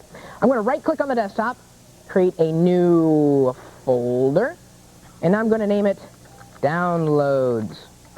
That's pretty much as difficult as it gets. I'm going to move it. Let's put it over here. Now I need to download something. So let's see, where should I go? I know what I'll do. I will download my favorite notepad replacement, MetaPad, available at liquidninja.com. Right-click on that, save target as. Now, instead of saving directly to the desktop, I'm going to double-click that downloads folder, and right there is where it will be saved. Now, the next time I go to download something else, like, let's say the limited edition MetaPad, by the way, this is freeware too, save target as, it'll automatically start up in that downloads folder. There we go, we'll save that. Let's close Internet Explorer again, and there's our downloads folder. Nice, clean, concise. That's as easy as it gets. Amazing. Okay, now, since the show is called Call for Help, I suppose we better connect with our first caller. What you say, Kat? Yes, we shall. His name is Garrett. He's on the Intel Tech TV Netcam network, and he's from Tomball, Texas. Garrett! Hey, how's it going? Oh, it's going good. How's it going for you? Pretty good. You got a pretty busy background there. Do I? Yeah, a lot of pictures and stuff hanging up. Yeah. All we have is this big old ugly plasma thing. Although I'm sure you'd trade it any day for what you got on your wall, huh? Yeah, probably. What can I help you with today? Well, I'm running XP Professional, and I have the different users set up so other people in my family can use my computer. So, like, my mom can use my scanner because her computer doesn't have one. Okay. And I was just wondering how I can change the administrator settings to where, like, I could keep her from loading certain things like my computer or whatnot so she can go in from... keep her from messing things up. Oh, sure. There's a variety of ways to do this, but probably the quickest way for you, since you're running Windows XP Professional, you've heard of Tweak UI before? The tool that I'm going to show you that's built into Windows XP Pro, not Home Edition, just Pro, something called GP Edit. Okay. And you can run this. I've got a shortcut for it, but you can click Start, Run, and this is what you have to type, just like this, gpedit.msc. Now, before everybody starts freaking out, we're going to have this listed in the show notes, and we're also going to have it listed in our newsletter, because a lot of people email me after the show saying, hey, what was it? Get the newsletter, it's easier. So once we've got that entered, Garrett, click OK, and what you're going to see is the policy, the group policy editor pop up. Here, you can go in and select the specific settings for the different users that are on your computer.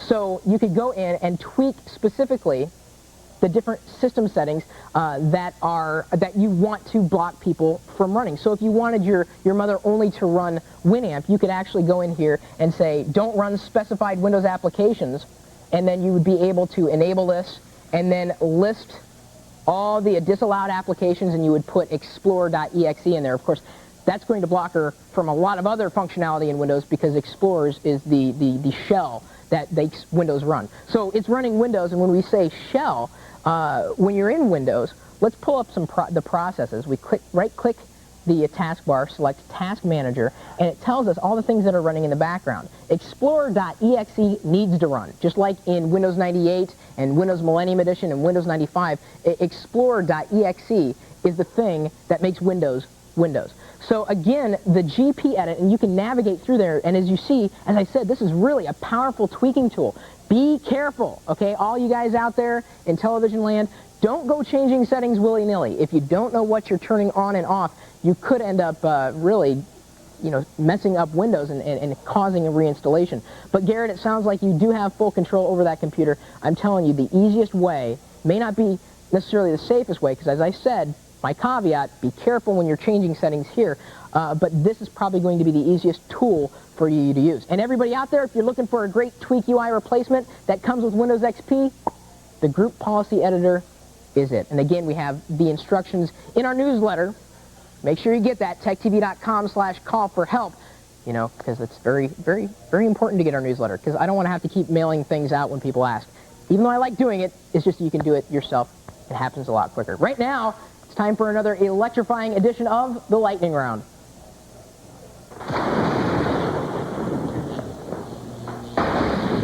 What a cool graphic. All right, that's right. It's time to find out what Chris really knows. I'm holding 20 questions in my hand. Let's see how many he can answer in 90 seconds. Chris, you ready? Oh yeah, I ate my Wheaties today. Breakfast of geeks. Okay, start the clock now.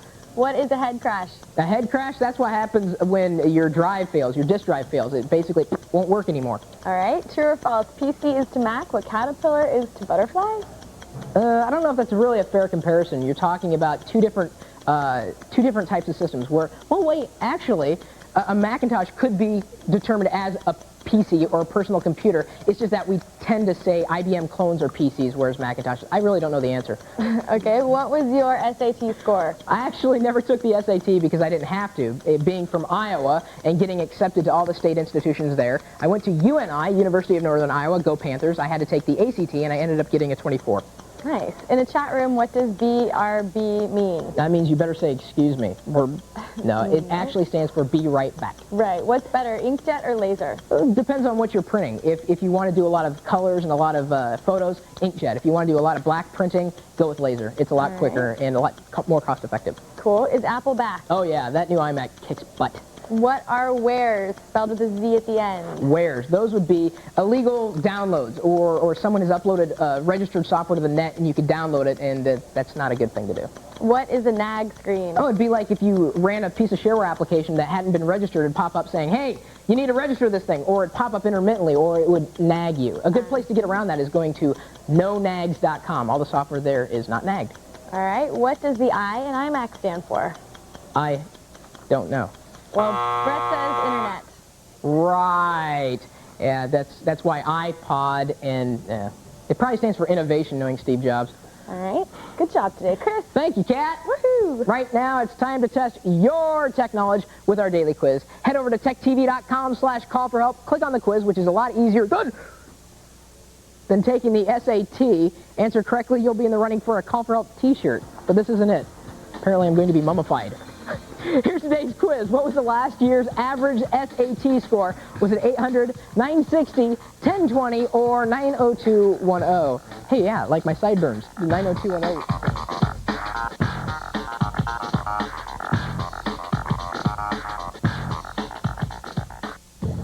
Gina? You know, when I was first hired, we didn't have all these fancy integrated systems. Our sales program wasn't even linked with accounting.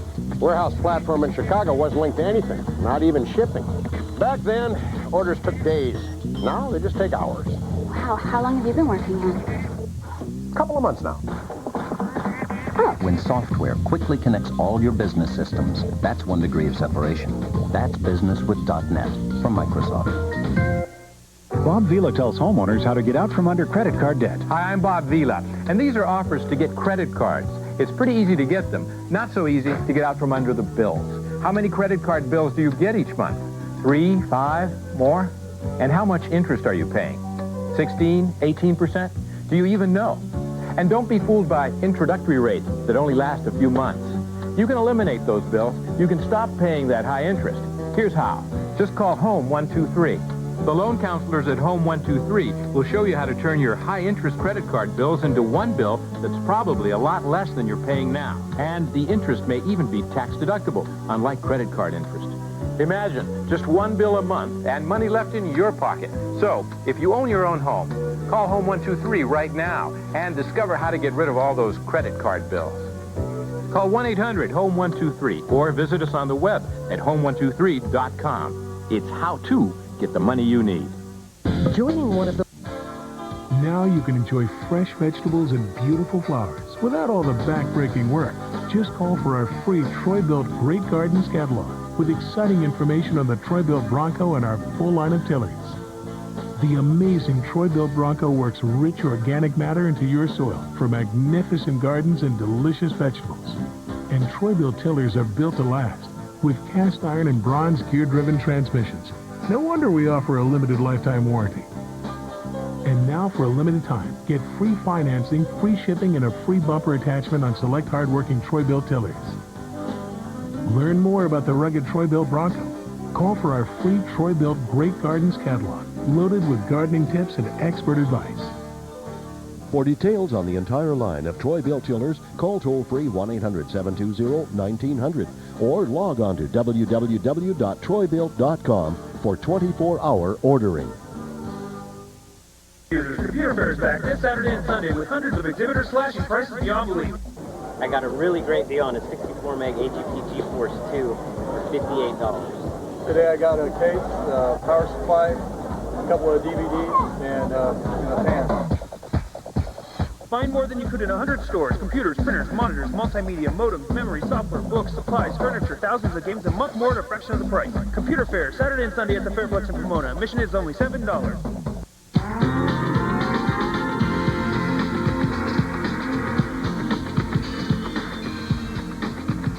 Much like a fine automobile, your PC often needs a checkup to make sure that everything is happy-go-lucky. And Kat, I believe you have some online tools that can help. I sure do. My computer was acting strange. Uh-oh. And so I decided to just find out a little bit more about it with these cool websites. Ooh, sounds nice. Yeah, I'm so excited. Okay, the first thing I actually wanted to know was I was trying to connect with someone using NetMeeting, and I didn't know what my IP address was. So I found this website, ipchicken.com, and basically you just go there, and it pulls up your IP address.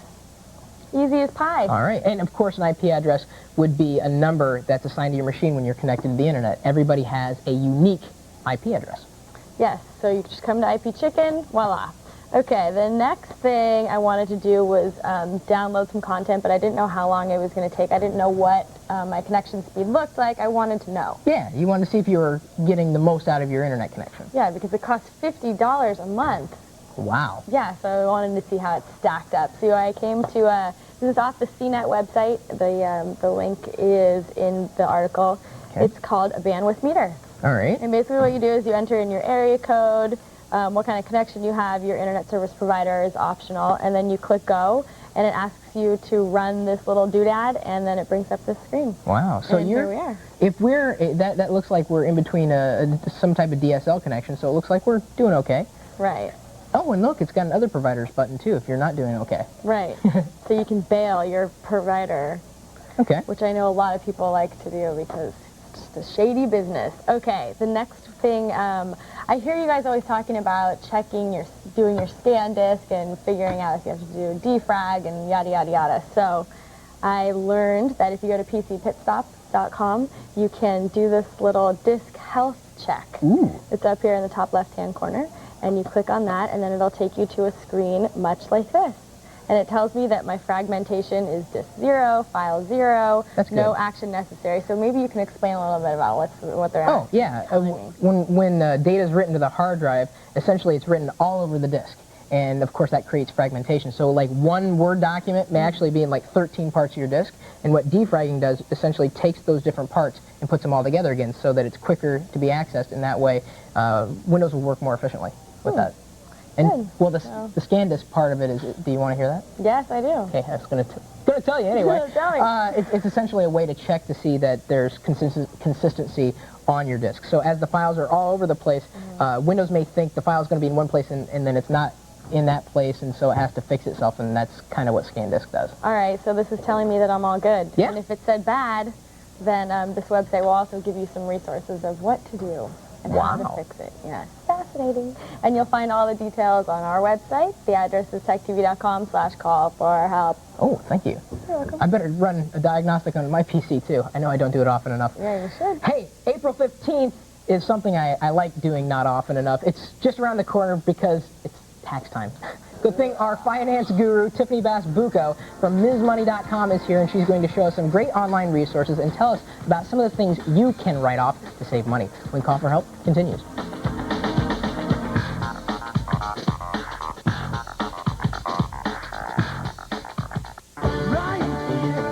Coming this April to Tech TV. For the first time on television, Tech TV's 2002 Technology Festival. A month of amazing television about the technology impacting your life. And gadget giveaways every day, all month long. From communication to transportation, from medical breakthroughs to the world of sports, technology is changing the way we live, work, and play. And Tech TV is the television network that covers it all. And during Tech TV's 2002 Technology Festival, you'll see it all like never before. Also in April, don't miss Tech TV's great gadget giveaway. Every day, all month long, a new chance to win flat panel monitors, PDAs, digital cameras, and more. It's all part of Tech TV's 2002 Technology Festival, coming this April, only on Tech TV. Rugged, tough. The Rhino is built to take grueling off-road abuse. Its protective exterior can withstand almost anything thrown at it. And so can Rhino Lining's Tough Stuff truck bed liners. I use my truck to make a living hauling gravel and scrap metal. But I still want it to look great when the day's over. If you work your truck hard, then you need a Rhino Lining sprayed-on polyurethane lining to protect your truck bed. With over 600 dealers around the globe, Rhino Linings is the world's leading sprayed-on liner company. Their Tough Stuff liner, sprayed on up to a 1/4 inch thick, is virtually indestructible polyurethane that won't crack, peel, or warp. And like the Rhino's tough eyes, Tough Stuff's durable surface can take almost anything you can throw at it. Its unique non-skid surface was made for hauling. But unlike plastic liners, which don't stop truck bed rust, a Rhino Lining protects your investment permanently, keeping your truck bed looking almost new. My father's first truck cost $1,600. This one cost $30,000. That's why I depend on a Rhino Lining to keep my truck bed looking new. A Rhino Lining only takes a few hours to apply, and it's warranted by your dealer for as long as you own your truck. But unlike the Rhino, it's available in many colors, not just gray. A Rhino Lining can even be custom color matched to your truck. So if you really want to protect your truck's value, get a Rhino Liner, the incredible spray-on bed liner warranted by your dealer for as long as you own your truck. Keep your truck's bed looking almost as new as the day you brought it home. Call or log on right now. We'll send you a free brochure, a sample of Tough Stuff, and give you the name of the Rhino Linings dealer nearest you. Call now.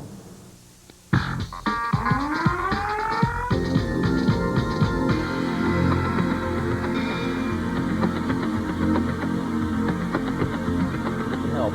You can really help. Please tell me you can help. Hey, I'm sitting here with Tiffany Bass-Bucco, the founder of MsMoney.com, and today we're going to talk about some things that you can write off and that I can write off, and how online resources that can help with this terrible taxes. I'm never going to get through it. Oh, I hate taxes so much. Is there a way to really put this bad time of the year in proper perspective? Well, it's not surprising that with April 15th looming that people start to get very overwhelmed. Yeah. And what's important to do is to relax, take your time, do a little research in advance. Now, with a bevy of resources on the internet, it makes it so much easier. I mean, you probably remember when you actually had to drive down to the post office or library and get publications and forms. Now, yeah, it's all at your fingertips. Not only that, but tax tips, how to scrape money off your bill, all this cool stuff's on the internet. Okay. Is there any way to bring levity to that bevy? Yeah, well, a good way to start, actually, is to go to a site like TaxMama.com. Now, TaxMama is something I'm quite gravitated to these days, since little baby Buccos due right around tax day. Look at that. So, oh, really? Yes, he is. It gives all new meaning to the deadline. I take it you can't really extend it this year. Well, I'd have to say I'm doing my taxes a little earlier this year. I've been known to wait till midnight on April 15th to drop it off, but I'm learning my lesson. Is Tax Mama then for pregnant tax people? No, no. Tax Mama kind of does it with a warm and fuzzy mother's touch. Okay. It's a great place you can go, like, for some tax funnies, like we talked about. Let's start with a little levity and get some humor about tax time. But it also it also has great FAQs, tools you can use to calculate your taxes, a newsletter, and even updated IRS news. Ooh. Yeah, because every year they change the tax laws. That's always important to stay on top of. It's hard to stay on top of it, so every year you do need to go back and do a little bit of research. All right. Okay, so that's the fun part. I bet we have to start getting into the whole, now what do we do with things? And we were talking about the IRS. They have a website? Of course. Most people probably know about the IRS.gov site. They just relaunched. It's supposed to be easier for the average person to find what they need. Do you think so? Do you think that? Well, it's nice that if you look at their site, you go through their contents and you see they break it out at least by individuals. So you don't need to know stuff if you're a business, if you're just an individual, or if you're a charity or nonprofit. You can go right to your section and you don't feel like you're getting lost. And the navigation is easier. Oh, it's good. How much traffic does it get normally around tax time? Well, believe it or not, this year they're expecting about 2 billion hits. Whoa! Between January and April. And when we talk about hits, that's pretty huge. Is that page impressions or just like hits is like all the different combination of graphics and text. Okay. But 2 billion is a pretty huge number. I think that's about 1.99999 billion more than we get. Than the average site. Yeah, I'd say so too. Okay, and what can be done specifically on the IRS's website? Well, as I mentioned before, getting forms and publications is so easy. You can just search for them and type them in. Okay. But they also have information, tax stats. You can file through the IRS. There's a lot of really great things you can do. And let's say, well, you don't really like the IRS. I've yet to meet someone who really loves them. Are there any other good tax information sites that are out there? Well, it's nice to go to some alternative sites. Like Fool.com is one of my favorite because they take a complicated subject such as finances and certainly taxes, which can be quite dry and boring, and really put kind of a nice, friendly touch to it. And you can read all about the different categories they have. For example, if you're about to have a baby, you might go to the marriage and family section and look under that what it means. You know, do I get a tax deduction for little baby buku now? Hopefully, since I'm trying to save a little extra money. So you're going to try to hit that angle. You're really trying to write off your baby? I think that's the idea. First it was the marriage, now it was the baby, and then, you know, the education and whatnot. Oh, wow. That's great. No, and you said that it's good information. It's a way to find a way to save money. Are there any resources that are specifically driven for people that are looking for all the advantages of saving money? You know what I'm trying to say? Yeah, well, there's a lot of places you can go to kind of cut money off your tax bill. Okay. And so what are your deductions and those type of things. All right. The Fool has information like that, and certainly Quicken.com and HRR Block and some of the famous ones, you can go there too. What about online filing? Where could you do that? Well, I particularly like TaxBrain because I'm looking at a site that's easy to use. You can come here. They have an online demo. Oh. It's self-paced, so you can just go through and click one step at a time, and they actually walk you through how easy it is to file online. And I think that's really important for a lot of people because it can seem overwhelming. You're thinking, oh my goodness, here I'm digitally sailing my return back to Uncle Sam, and what if it doesn't get there? So this will walk you through step by step in a nice, easy interface, and I particularly like it. Okay, I'm not pregnant. Neither is my wife. What are some other things that we could write off? Do you have any good tips? Actually, there's quite a few changes this year that have come about. For example, what you may not have thought about is if you're a technology professional or you love technology and you wanted to buy some new equipment, this year for 2002, you can now write off $24,000 in equipment. Whoa! If you're self-employed or you have a small business on the side, last year, if you're going to go and do it for 2001, it was about $20,000. So that's a lot. You can buy a lot of equipment and digital cameras and things like that. Even PDAs? Anything that relates to your small business or your job, you can write off. I think I'm going to be buying a lot of equipment like today for next year's taxes. That's a lot of money to save. Of course, you've got a resource, MsMoney.com. What are people going to be able to find there? Well, we have a lot of information on that. For example, we have other tax tips where you can get deductions, like you can deduct health insurance, which you may have not known. A lot of tech people have become unemployed lately. And all of a sudden, that health insurance bill comes really high. So this year, you can deduct up to 70% of it. Last year, for 2001, it was 60. What about student loans? Student loans is another thing. You might decide to go back to school. Maybe you're working part-time when you had a full-time job. And now, for 2002, you can deduct up to $2,500 of interest, possibly, for the first 5 years alone. And for 2001, it was $2,000. What if I'm not interested in my student loans? because I'm Well, not. you'll have to take that up with the government. Thank you, Tiffany, once again, and congratulations Thank you. again, and we hope that goes well, and we hope to have you back, too. And maybe you can even bring in baby Yeah, Buko. well, you know, how do we save for the future for our babies? Tanya, Next show. Boy, you're doing so well. You're producing yourself. There we go. Thank you so much. Again, be sure to visit our website, techtv.com/call4help. Tiffany has written a great article for us, as usual. It's full of links to all of these sites and a whole lot more, so check it out. We've got a lot more help up our sleeves, among arm hair, and a free file and more of your live calls, so stay tuned.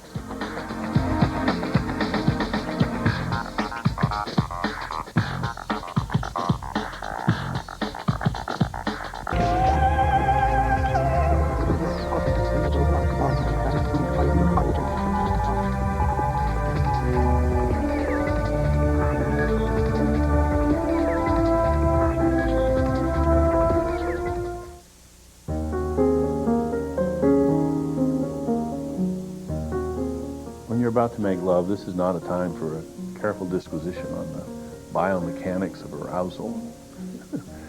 Shh, you'll break the spell. Don't want to interrupt important things with science at all times. And I appreciate that, and I think a lot of people think that. I'm sullying a sort of sacred precinct by even talking about how science could explain creativity or the mind or ethics or any of these wonderful things.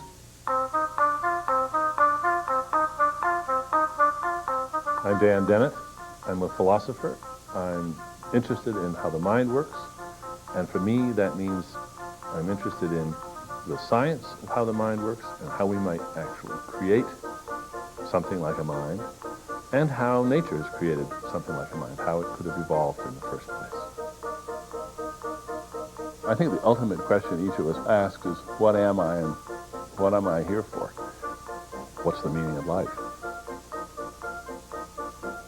We're making a lot more progress on the first question, what am I, than on the second. But I think we can see that the good answers to what is the meaning of life depend on getting clear about what we are and how we got here. When I was a freshman, I read Descartes' Meditations, Cogito ergo sum. He said, the one thing that's really certain is that I'm thinking and that I am conscious of my thought. When I think I know that I am, cogito ergo sum. And I was immediately struck by how brilliant it was and how wrong it was. I never had a moment's hesitation it was wrong. And the question was, well, if that's wrong, what's right? And I've been working on that ever since. When I wrote my first book, Content and Consciousness, back in the 60s, I suppose the fundamental feature of the perspective shift that I was trying to propose was a certain turning inside out of the ego, of the self, getting rid of the idea that I am some agent that sits in the middle of my brain and then runs the body like a puppeteer. And this has implications for how you do theory that are initially extremely counterintuitive. It means, for instance, that if you're doing a theory of vision, you have to break the idea that the product of vision is a picture in your head. Because if you've got a picture in your head, you've got to have some little guy looking at the picture. We have to move beyond that and realize that, no, there's no little picture in the head. What I saw was that you have to take the work that that little man in the brain does, and you have to distribute it around in the rest of the brain and the body. So you have to get rid of that showplace in between the ears where the little man sits, and that's a hard job, but that's the job I've been working on all these years. Right now, there are millions and millions, billions of little symbiont visitors inhabiting my body, and they're in my hair and my skin and my gut and swimming through my bloodstream. Oh, help, isn't that awful? But of course, most of them are entirely benign, and some of them I couldn't live without, and we're a happy team. And I suppose what I'm trying to do is to get people to think the same way about their brains. And there's nothing but mindless neurons in there. The factory is empty. There's no big boss in there at all. It is an unsettling thought, but you can get used to it.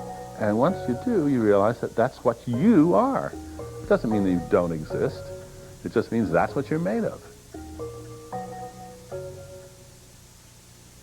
If I could give a prize for the single best idea anybody ever had, I'd give it to Darwin. Before Darwin, I think it just stood to reason for just about everybody that it takes a great, big, magnificent, wonderful, intelligent thing to make a lesser thing. You never see a pot making a potter. You never see a horseshoe making a blacksmith. It's always big, fancy, smart things making stupid things. And Darwin turned that just upside down. Said, no, we can have an absolutely mindless, ignorant, mechanical process which generates minds.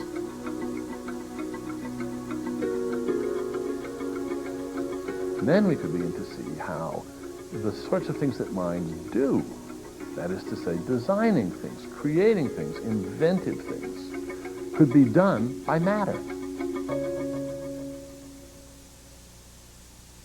So I would put Darwin as the opener of the age, and then I guess I'd jump to Turing, because Alan Turing is the one who then saw how to demonstrate mind arising out of matter. Turing saw that with great clarity right from the outset, back in 1949, when he published his classic piece, Can Machines Think? He was already thinking ahead to the world of artificial intelligence. He saw how you could eliminate the smart mind from processes that heretofore have always taken intelligence and create a machine which could take over simple human tasks of computation and, by imaginative extension, anything that any calculator or thinker could do.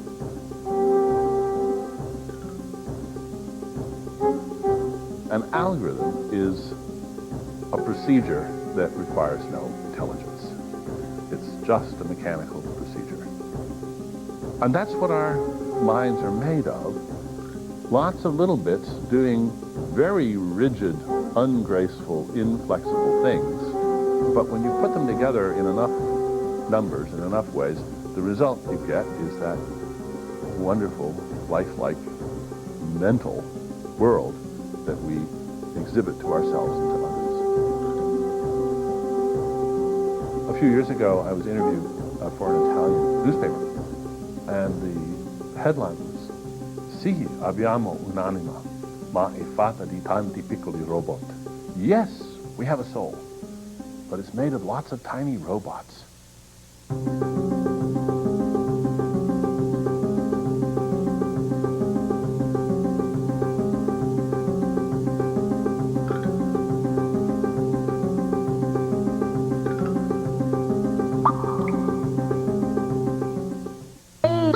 Welcome to Call for Help. I'm Chris Perillo. Are you ready to take that PC and make it a little more personal? Ow. Give us a call right now. So what can I help you with today? Don't look. I have a question for you. I've got an answer. Now, that sounds incredibly geeky. Isn't it unbelievable? James? Good you. We're trying to channel James. Got a couple of recommendations for you. Humor. I'm in the mood to take another call. Solving your computer problems every day. Call for Help. Live weekdays at 5, only on Tech TV.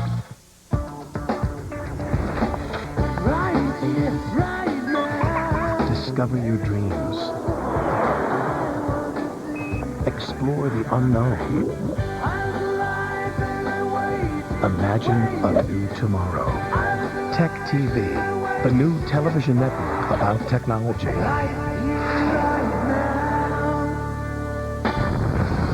Tech TV, television about technology. Big Thinkers is presented by Infiniti, makers of innovative, high-performance luxury vehicles.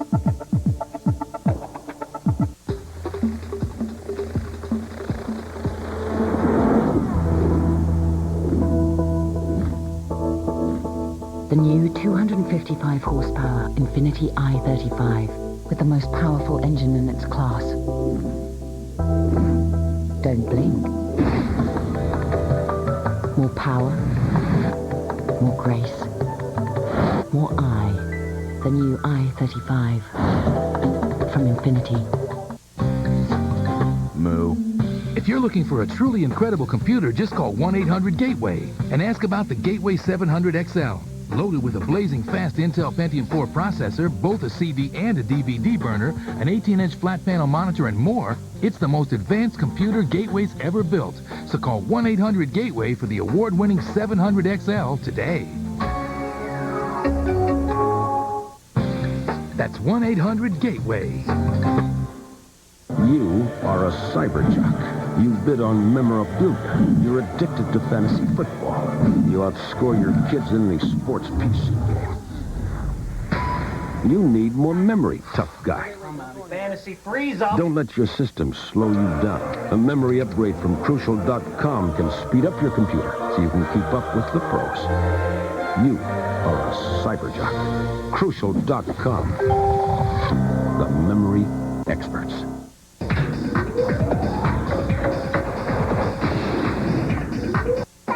Technology. Best when shared. Tech TV. Television about technology.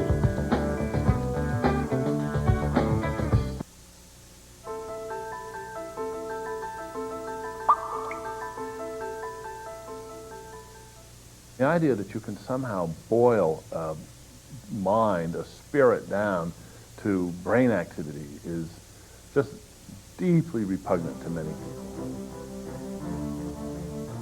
People want their minds to be beyond all measure. The idea that their minds are boringly finite is not attractive. And so people want to believe that there's more and more and more and more in their mind than any science can ever tell them. One of the problems of explaining consciousness is that people think they're conscious of a lot more than they actually are conscious of. So one of the first things you have to do before doing a good theory of consciousness is you have to beat consciousness back down to size. You have to get a proper account of what the phenomenon is. For instance, in vision, we tend to have the idea that we take in this whole wonderful world outside and have this inner replica of the whole world there somehow in our conscious mind. And that's just not true. So it seems that way, but it's just not true. We take in a lot less and we hold in our heads a lot less than we think. And I propose some experiments in Consciousness Explained that would dramatically reveal this. Change blindness is one of my favorite demonstrations to convince people that they don't know what they think they know about their own consciousness. If you show a person a picture and then distract them for just a brief fraction of a second, then show them a variation on that picture. You move something, you change the color of something. Very, very often, people will not be able to see that change at all. And one can show these pictures to people, A, B, A, B, A, B, with a little blank in between, and people just won't see the change.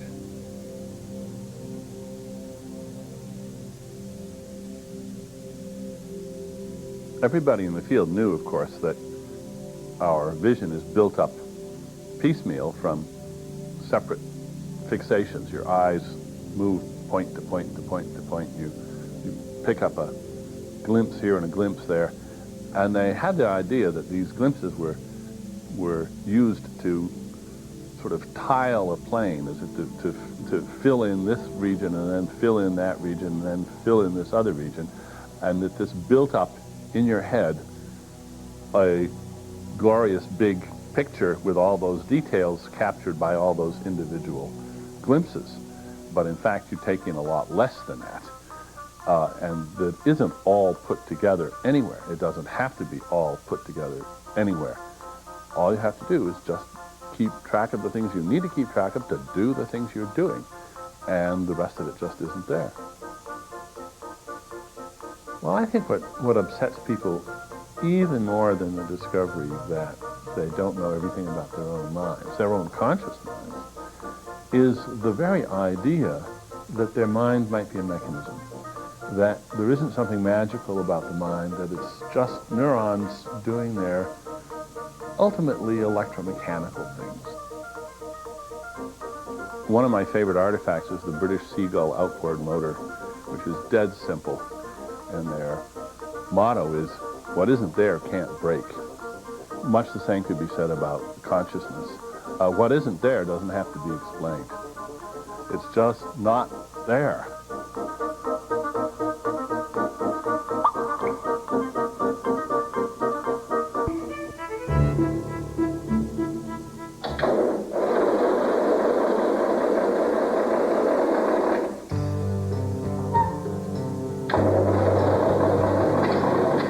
Putting your knowledge to the test in the real world is something that philosophers don't do much of. I saw a joke about philosophers. It said that philosophers are the ones who say, we know it's possible in practice, we're trying to figure out if it's possible in principle.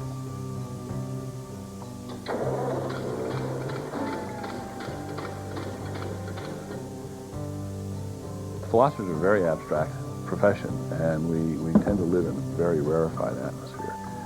And I think that what's different about me as a philosopher is that I fill my life with lots of hard, concrete, practical stuff, which is great fun in itself.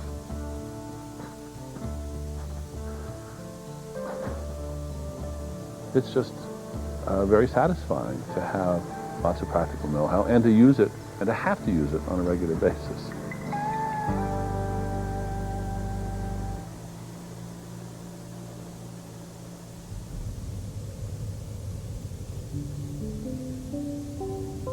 Almost 10 years ago, I found an extraordinary sort of pre-computer, pre-electronic robotic dog.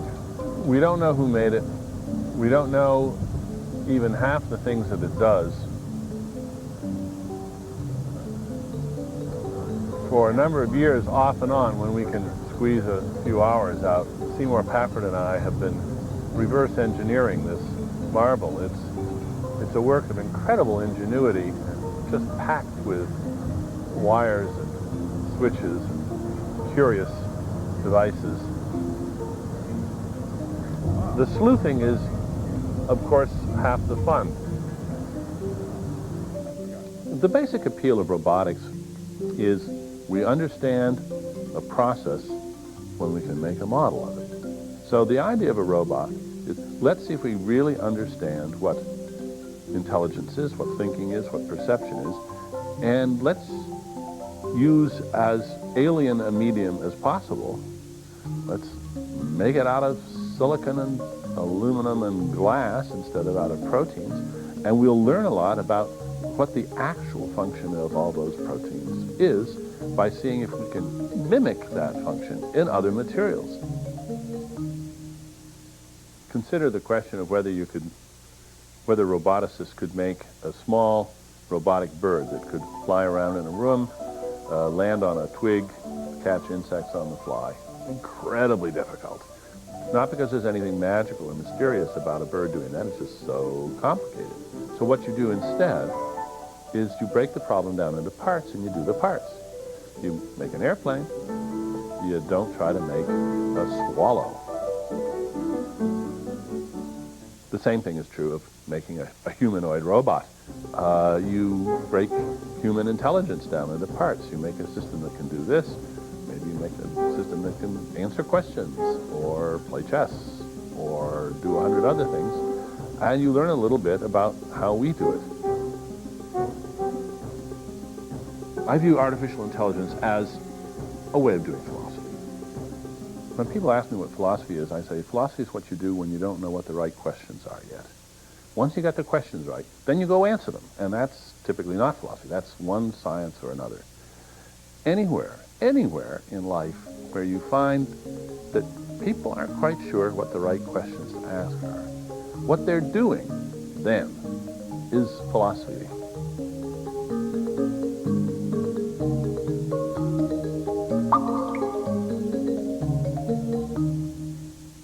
You must all break out of your humdrum existences. The atom becomes the flower, becomes the ox, becomes the man. We all must change. The world needs change.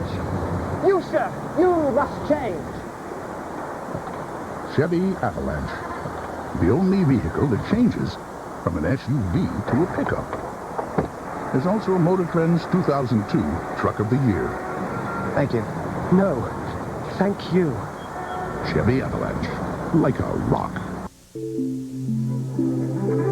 Your 401k. Time was, you never had to think about it. So when you changed jobs, you just assumed it was safe. Not so anymore. Roll over your 401k retirement savings to Morgan Stanley, and a financial advisor will guide you through a unique review process to help ensure that when you need your nest egg, it will still be there. Hi, Mr. and Mrs. Miller. How's the vacation planning going, Dad? Great. Just the two of us. No kids, no house, no worries.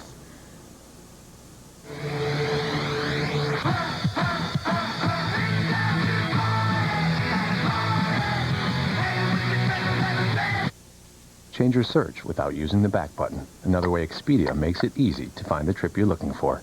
Expedia.com.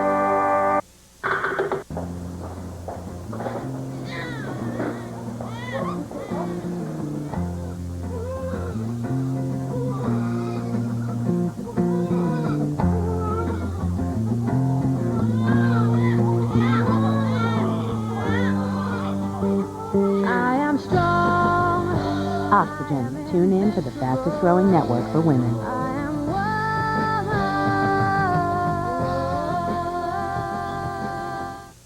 Your turn to play bad cop? No. Good cop and bad cop left for the day. I'm a different kind of cop. What's a good cop? What people want is to make it to their toys without getting mugged. What's a bad cop? If some cop roughs up some guy. Too late, G-Man. Looks like you got some kind of third nag going down there. It's don't ask, don't tell. What's justice? Maggie's not a cop. He's out on the phone with a badge. TV you'll never forget. The Shield, coming this March to FX. Do we have everything we need for this meeting? It's all right here, sir.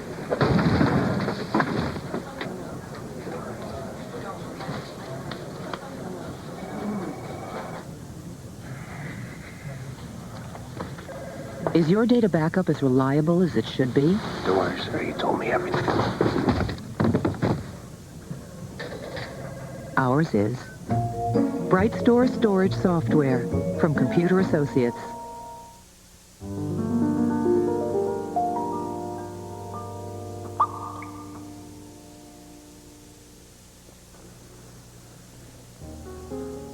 Want to go out to the bear path?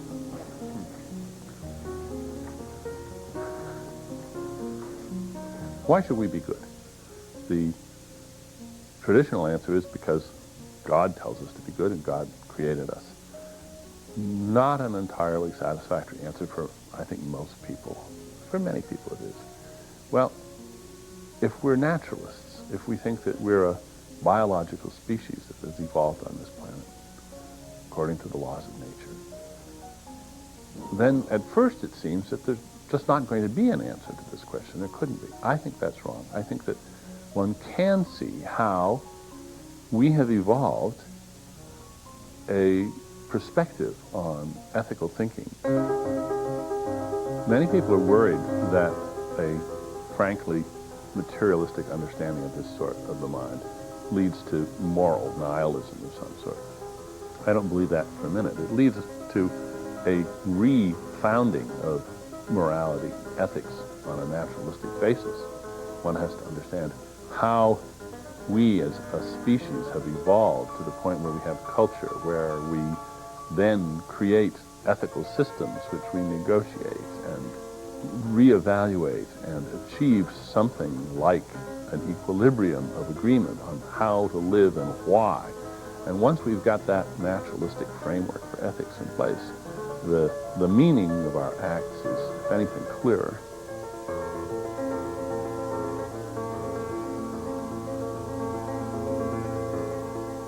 Would it be dangerous for the people of Great Britain to start driving on the right tomorrow? Oh, yes. It would be carnage, unless it was very carefully planned, the way the Swedes did not so many years ago when they switched in a single weekend from driving on the left to driving on the right. Now, when Darwin came along, he proposed an inversion of the standard way of thinking that was much more dramatic than switching from driving on the left to driving on the right. And he didn't have Swedish bureaucrats to plan the move. So the world was hit with Darwin, unprepared. And wherever you get these collision zones between the Darwinian inversion and the old pre-Darwinian non-inverted attitude, that's where you make problems. And that's where tempers flare up and where people misinterpret each other badly.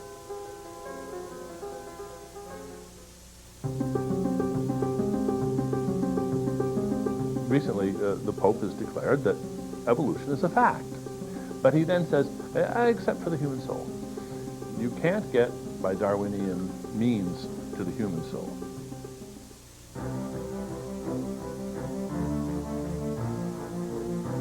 The way many non-religious people, many atheistical people say is, well, I can see how Darwinian processes can explain the evolution of design in the natural world, but I don't see how it can explain, the creativity of a Shakespeare or the insight of an Einstein. I don't see how it can explain the wondrous workings of the mind.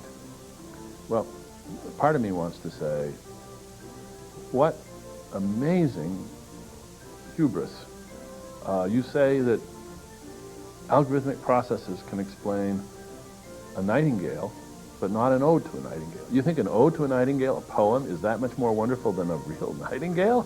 You don't know enough about nightingales. If algorithmic processes can account for all the brilliant design that goes into making an actual nightingale, I think it can handle a poem too.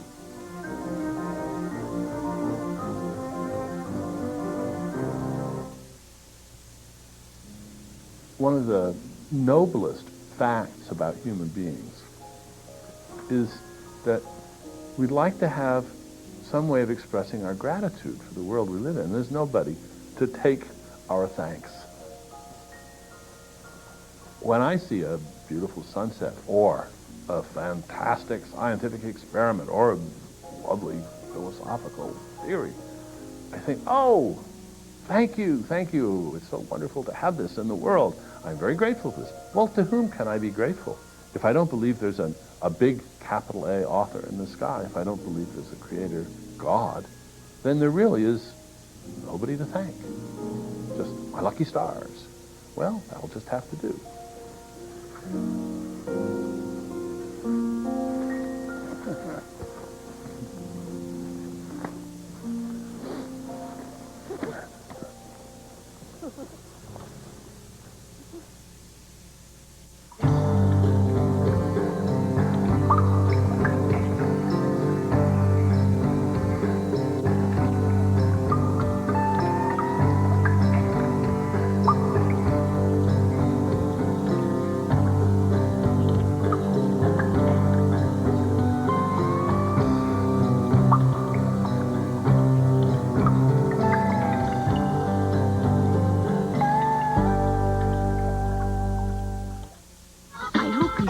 Different ways we could add sound. I'll play my old keyboards or a toy. No. Or I'll sample old records, bird calls of Guam, and input all that into my computer. The more interactive pieces I work on for the internet will be done in Director 8. But that's changing now with Flash 5. You're able to script a lot more interactive moves in Flash 5 now. Sometimes I like to take a lot of little sounds or little musical bites and bring them into Flash and actually compose using different layers and tracks within Flash. If I'm doing a MIDI sequence or actually composing music, I use Mark of the Unicorn's digital performer to sketch and compose and manipulate music. For this piece that I'm working on right here for Mumbleboy, mumbleboy.com, I made the Flash animation into a QuickTime, which is right here, and brought it into digital performer. And then I kind of scored this as a more traditional piece of animation in a more linear way. using digital performer with multiple tracks. I think this is like 17 tracks of sound. Usually you use MIDI and digital audio tracks side by side, but here I'm using no MIDI whatsoever. And after I was finished with it here in digital performer, I brought it into Flash and laid it out. A lot of the web animation that's out there now is kind of very experimental and wacky and not so mainstream. I'm interested in working on the projects that, you know, kind of haven't been done yet, you know, programming-wise or technology-wise as it pertains to the web. You can learn more about LemJ by going to our website, techtv.com/audiophile. And when you're there, you'll also want to check out our Music Tech Archive. There you can find streaming tips, tricks, and reviews from past shows. Hey, welcome to my cubicle.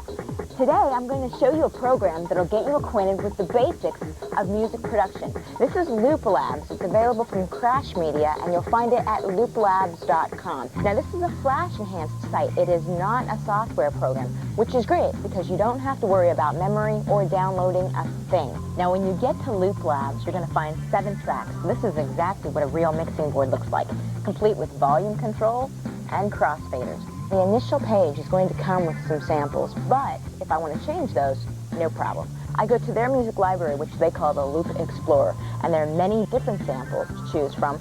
I stopped counting at 50. Now that you're familiarized with Loop Labs, let's play a little bit. Now, the basic principle of music production is layering. Layering your strings, your bass, your drums, and Loop Labs is going to show you how to do that. So basically, I'm going to grab bass 34 and put that in track 1. A lot of bass. I'm a big fan of the bass. Now I'm going to grab some keys and put that in track 2. And this beat is great, so I've got to play that one.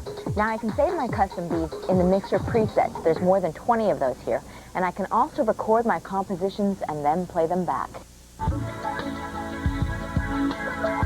Well, there it is. Lots and lots of fun. Now remember, if you're a musician, this stuff is old hat to you. But it's still definitely worth a look. And if you're a beginner, you're going to love it. You'll be hooked. I know I am. Coming up, we're on the road with the New Deal as they show us how they make their new album. Audiophile will be right back. We're bringing this brand new car around today. It's called the Pontiac Vibe. Sounds like a party wagon. How you guys like it? I love it. Yeah? It's pretty fat, yeah? It's a fantastic car. I'm a vibe girl, yeah. Big, oh, sweet. Look at that. AC connection. Yeah, it's awesome. I can see it zipping around town. This is the road trip mobile. Look at this. I like that. Sounds sharp. I like the silver. Control, circles. It's built real tight, you know? This is my kind of ride. Meet the new Pontiac Vibe.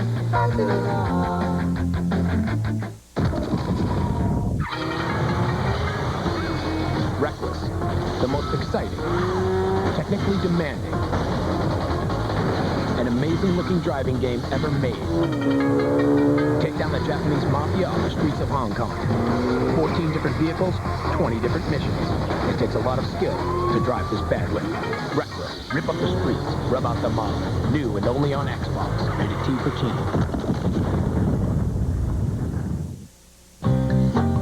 Moo. For an incredible bargain on a computer, just call 1-800-GATEWAY, because right now you can get a Gateway 300 SE desktop fully loaded with an Intel Celeron processor, CD burner, and a monitor, all for just $5.99. That's right, a Gateway computer with a CD burner and a monitor for just $5.99. But hurry, this deal won't last forever, so call 1-800-GATEWAY today. That's 1-800-GATEWAY. Now you can enjoy fresh vegetables and beautiful flowers without all the back-breaking work. Just call for our free Troy-Bilt Great Gardens catalog with exciting information on the Troy-Bilt Bronco and our full line of tillers. The amazing Troy-Bilt Bronco works rich organic matter into your soil for magnificent gardens and delicious vegetables. And Troy-Bilt tillers are built to last with cast iron and bronze gear-driven transmissions. No wonder we offer a limited lifetime warranty. And now, for a limited time, get free financing, free shipping, and a free bumper attachment on select hard-working Troy-Bilt tillers. Learn more about the rugged Troy-Bilt Bronco. Call for our free Troy-Bilt Great Gardens catalog, loaded with gardening tips and expert advice. For details on the entire line of Troy-Bilt tillers, call toll-free 1-800-720-1900 or log on to www.troybilt.com for 24-hour ordering. Today on Tech TV, writers, radicals, futurists, innovators. Meet the most fascinating minds of our time on Big Thinkers. Today at 5, 4 Central, only on Tech TV, television about technology.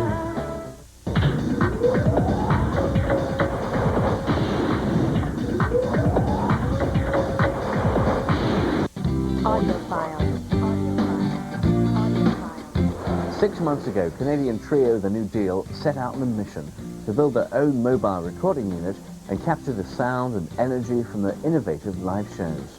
Audiophile caught up with them during a tour stop in San Francisco. First, the live instrument creates the music, the DJ samples a live musician, and now we're trying to emulate somewhat what the DJ produces from sampling the live musician. So it's like come around full circle. Hello. I'm Jamie Shields, and I play keyboards. I play bass in the New Deal. I'm the Vice President of Percussive Solutions. We pretty much are connected at the hip musically. Like, we just have to look at one another and, you know, really not have to say anything. How I define the New Deal sound would be taking the energy of house music, electronic music, and expanding on that. Our creative element in our performance was best when we played live. So we decided to try and capture that. We had recorded about 60 shows from our winter and spring tour, which was ended up being about 120 hours of music. We learned a lot of things along the way, everything from like how we mic the drums, because that's a huge thing, is because you're dealing with house music is very precise, perfect, tonally, sonically, everything's perfect. To be able to recapture that in a live setting was a bit of a task. The record's called The New Deal. The way the music had been created and the way it was performed to us was all very New Deal. It's 14 tracks on it. Very New Deal. We recorded it on a 16-track machine with a tape operator we brought out on the road. And we took that raw material and listened back and see what we liked from 45 shows. We recorded everything on the CDR and referenced back into that, then find little moments we liked. We multi-track recorded them, so we had, in theory, the same kind of independent control over every instrument that one would have in the studio. We brought our own mics, 16 mics, our own snakes, effects, 2 DA88 digital audio machines. They were simply mic pre's, so they didn't have any equalizers, they didn't have any compression. Ironically, they're called true audio. They were the true representation of whatever they were hearing on stage, no coloration. We mixed it onto an SSL J series board, and with about 35 million different outboard effects. The gates that were in the mixing board that we ran everything through in the final stage, what they allowed us to do was to isolate as best as possible the sounds that we wanted to actually retain from any given track and get rid of a lot of unwanted noise. We transferred a lot of the music that we liked into either Pro Tools or Digital Performer. The audio interface that you can connect to this allows you to do is to work in higher sampling rates and greater bit depths. We used the effects and all the plugins to our best advantage towards the end, making it tasteful, but also making it, pushing the envelope a little bit. What I'm actually doing here right now is the 2 mix of all the instrumental that was already done and as a safety, and then the new vocals I'm affecting in any number of ways, including using the plugin that made Cher $1 million, which is this one right here, which is called the Antares Auto Tuner. It is, in theory, a studio in a box. So if you're going to record your record on the road, I would recommend something that is portable and is easy to set up so that you're not, when you're tired, going to decide, oh, you know what, today let's just not bother setting it up. We're all very proud of the record. We think it's a great record, and we think we succeeded in what we set out to do. Make music, don't just spin it. And here's the end result. The New Deal's stunning 12-track high-octane CD, The New Deal on Jive Records, and the band launched their 2002 North American tour early this year. Now, here's a look at what's coming up on the next Audiophile. Next week on Audiophile, hear the history of hip-hop from the Godfather himself, Grandmaster Flash. That's it for this edition of Audiophile, but if there's anything you missed on the show, you can go to our website, techtv.com/audiophile, and while you're there, be sure to check out our all-new comprehensive guide to free downloadable audio software. Free. And those emails, we love them, so please keep them coming. Our email address is audiophile@techtv.com. And that's the end of the show. Thanks for watching.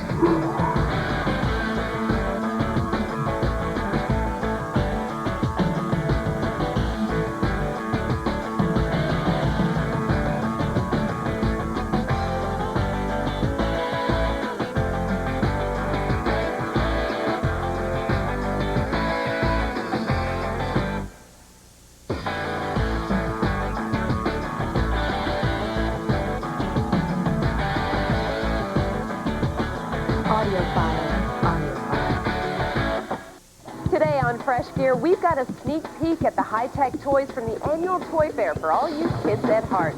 We'll road test the new e-bikes down the streets of San Francisco, see how traders are using handhelds on the exchange floor, and why soon they'll be handling your investments virtually.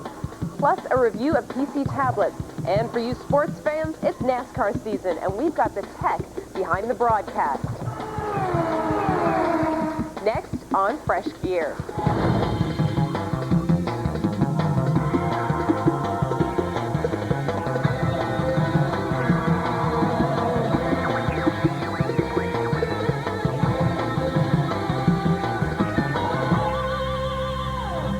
Hello, I'm Sumi Das, and welcome to Fresh Gear, your source for cool new tech trends and high-tech gadgets. Our first story is for all you kids at heart. We recently traveled to the Big Apple for the 2002 International Toy Fair. We played with educational toys, robots, and just plain fun stuff. So should we start this going and then talk a little bit more while it's running? Right. So you're actually running this in software. So we're just actually showing this. So it's actually going to scan each of the faces right now. We did the scanning part That's been pre-done. earlier. So what we're doing now is just executing the solution, and with any luck, it's going to work. So basically, it's got two sets of handles and well, three sets of handles that move it around. How did you come up with this idea? What was the Well, I did think you wake up in the middle of the night and think to myself, I can solve a Rubik's Cube with Legos? You know, anyone who's at all into sort of tech trivia has a Rubik's Cube kicking around their house. And I was actually in a neighbour's house and saw this Rubik's Cube, you know, kicking around there totally unsolved. And was like, have you ever solved it? No, I have not. And then I was thinking, and neither have I. You know, and there were really two options. One was to go out and get a book and learn how to do it and spend, you know, a couple of weeks doing that. And the other was to do what I thought was going to be a couple of weeks and make a Lego robot to do it. And it turned out to be more like a 4-month project. It was far more complicated than I initially thought it was going to be. Why was it so complicated to work out? There were really 3 factors. One was that Lego is kind of bendy. What I was looking for was something that would kind of kung fu the cube back into one piece. You used to see those people on the television shows Speed would just be like... Right. And as you can see, this is more of a sort of Tai Chi. It's very gentle. Slow and gentle thing. The next problem was that I was pretty sure that there was going to be some... there was going to be some software out there for doing the color recognition, and there really wasn't. And that made it difficult because I had to write this color software from scratch. And then secondly, the Lego camera is not, you know, it's a great little webcam, but it's not an industrial unit. You know, and it turns out that the thing that determines whether video color recognition works really well is the quality of your camera. Got it. So, because you can see where it's like, that's supposed to be orange. Right. And those are white, and some of the yellows are a little funky too. So I noticed that you said there was the Rubik's Cubes are so stiff, and we actually saw it sort of jam up before. Right. You had to lubricate the Rubik's Cube? Yeah, there's a guy called Lars Petrus in Sweden, who I think is the Swedish Rubik's Cube champion. And he had... Oops. He had done this speed cubing page where he'd given all kinds of tips for loosening up cubes. And indeed, apparently the new cubes are stickier than the old cubes. So I'm not sure whether this is just people have had their cubes for so many years that they've got nice and worn in. So you actually levered them open, torqued them open. Yeah, I had to do that. It's kind of interesting how the Rubik's Cube is built, and it's essentially a spider of 6 pins. Almost looks like a jack. Right, exactly, like from a game of jacks. And those things are held in place and tensioned under springs, and to get the springs loose enough, I had to kind of ram some plastic knives in there between the faces of the cubes and leave it overnight. It was kind of nervous making it at that point, so I told a bunch of people that I was going to try and make this Lego robot, and you know, it's like when you say you're going to give up smoking or something, and then if you don't, people really... Everybody's sort of edging on you. When are you going to do it? When are you going to do it? Giving it a hard time. So how long in all did it take to do the whole, from conception to actually solving your first cube? It was really incremental. I got a kind of working thing that was finished in about April, and it just wasn't quite as good as I would have liked it to have been. Plus, at that point, you had to input the cube state manually, which demanded knowing Sing master notation, which is this kind of totally obscure British way of representing the cube. Sure. I wanted something that was a little bit more general than that, so I had to write this color recognition software, as I think I said, from scratch. You know, altogether it probably took about 6 months. I mean, it's a spare time thing. I didn't sort of sit in the lab for 6 months trying to crack it. So I guess there actually was some code to actually solve the Rubik's Cube once you recognized Oh yeah, it was great. There's a guy called Michael Reed who's a professor, he's a visiting professor at the University of Massachusetts in Boston. And some suboptimal code that he'd sent someone turned up on the web. Apparently he didn't know this was on the web until I contacted him. It'd been posted on an FTP site that I didn't know. But I'd taken that and then ported it to essentially to Visual C to make an OCX. Because what I wanted was some kind of software that everyone could... We've actually already got one side is spaced. It looks like about to be 2 sides. Is it almost done? Yeah, I think it's almost done. So it's just going to have to change it into an orientation where it can get to these 2 slices. So we're going to finish that off. Ladies and gentlemen, we're going to check back in a couple minutes to see if the Rubik's Cube status right after the break. In the meantime, check our website at thescreensavers.com for JP's detailed account of how he made Lego Mindstorms into the Cube Solver, because you can do it too. And you know what? If you're a student or an instructor, when you like to become involved in cable in the classroom, please email us at cic@techtv.com or visit us on the web at www.techtv.com. Make thescreensavers.com your homepage. In Internet Explorer, drag the Internet shortcut over the home icon. Then click, yes, I want to make thescreensavers.com my homepage, wouldn't you? Then sit back and enjoy your fabulous new homepage.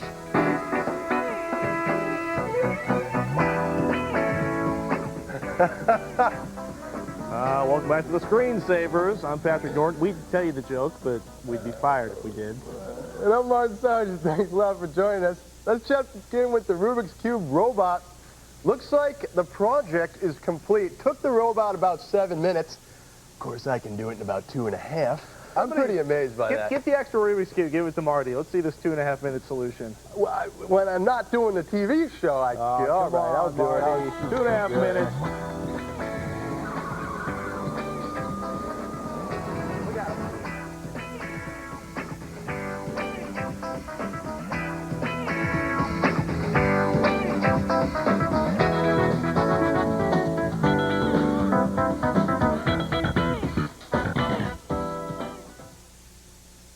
The following program is a paid advertisement for the Internet Treasure Chest, brought to you by the N70 Corporation.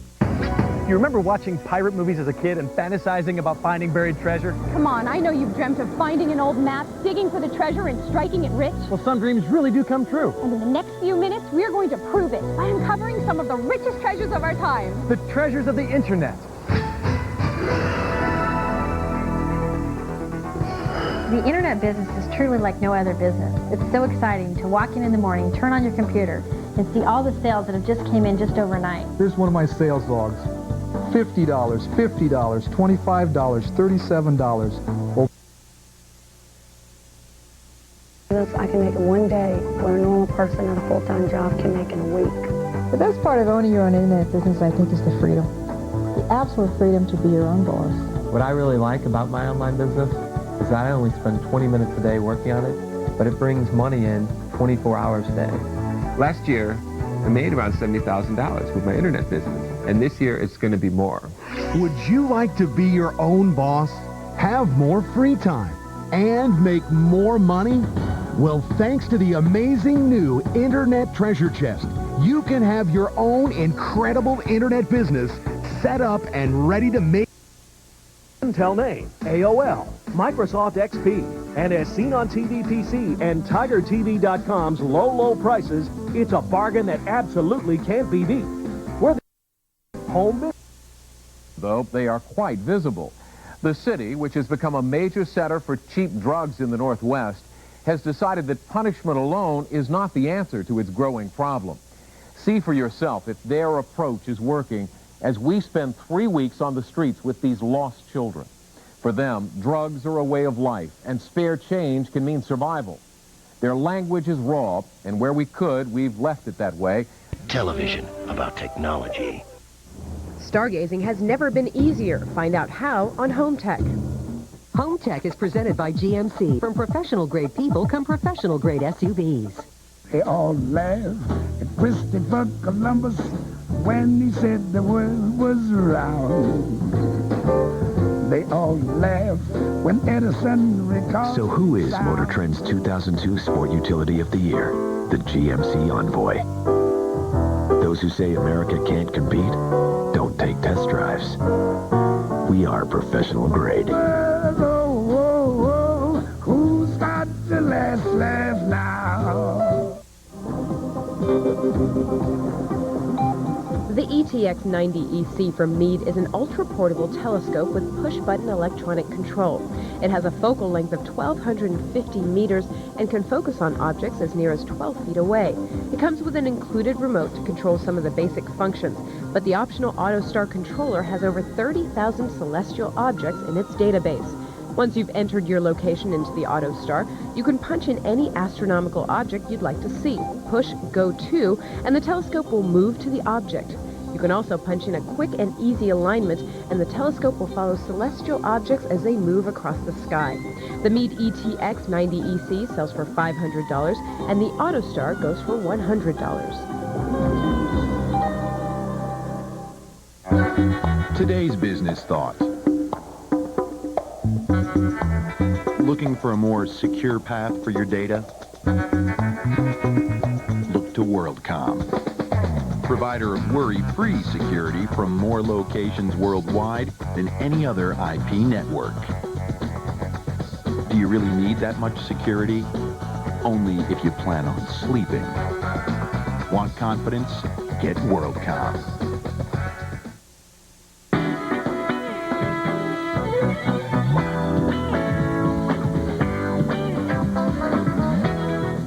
There are many services running by default on installations of Windows NT 2000 and XP, and we have found out there's a service running that lets spammers, or could let spammers, bombard you with messages. Now, Kevin Rose, you all know, he's usually over there in the NetCam Cineplex, but he's the guy who found this, and people probably don't know this about you, Kevin, but you're a very sophisticated computer user. You run servers at home, you play with Linux, and how did you find this hole? Well, just playing around with a couple friends. You know, we like to take apart computers, just hack them, get into them. And playing around with Chris Krause from the IT department, good friend of mine, and just started playing around and actually started spamming some machines. You found something called the NetSend command. Now show us how this works. This is, I'm a home user somewhere on the network. You're a guy who wants to send some spam. You've opened a DOS prompt. Now this is in Windows NT 2000 or XP. Show us the command. Okay, well the command is NetSend. Net space send and then an IP address, yeah? Right, which is this machine here, which is I'm going to spam. So you need to know my IP address. Right. And then that's the message, visit xyz.com. Right, just a generic message, well, but you can put anything you want Do there. it to me, baby. There you go. Watch, and as soon as he hit return on that machine, it went out over the network, and this doesn't have to be in a local network, this could be anywhere on the internet, right? Correct. And it sent this message. Message from hacker. Notice, by the way, your identity's hidden. Completely hidden.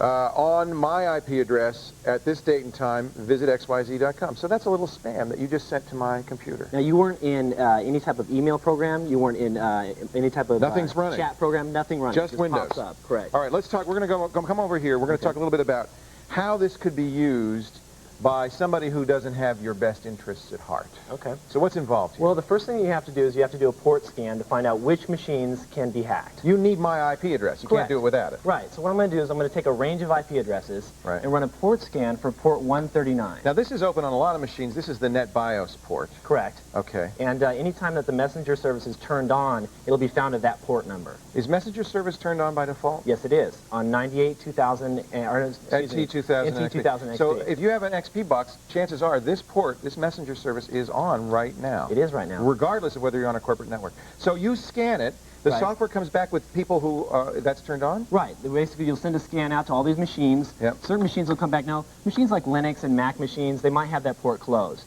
Right. Because they're not going to have that service turned on. Right. But for the majority of machines, you're going to get the message coming back saying this machine can now receive an attack. So this software is going to give me a list of machines that are open. Exactly. Now what do I do? Now you dump it into a batch file. All the IP addresses. All the IP addresses, along with a command in front of it. The net space send net space send, the IP address that's open, and then the spam message that you want to send. Now, not only could this be used for spam, but you can send so many messages, you can effectively shut my machine down, right? If I bombard your machine with so many messages, you're going to have like a denial of service attack. That's a denial of service. And your machine is just going to be so bogged down with messages, it's going to collapse. Come back over here. We, of course, followed the procedure that Microsoft, and we called Microsoft, and they asked us to follow this standard procedure that all security firms go through. We sent wrote it up, and you sent it to secure@microsoft.com. Right. And Microsoft's public relations firm got in contact with us, and this is their response. They said the command you describe is not a security hole in Microsoft Windows. Similar functionality can be found in other network operating systems like OS2 and Novell. True? Passing the buck, but yes, true. True. It's used by network administrators to warn people the machine's going down. Right, if you're going to save your data or something like that, they're going to say the server's going down in a few minutes. They say this is a network administrator's tool. There's no user-friendly interface. There's no GUI. There's a command line. It's pretty easy. Yeah. This net send must be entered at the command prompt. Network administrators can lock down this messenger service by blocking net BIOS traffic of the administrator. In other words, a network administrator could keep you from doing this to my in-house network, right? They could from the outside. If they block it at the firewall level, then it's going to block the entire And a firewall would block this? It would. Okay. This is not a vulnerability at all. Again, Microsoft talking, or Microsoft's PR firm, I should say, but rather by design functionality. Thank you for the invitation to appear on the Screensavers show, but as you can see, this is merely a basic DOS-based network command. The feature, as implemented, was documented nearly 4 years ago in 1998 on the Microsoft knowledge base. I then sent him a reply saying, well, but couldn't this be used, as we've just shown you, to spam computers or to do a denial of service? He said, well, since the messenger service is net BIOS-based, such an attack would have a limited effect because corporate firewalls and ISPs block net BIOS as a best practice. That's probably true of corporate firewalls. Not ISPs. Not ISPs. No, I've scanned and I've come up with thousands and thousands of open holes that are ready to be spammed. I mean, tens of thousands of people have this vulnerability. You could do it to your own IP address and test your own system just by saying net send to your own IP address and seeing if it works. And then you'll know you're vulnerable. How do we turn it off? Easy way to turn it off. Thank goodness Microsoft has built in, I'll show you here, if you go into the control panel within Windows XP, and you see the Performance and Maintenance tab, once you go inside there, it's under the Administrative Tools. Now, you can go to the Administrative Tools in also NT and 2000. Correct. They're just located somewhat differently. Right. Now, you'll see a thing here called Services. Right. Now, this has all of your running services that are on your computer. There's like this is visible in the computer management console as well. It is. Okay. And you have like your DHCP client. Right. I mean, just standard so stuff which here. service is the one we are... It's called the Messenger service. That's right the here. one. Now, this is not the same as Windows Messenger. Has nothing to do with MSN It's not Messenger MSN whatsoever. This is Windows Messenger, which is this network service for system administrators. Correct. So you double click on that, and as you'll see here, it says that it's started, and it's set to automatically start every time you reboot your machine. Right. So we don't want that. We want to turn it off and stop If you're not on a corporate network, if you're on a home system... If you're on a home system, you're going to want to go ahead and click stop for stop now. the service. You'll no longer be vulnerable. It's going to shut it down, so now the service is stopped. I can't receive those messages. Okay. Now I'm going to say the startup type, I'm going to disable this for all future startups. So it won't turn itself on. Exactly. Next time you reboot, it's going to be turned off. Now here's what we want to underline. The default installation of Windows XP, NT, and 2000, it's turned on. It is. Even if you're a home user, it's turned on. If I scan you and I find that that port's open, I can send this message, I can do a denial of service attack. So it would be prudent to turn it off right now, definitely turn it unless off you're right on a network. Kevin, thank you for bringing this to our attention. No problem. And I'm sorry that Microsoft doesn't feel like it's a hole. I think it is, but now you know how to fix it. Kevin's written a detailed article to explain how it works, how to fix it. It's at thescreensavers.com. If you didn't follow the steps, please do that. We debated internally about whether we should tell people about this. After all, it could now be used by some spammer that never knew about this, but we felt it was important. Since it is a problem in all versions of the Windows XP, we thought it was important to tell people about it.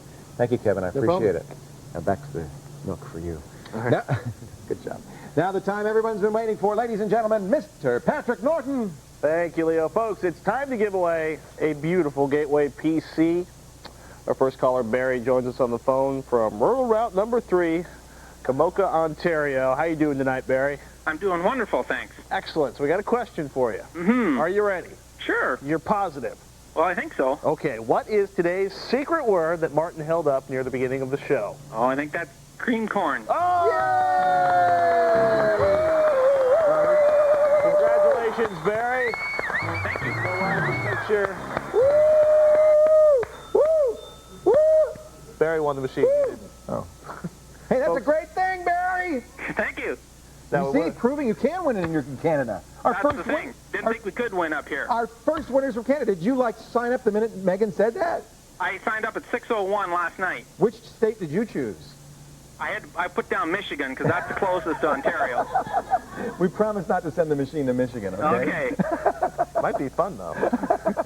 Barry, we're going to geocache your system somewhere in upstate Michigan. All right. How are you with a GPS receiver, Ben?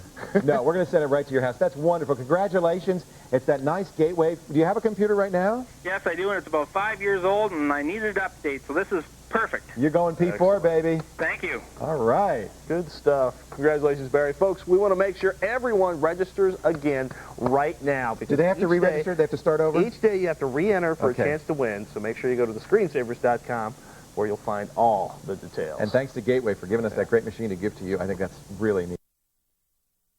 Yeah. Kudos to Barry. Kudos to Gateway. Folks, coming up, Martin shares with us. He's watched Pass By on the Internet.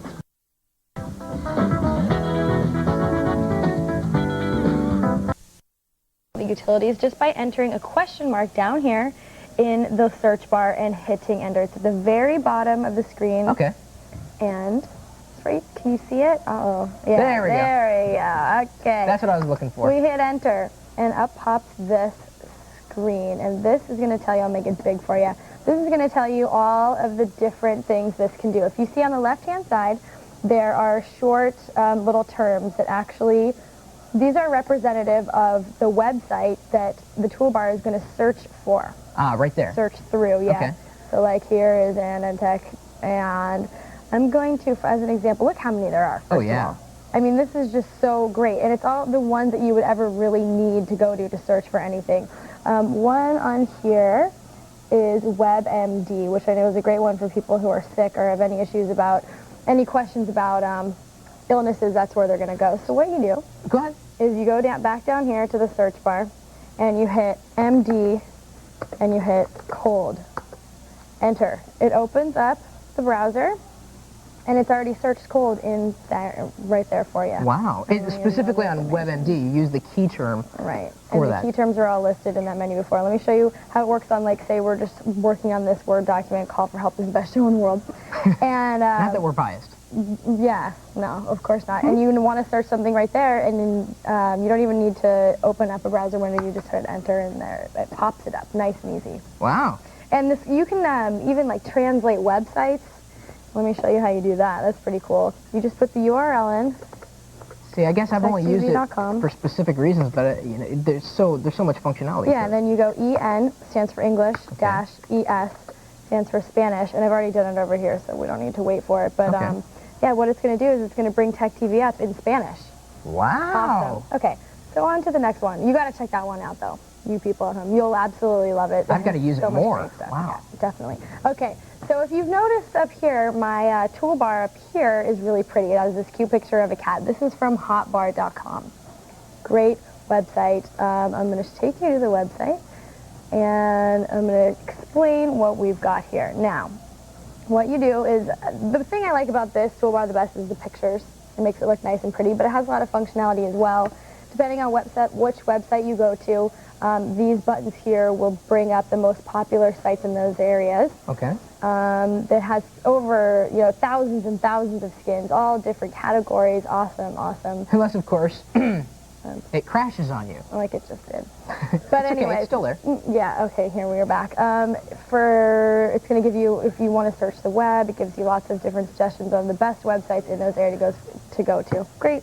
Wow, two additions that will really make your browsing experience and just your Windows experience in general all better. Yes. Without using Google. Not to say that it's not we love good. Google, but you should try these out. For Spice of life. So where can people get a hold of you if they have suggestions? They could send them to cat@techtv.com, and you can also go to the website and check out the article that I've written on these two awesome toolbars.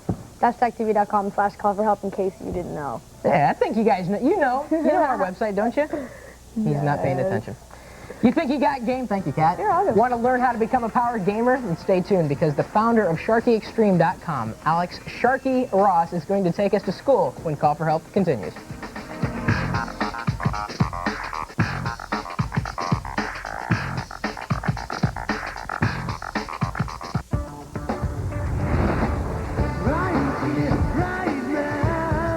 Pushing farther, reaching higher, moving at the speed of light. Tech TV, the new television network about technology.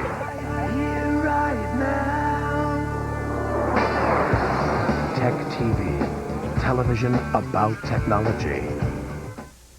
You could win a Gateway PC from Tech TV. Weekdays from March 4th to the 15th, Tech TV's giving away one Gateway 500 SE computer a day. Just go to techtv.com/getapc. Then watch the screensavers that night at 7 p.m. Eastern. If your name is selected, you'll be called. Answer a trivia question about that evening's show. Oh my gosh! And you'll be a winner. Win a Gateway PC from Tech TV, television about technology.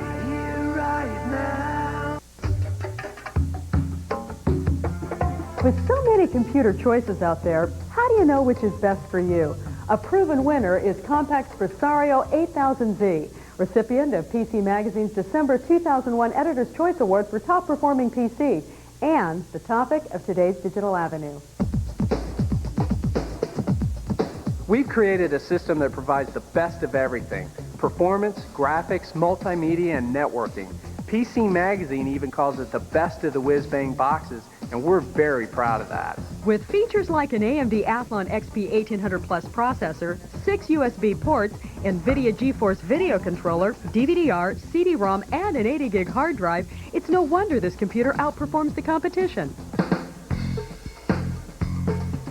Our AMD Athlon XP processor has proven that performance is much more than megahertz. With our QuantaSpeed architecture, we have boosted overall productivity. That means your PC will operate at peak performance even when running multiple applications. AMD Athlon processors were used in the design, development, and testing of Microsoft Windows XP. Since Windows XP comes standard with the Presario 8000Z, you can count on top software performance. And when you purchase your 8000Z, you can opt for the Athlon XP 2000 Plus for even more power. With the 8000Z, you can burn CDs, create your own movies, and do incredible 3D gaming. And since Compaq can custom configure a system to meet your needs, the possibilities are endless. With prices starting at $949, this is the computer for you. To buy your Presario 8000Z direct from Compaq, or to learn more about this award-winning computer, go to compaq.com/8000Z or call 888-593-7194. For Digital Avenue, I'm Teresa Richardson.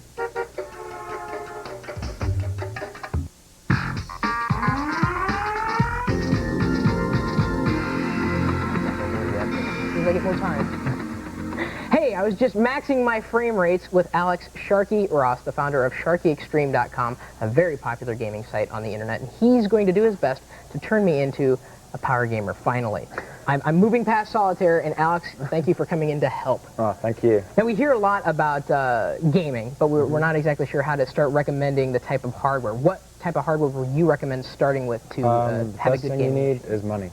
Oh, okay. That's the first thing. And All right. understanding parents or spouse or whoever. And the second thing you need to do is really start off with a good 3D card.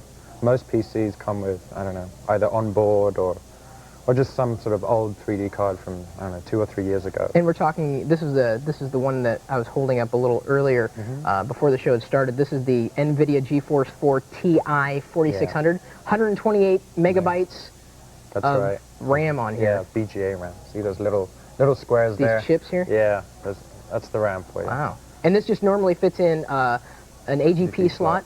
That's correct. What does AGP mean specifically for people that are playing games? Well, it means accelerated graphics port, but you guys don't really care about that. What, No, we what it re- don't.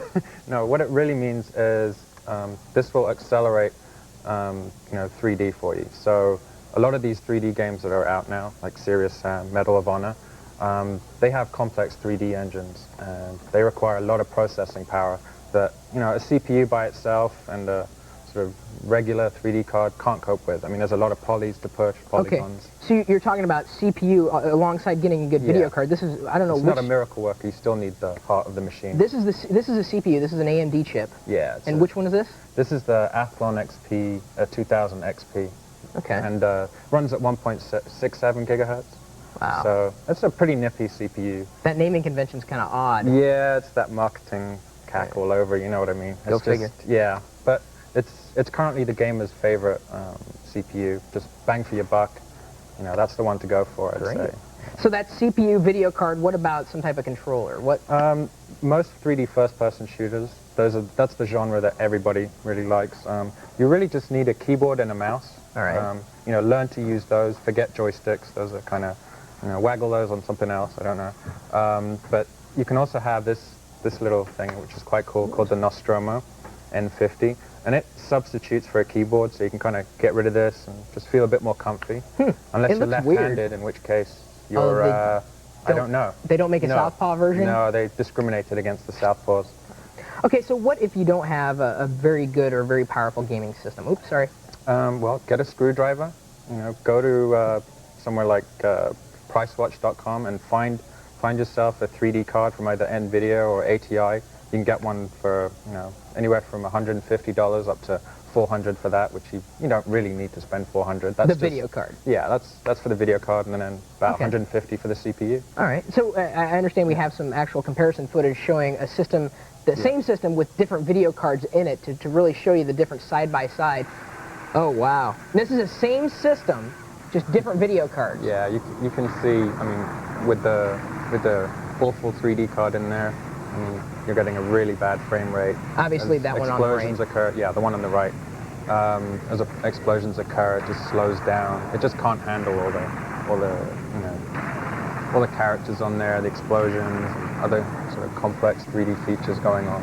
I'm not sure if you turned on AA on the left one, but AA being anti-aliasing? Yes, that kind of gets rid of all the jaggies and the pixels, the sort of pixel popping, that kind of stuff. It shows you guys at home, I mean, how much a good video card... A good video card will just make your game run faster, it'll look crisper, you can play at higher resolutions, which is always nice. All right. So things just look better. Where could you get a hold of any gaming tips? For example, Serious Sam, if you just went to GameFAQs.com, that's a good place. And see if we can get there. GameFAQs, FAQ, frequently asked questions. That's the one. And if you just sort of type Serious Sam in there, using the keyboard, not this. No, not that little controller. Boy, this is just weird. Yeah, it is weird, but if you just sort of use it for a while, you'll get comfy. Just make sure you got big hands. Grow some fingers. I've got a problem then. You have a problem. I have small hands. Small hands, warm heart. Isn't that what they always say? That's what they say. So, oops. It's okay. Just go back here. Now this has got a listing of a lot of, there you go. I'm assuming... Yeah, of any kind of game, actually for Xbox or for, any other console. Oh wow, not just PC games. Yeah, and there we go. For some reason it doesn't want to come up. We're in an endless loop, that's okay. Yeah, oh there we go. It's okay. Facts and guides. So there's a walkthrough. And there's one for secrets, but let's just go to a walkthrough. Okay, and a walkthrough would be... Start at level 1, jump this way, jump that way, shoot this guy, shoot that guy. So that's what I used to get through Grim Fandango a few years ago. I used to walk through. Yeah. Very cool. So what about the hardware side of things? I know we kind of blasted through this stuff real quick. Where can we get more information and more details about the type of hardware we'd want? There's quite a few places. If you're looking for something, free, then, the good old internet, sites like HardOCP, they have daily updates. Kyle, our good friend Kyle, that's right. He's known for, spitting out marketing. So, He's done a great job with the website, hardocp.com. Yeah, or even the magazine we write for. CPU. That's right, you do. Yes, we do, don't we? We just have bad haircuts in it. But especially now, they put like caricatures and my hair is like really exaggerated. You got to see this, it's insane. I got tiger stripes. Wow, this is insane. So, he's got daily updates and reviews of all these products. So, I mean, when you go into a store, there's tons of video cards to choose from. tons of CPUs as well. So Don't want to go out there making a decision just based off of what you think is okay. Check with us these particular sites and make sure you know what you're getting into.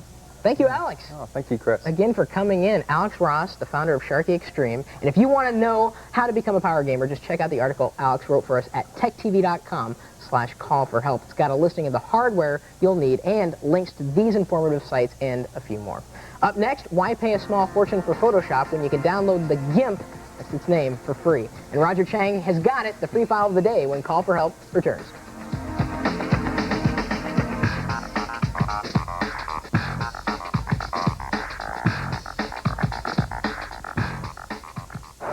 Think of e-business as a game. You got players, you got management. You got opponents who don't always play by the rules. This game takes strategy and the ability to move that metaphorical ball that is information with more money on the line than in any other game that's ever been played. E-business isn't just a game, it's the game. So if you're going to play, play to win. Hey, Dad, my tuition's due. How much do you need? About $8,500.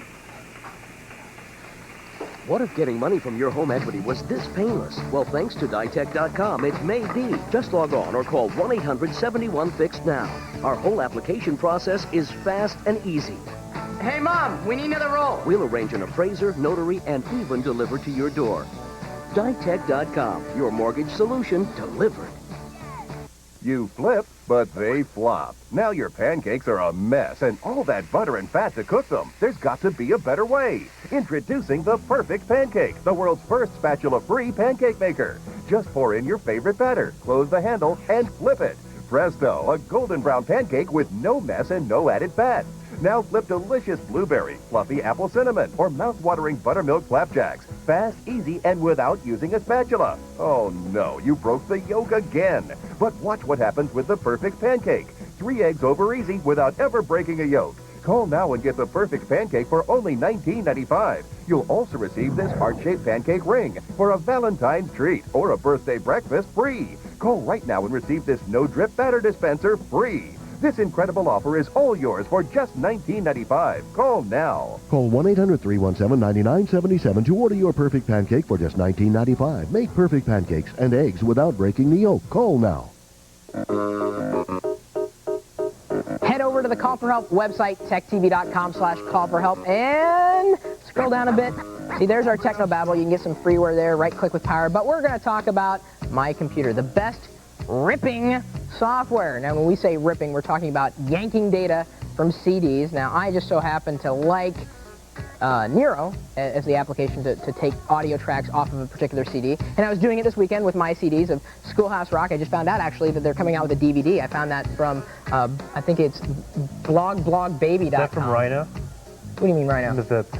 No, I think it's actually being produced with, it's on the tip of my tongue. I can't remember. I'm going to have to find the information for me. Anyway, tell me what your favorite burning software is. Head over to this website, techtv.com/call-for-help. Leave your feedback here in the talkback section or send an email message to mycomputer@techtv.com. And Roger's out here for a reason. He's going to present the free file, something called the GIMP.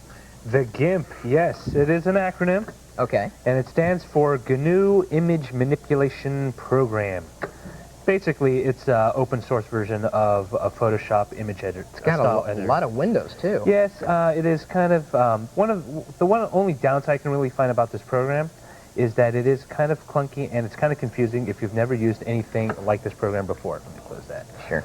But what it does offer is a very powerful set of tools that allow you to do a lot of the things that you normally would use Photoshop or even Paint Shop Pro for in a basically not easy to use, but free in a free software program. But you say it's not that incredibly easy to use. It's not difficult, but it does take you learning the actual instruction. Like, for example, if you use Photoshop for the first time, you could probably sit there for an hour and figure out how to use at least a portion of the available tools. Here, you kind of get the same tools, but they're not laid out in the same way. For example, you have your brush selector, and of course they have some really odd brushes here. But, you know, unless you had this toolbar box open, you would have never known that you would be able to, like, now how come when I can't draw? It's because you have one of these other tools selected. but you didn't see that because it wasn't laid out in front of you. There's a lot of different, if you notice in the taskbar, there's a lot of different things running down there, Yes. a lot of windows. And that's another thing is that when you open Photoshop, it's just one program, but when you open GIMP, that it comes out in each in its individual window, which, I mean, in some ways it's easier because you can just kind of tab between what you want to do. Oh, yeah, that's true. Now, you can use it for photos, you can use it for image editing. What operating systems is it available for? It was originally written for the Unix/Linux platform, but it's actually out now for the Windows 32-bit, so basically any Windows 98, 95, as well as 2000 XP. The only thing it doesn't support right now is GIF, and that's to do with a legal wrangling over basically who owns the GIF format and who has the ability to license that out. Is that Unisys? It's got a stranglehold on it? I think it is. Yeah. It's a very interesting play, but suffice to say, GIF is not supported currently. That's okay. You can always use an image manipulator to save something. Or you just open up the Windows Internet Explorer and save as a bitmap. There's a tip for you guys. You can drag and drop an image into Internet Explorer and save it as something different, like a bitmap. Yes. Which this will work with. Correct. Very nice. Something called the GIMP. Again, we got the link for you over at our website, techtv.com/call-for-help. Call for help. This is Chris Perillo and Roger Chang. Kat, how can we help someone? Well, on the Intel Tech TV Netcam network, it's Billy from Union, New Jersey. He needs some help. Ah, Billy! Hey, how are you, Chris? Doing good. How about yourself? All right. Roger was just out your way. Oh, really? I was in Jersey City. I have absolutely no idea where Union is in New Jersey. But I Not figured that it's a far small state away. would have ran into How it. was New York, Roger? It was great. I wouldn't mind living there maybe a year, but you know, nothing longer. The weather, it's the weather. I'm so used to California. Sorry. So yeah. Mild summers What or can you mild do? winters, I should say. Oh, we're glad you made it back safe, that's for sure. Yeah, Thank you. We are too. Thank you, Billy. What can you help you with? Okay, I have a question. How are viruses created, and who creates them?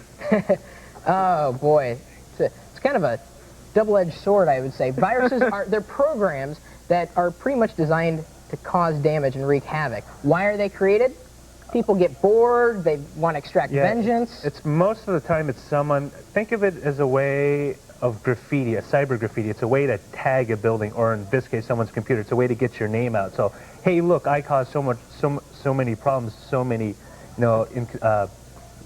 issues with computer systems worldwide that people are putting my name or my program out there on the front page of the newspaper. You know, I mean, I guess in their sense, it's a cool way to say, hey, look what I did. You know, I messed up everyone's computer around the world, and I'm the one that did it. Only me. You know, it's kind of an elitist. It's type kind of a male adolescent thing. Not to say that all people who design viruses are male adolescents, but it's kind of a one-upmanship. It's always it's always about trying to show off your skills. But there's really no reason to create a virus other than to say I've done it, or and sometimes actually viruses are created to kind of cause a bit of stir in the sense that we all know that Windows is not 100% perfect. No operating system is, but a lot of viruses are created for it because like 90% of the world is using Windows, so they find exploits and they actually write programs specifically designed to exploit those holes that are in the operating system. So it's a way to call attention to a problem that may otherwise go glossed over. And as to the question about what are they written in, they're written in a number of different languages. Some are as simple as Visual Basic or actually macros within Word. I mean, that can create a virus, and it's very simple to use. Or it can be something complex as an assembly language, or even C, something very popular. One thing I haven't seen in it is Java, which is I'm sure it'll come if it hasn't already. But I think Java's the way it's designed doesn't allow for that. Hopefully. Wait, they have tech websites? Can they? Yeah. You bet they can. Anything that's going to be connected or used, anything that deals with software is susceptible to any type of virus attack, Billy. That's a sad fact, but just the way it goes. More of this, yeah. Thanks for the call. I understand we have another caller on the line. Is that true? Yeah, that's what you do. It's Jerry from Cleveland, Ohio. Jerry! Hey. Can't see you, but we can hear you loud and clear. Yeah, I was calling to ask, how do you have a program that I can download that allows me to create 3D modeling? Oh, really? You thinking about getting into that field? No, not really. I just want to maybe create like maybe a cartoon or something like that? Oh, sure. And I think we've got a couple suggestions, one of which is available for free, something called Maya Personal Edition. This is actually a scaled-down version from the one that would cost $8,000. This is free. Yeah. It does have a watermark, though. Yes, and you do a registration process in order to download. It's a large program, so it takes a while to download, but they actually issued this out for people like you, as well as students, and people want to play with the application, figure out how to use it. But the restriction they place on it is no commercial usage. So in other words, you can't download it and start creating projects or animations with it and trying to sell it out. Yeah. Because they do put that watermark in it. Yeah, and it's like the watermark is basically like an image that's splashed across. Or in this case, it's I think it's one of the lower right or lower left. There's two. Two? Yeah, there's a bug in the corner, and then it says created with Elias Wavefront. Yeah, blah blah blah. So that's one. There's another one that doesn't have that limitation called Blender. You can find that at blender.nl. Is that right? Or blender3d.com. There we go. They changed it a bit, I guess. NL is the original Dutch site, and this is their worldwide site right now. And what's cool about Blender is that it's totally open source, which means it's free. The only downside, like a lot of other open sources, it's because it's been pieced together by different authors over a while. It's maybe not as intuitive to use, but it's a very powerful program. Yeah. And but you will need to spend some time reading the instructions and actually learning the concepts of 3D animation before you can actually take advantage of what Blender has to offer. It's kind of like GIMP. You were saying that a lot of developers have come along after the author had originally developed it and added their own 2 cents, I guess, for it. Jerry, do you think those two will help you get up and running? Sure. Good. Well, actually, if you do create something with either one of them, we'd love to see it. Okay. You know, it doesn't have to be perfect. We just like knowing that the recommendations that we make are actually working for people. All right. It's a good thing. Thanks for the call, Jerry. Hey, thank you. We appreciate it. Thank you, Roger. Sure. Once again, you are just a cookie jar of knowledge. Just a jar? Well, maybe, I was going to say vat, but I didn't want to, I know you're sensitive about your... A vat? One more chance to take the daily quiz, techtv.com/call-for-help. Click on the quiz. Answer correctly, you'll be in the running for a Call for Help t-shirt. So here's today's quiz. Which is not peer-to-peer software? eDonkey 2000, Morpheus, Sheriff UCAN, or NetMeeting? Oh, I'm gonna have to throw you into the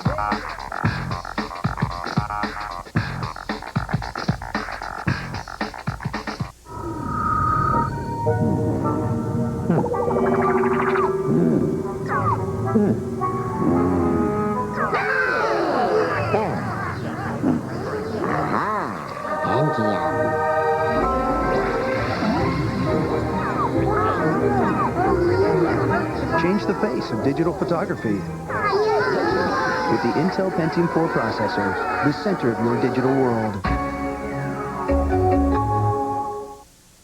How to cut your current monthly bills by as much as 50% or more. Hi, I'm Bob Vila. Sometimes, no matter how hard you work at it, you just can't seem to make ends meet. You're writing those checks every month, and you just barely have enough money to pay your bills, much less save anything. Want to change all that? Here's how. Call Home 123. They can help you cut your monthly bills by as much as 50%. Let's say these are some of your monthly payments. Home 123 can show you how to turn all those payments into one low monthly payment that could be as little as half of what you're paying now. In this example, that would be almost $500 extra in your pocket. Just think what you could do with money like that. You could make it happen right now with one call. If you own your home, call Home 123. Even if your credit isn't exactly perfect, they'll come up with a loan that's right for you. Call now and see how easy it can be to make ends meet. Call 1-800-HOME-123 or visit us on the web at home123.com. It's how to get the money you need.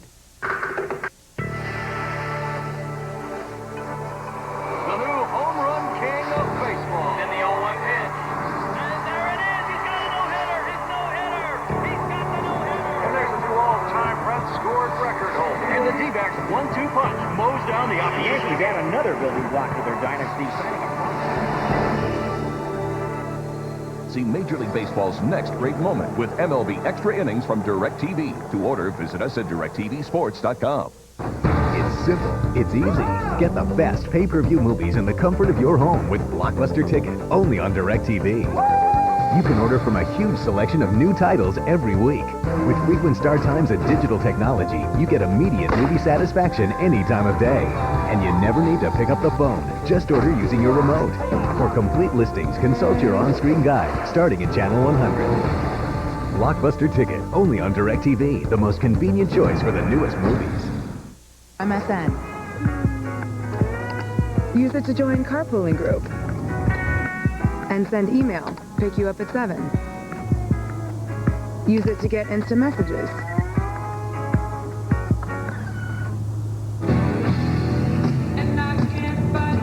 And buy Rock Ballad, Volume 6. Want a great alternative to AOL? Microsoft Technology makes MSN more useful every day. Call now to sign up. Before the break, we asked you, which is not peer-to-peer software, eDonkey 2000, Morpheus, Sheriff UCAN, or NetMeeting? And the answer is actually C, Sheriff UCAN. That I know of, it doesn't exist yet. But what does exist is our bonus tip. If you listen to MP3s, internet radio stations, and watch movies with the Windows Media Player, why not make a multimedia playlist of your favorites? So we've got open the new Windows Media Player. We've got Windows XP here, but this will work just the same in Windows 98 and other versions as long as you've got this version of the Windows Media Player running. We flip down to the Radio Tuner presets here, and these are our presets. And by the way, you can go in and add and search and make all these new things. If I wanted to add Jazz FM, because I love jazz, go Flim and the BBs, woohoo! I click and then drag it over, let me grab it there, come on, go, drag and drop it into, as soon as I can grab it, unless of course it's not going to let me grab it, but that's okay. After you've searched through your hard drive for your favorite song or movie, you find an MP3, you drag it basically into there, you click the Radio Tuner preset link in the media library, right over here, this is what I'm talking about, and then you would be able to drag and drop into the left-hand panel the icon to your playlist. And these are my sample playlists here. This is what I'm trying to show you here, and hopefully it'll work for you. The Radio Tuner presets. If I wanted to, actually, I'm going to do the simple way. I'm just going to add a playlist and send it to the Send To playlist. So Radio Free, Virgin, Liquid, whatever is in the Send To playlist, or at least it should. Oh boy, I'm not even going to bother looking for it, but that's how you do it. Easy to do, because normally you'd be anyway. Drag and drop, double click, whatever. However, whatever works for you works for me. And you know what works for me as well? If I can finish speaking, why don't you tell us who's been sending us email, Kat? Are you okay? I hope so. Okay, well, Michael sent us an email.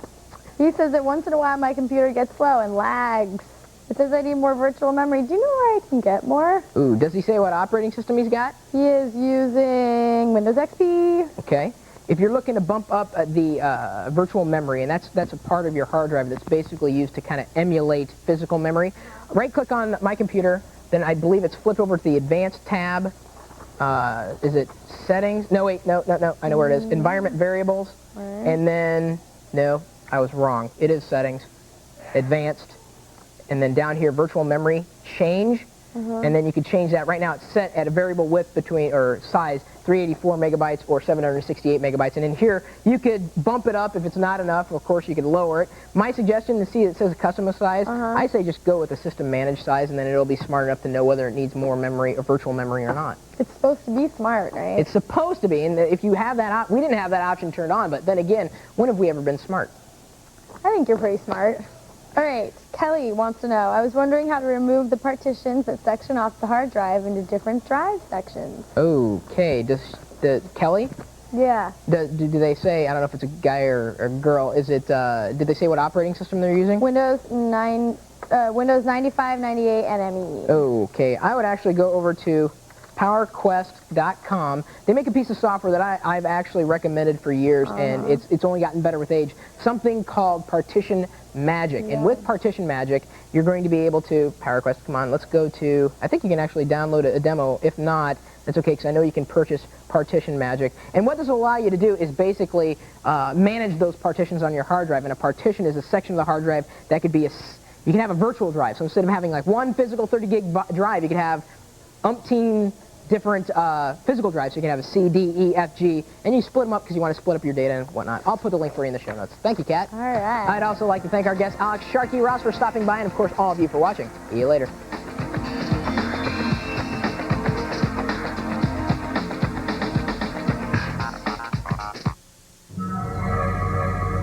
Monopoly or pro-consumer. A new bill could squash independent broadband providers, but the Baby Bells say they need less regulation to compete. So what can be done to spur DSL service and adoption?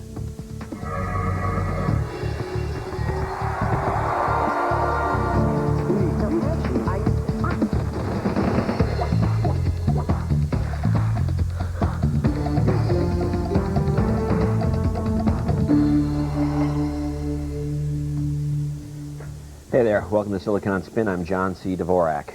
Want low-cost DSL? Want to pick and choose between the companies that sell it to you? No chance if the Baby Bell phone companies can get the Towson Dingle bill passed. But as Tech TV's Erica Hill tells us, the Senate might have another idea. It's a landmark day for high-tech and telecommunications on Capitol Hill, and a landmark day for consumers who want low-cost DSL internet access. The question is, will they ever get it? The immediate issue is the so-called Towson Dingle bill, which easily passed a vote in the House. The bill would loosen regulations on the Baby Bell phone companies like Qwest and SBC, allowing them to close their networks to DSL competitors. But that access is a key provision of the 1996 Telecommunications Act and a lifeline for smaller providers like Covat Communications. Opponents say if the bill passes, it's a government-made monopoly. If you're like I am and you want to have your choices and be able to get things at reasonable prices going forward in the future and have our government work for all the people, then please support us in trying to kill this bill. The bill is now headed to the Senate, where it faces a difficult fight. Well, we're discussing DSL access and whether the government should allow the Bells to close off their lines to competition. If you have questions or comments, give us a call at 1-888-989-7879. We'll try to get you on the air. Or email us at siliconspin@techtv.com. We'll try to get that on the air. You can also take the viewer poll. And today we're asking if you think that DSL should be deregulated. Head to siliconspin.com to answer that question. Now let's introduce today's guests, both from our Washington, D.C. bureau. Jeff Eisenach, who is the president of the Progress and Freedom Foundation, which studies the digital revolution and its implications for public policy. He also serves on the faculty of the George Mason University Law School.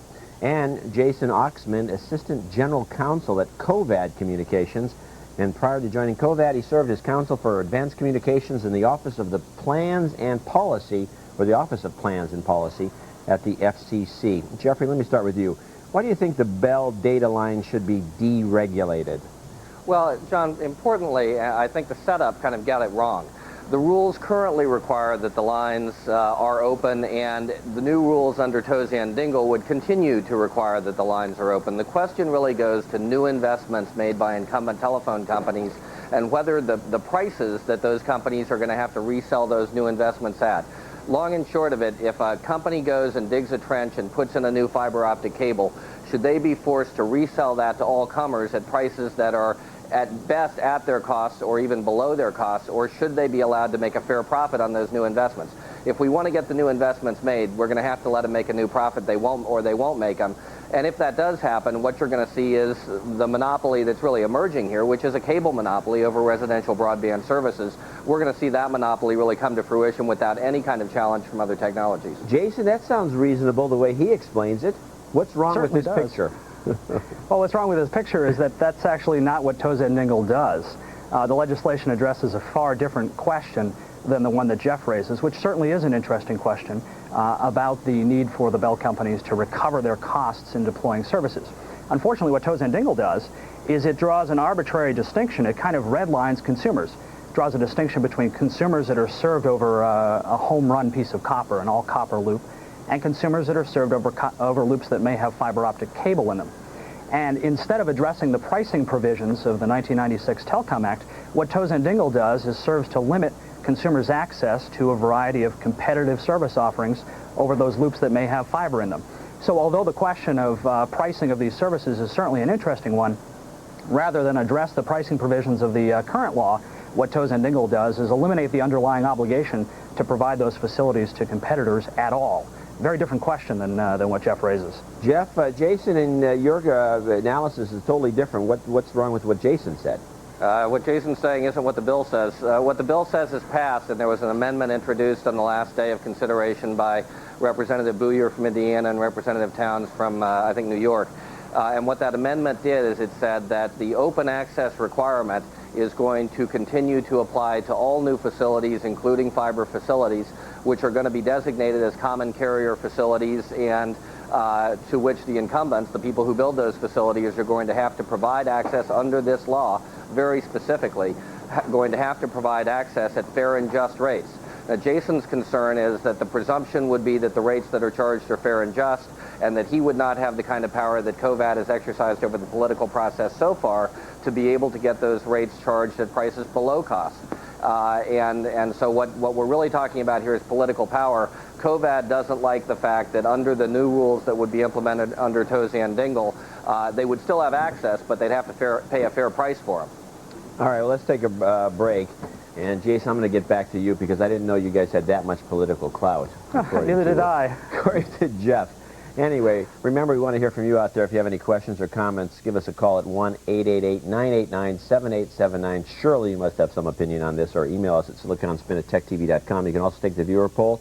Question, should DSL be deregulated? Head to siliconspin.com to answer that question. Coming up, killing off the independent providers could cost us all big money. We'll talk about that next.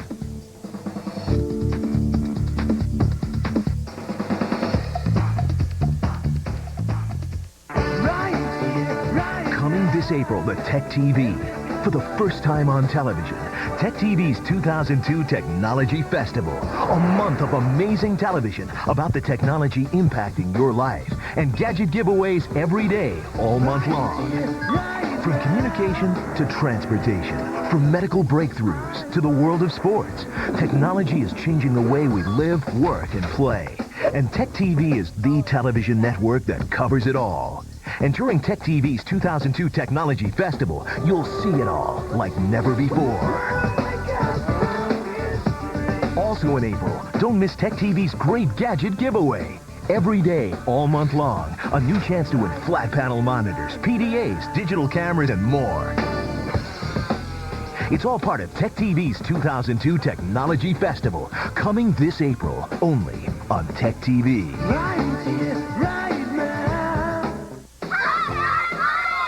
I felt so proud of myself because I had read a 24-chapter book. I thought, wow, that Hooked on Phonics really works. Presenting the newest version of Hooked on Phonics, now with 30 easy-to-use computer games to make learning fun. See an improvement in your child's reading in 4 weeks or your money back. Call in the next 10 minutes and receive National Geographic's 30 Memorable Years on 10 CD-ROMs free with your order. Call now, 1-800-ABCDEFG. Hey! It's time you expected more from an insurance company. So call Progressive Auto Insurance, and we can give you our low price and the rates for up to 3 leading competitors. And that could save you hundreds. We want you to save money, even if it's not with us. Call 1-800-PROGRESSIVE now or visit Progressive.com. Compare rates and buy a policy instantly. We want you to save money, even if it's not with us. You could start saving now. Call 1-800-PROGRESSIVE. Not what you'd expect from an insurance company. Billy Mays here for Orange Clean. Unleash the power of pure orange oil. In the kitchen, it's the tough-acting degreaser that wipes away grease and grime. It's a multi-purpose cleaner that's tough enough to clean all around your home. Use it in the microwave. Orange Clean has no toxic fumes. It's great for countertops, for mica, laminate, even tile. It wipes out the fingerprints and markings on the fridge. It cleans and deodorizes without using harmful chemicals. Use it in the sink, the shower, the tub. It helps get rid of water spots and soap film. When you call, you'll receive not one, but 2 22-ounce bottles of Orange Clean. We'll also include our Orange Clean degreasing foam, perfect for vertical surfaces. You get all this, not for $20. We'll cut the price in half, only $9.99. Here's how to order. Call to order the Orange Clean multi-purpose cleaner, and we'll include the degreasing foam with your paid order. Call 1-800-363-2882. Call now.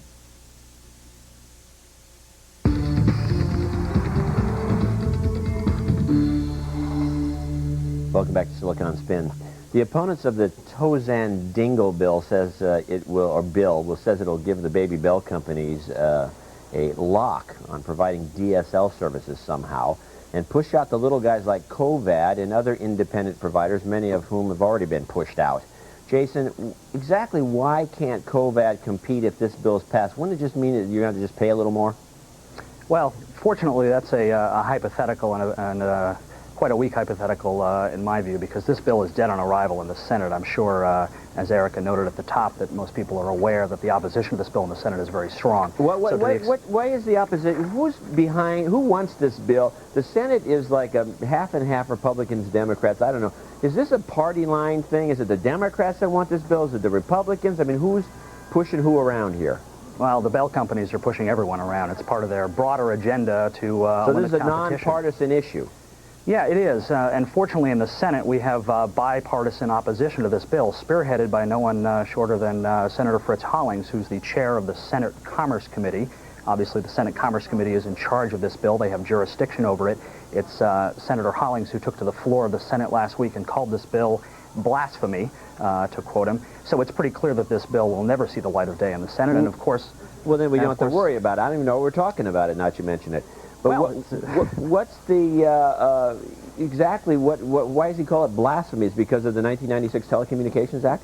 That's exactly right. After he called the bill blasphemy, he took the Bells to task for having written the 96 Act themselves, because that's what they did in order to get themselves into the long-distance market, something they've been barred from for 100 years, and then turning around and try to undo the very provisions that they had written by eliminating competition over the monopoly network that you and I built over the course of the last 100 years, thanks to that government grant of monopoly. It's a sham by the Bells, and it's a sham that fortunately has had its day in the sun and is about to retreat back into its cave.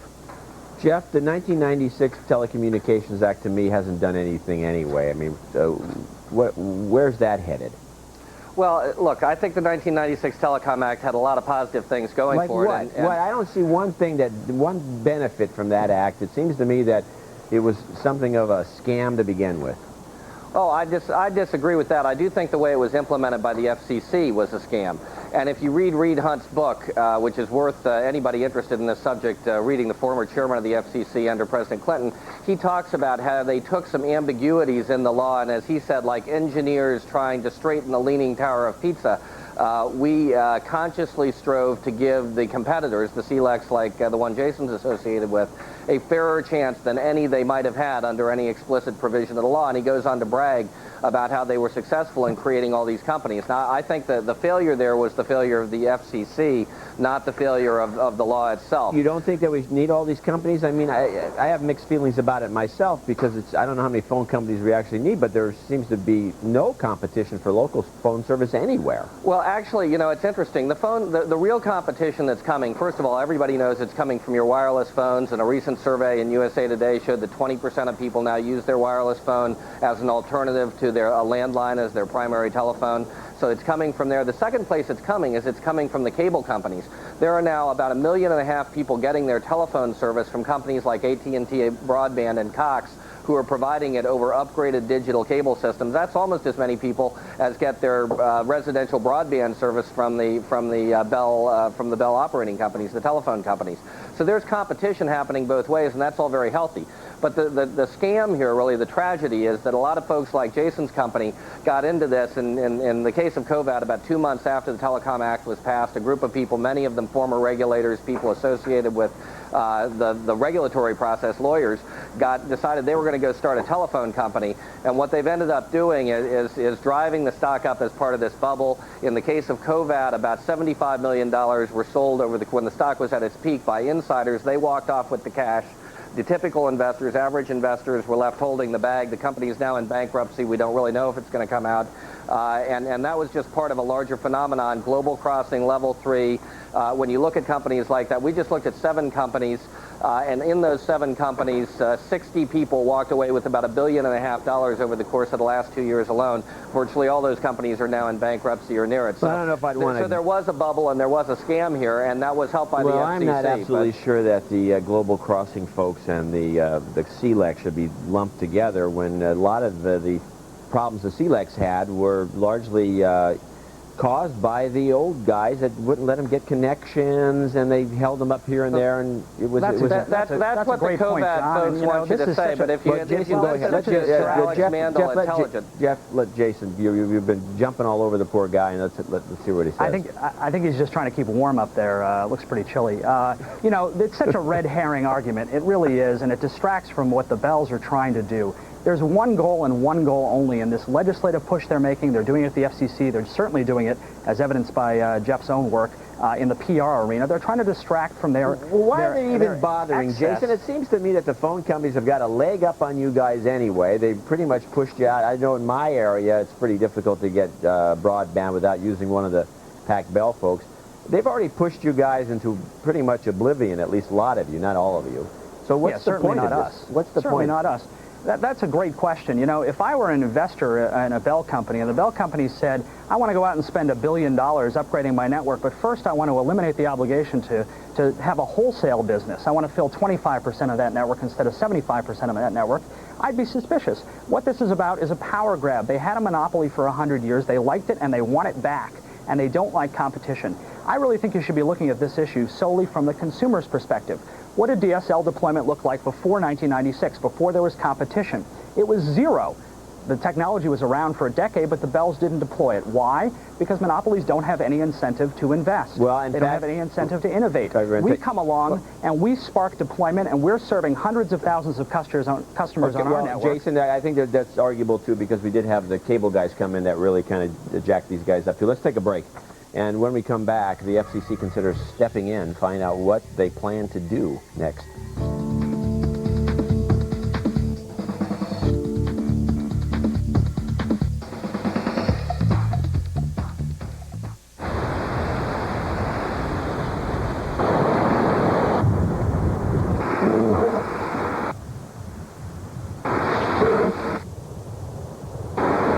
At Conoco, our speed and agility allow us to move freely in a competitive and constantly changing environment, which enables us to take advantage of any opportunity. Conoco, think big, move fast. Cheddar, this historic city of cheese is about to become a cyber city. When I push this button, the Cheddar website will open the markets of the world to us.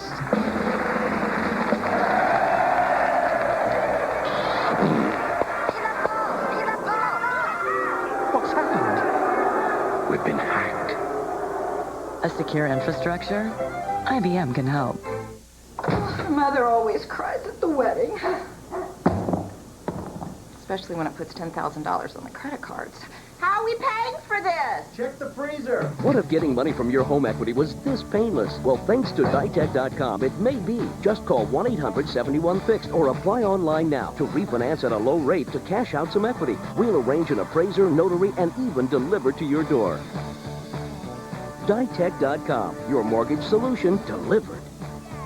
Thanks to the latest breakthroughs in hair loss technology, it's impossible to tell who is a hair club client. I am. And who's not. Call 1-800-HAIR-CLUB for this free hair loss book and arrange to speak to a hair loss expert today. With some of the latest breakthroughs in hair loss technology, you really can't tell you've ever had a hair loss problem. And that's the point. So call 1-800-HAIR-CLUB right now, and you'll be happy to say, I am. Call 1-800-HAIR-CLUB now.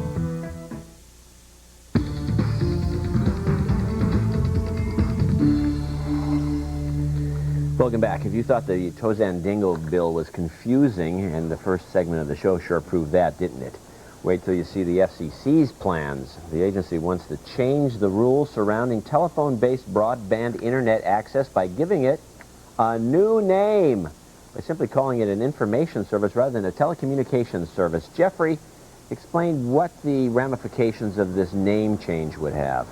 Well, arguably what the name change would do is it would say when the Bells bundle their information services, if you get your ISP service and your DSL service from the same provider, and that provider is Verizon or Qwest or SBC, that those services would no longer be regulated, and the Bells could invest in the equipment and the facilities needed to provide those services without having the kind of resale and unbundling requirements that they currently or could be required to have under the law.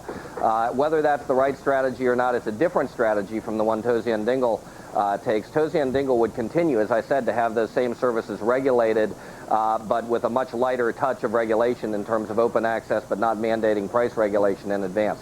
So they're two different ways of getting to the same end. Let me ask Jason what his perspective on the same thing is. Is it any different than that? I agree with most of what Jeff said. The only point I would make is that the FCC's inquiry is into the regulation of the retail services provided by the Bells. The FCC does not have the power to eliminate the unbundling obligation because it's a matter of federal law, which is why Toes and Dingle would have amended it. So it's actually not something that accomplishes the same goal, and it doesn't really have any implications for COVID and other carriers. It sounds to me as I'm going to have to take like a college course to get this thing straight. Let's take a phone call in the meantime. Taylor, how you doing? Good. How are you, John? Fine. Love the tie. Okay, let's go to Jeff in Arizona. Jeff, go ahead. Yes, the question I had was pertaining to if this were to take an effect. As it is right now, we have multiple backbones. If this would happen, we would only be going through our phone's backbone. This would cause a big bottle-up neck and more than likely price and raise.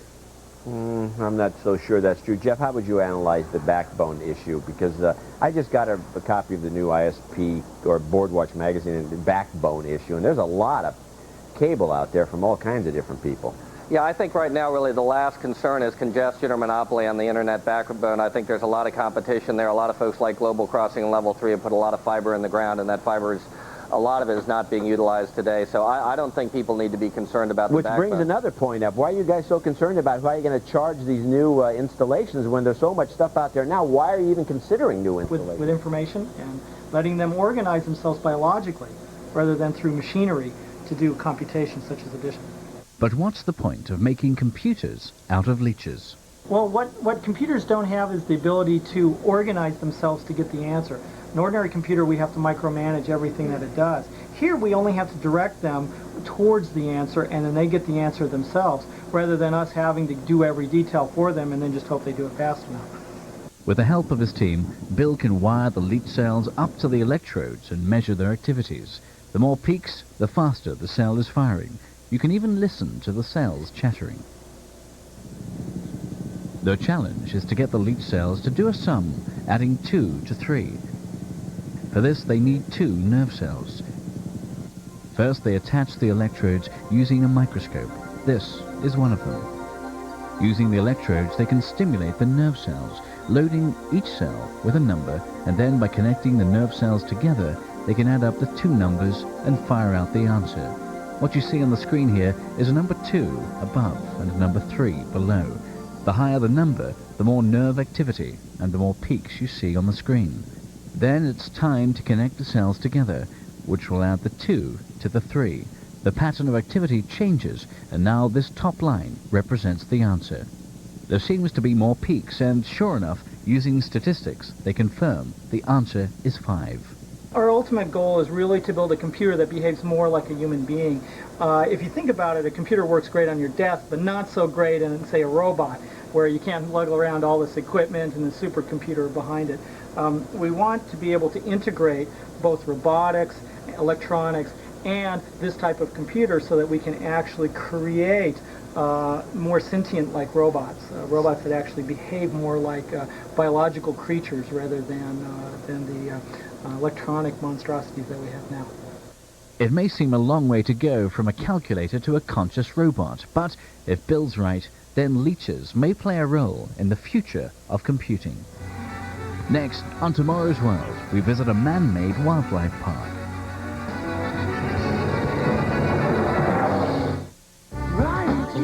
Tonight on Tech TV. It's television's most entertaining technology show, The Screensavers. This is the show where we make bad jokes and answer your tech questions. It's kind of marriage made in hell. From games to gadgets to computers, see how technology can work for you on The Screensavers. Fire it up! The Screensavers, tonight at 7, 6 Central on Tech TV, television about technology.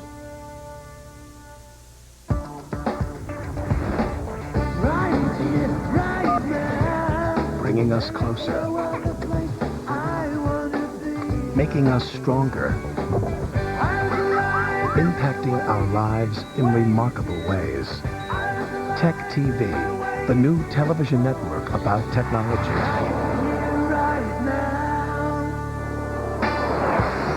Tech TV, television about technology. Tomorrow's World is presented by BMW, the all-new BMW 7 Series, a new perspective on driving.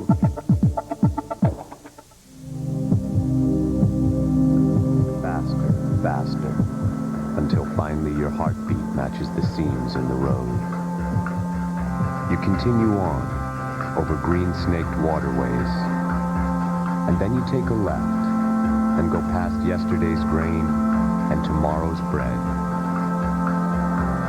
And then another left and past lonely telephone poles and over railroad tracks once, twice, and then past an old elm tree that in the late afternoon sun casts a shadow like an old man's hand. And about a mile down, you'll see it on your left. There's a big sign out front. You can't miss it. Thanks. The new BMW 7. A new perspective on driving.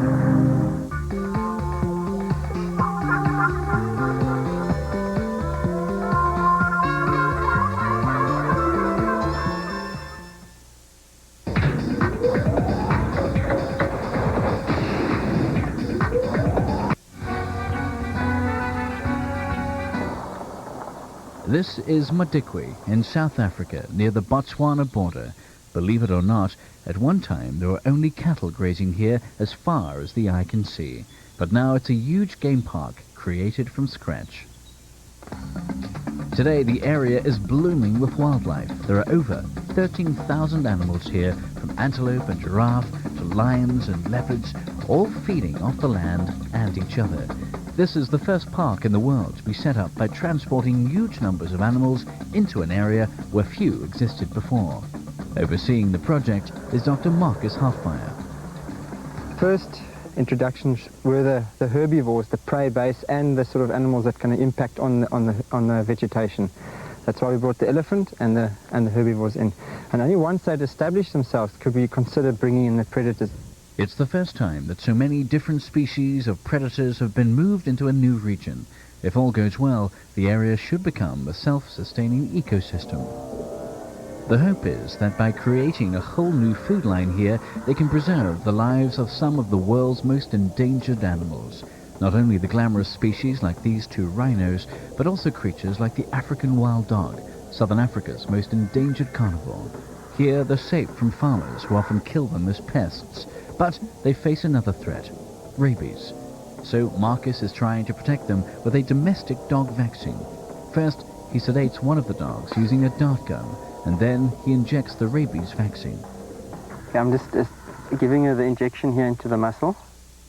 This is the first time wild dogs have been vaccinated, and Marcus is hoping to discover how often he needs to do this to keep them free from rabies. If he's successful, Madikwe can lead the way in saving the wild dog in southern Africa.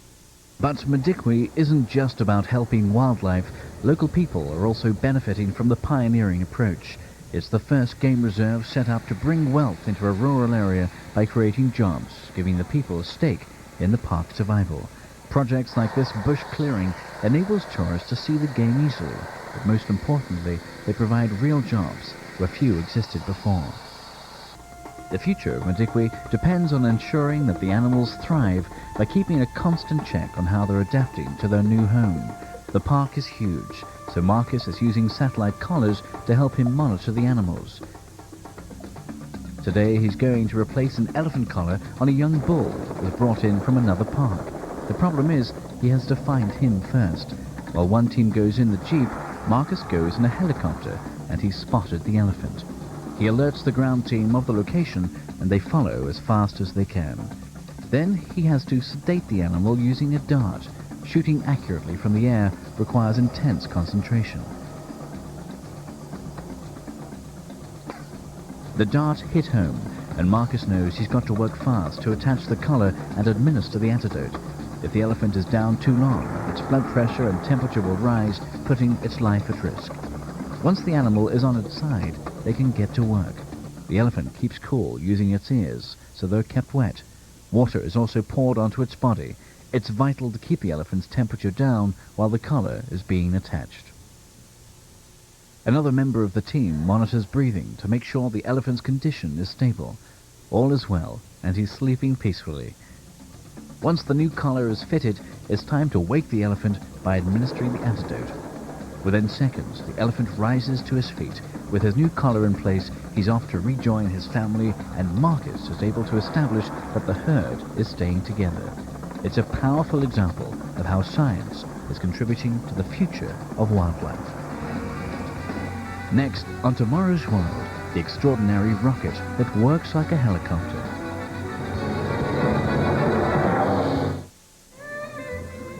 I don't think we should see each other anymore. It's the rash, isn't it? Listen, the doctor said it's just temporary. No.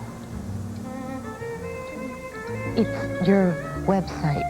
I need more content than that. Our customers expect a lot from a website, because at Progressive.com, you can get our price for auto insurance and the rates for up to 3 leading competitors. We want you to save money, even if it's not with us. You could save hundreds. Call Progressive today. Honey, you're going to be late for your interview. I'm ready. Hair Club has been helping millions of people get educated on hair loss and what options actually work. Hi, I'm here for the interview. Oh, why don't you have a seat over there with the other applicants?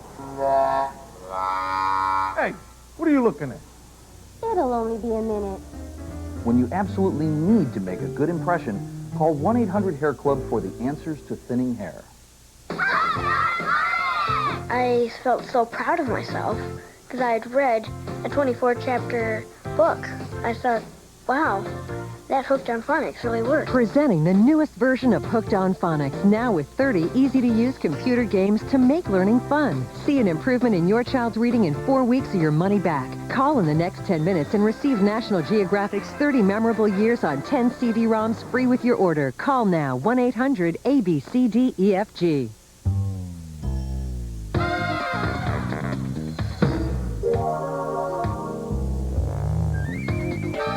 We are the fast cats in the global energy business. We're much leaner, more agile, and a lot more innovative than the other cats. And that's why to a fast cat, anything is possible.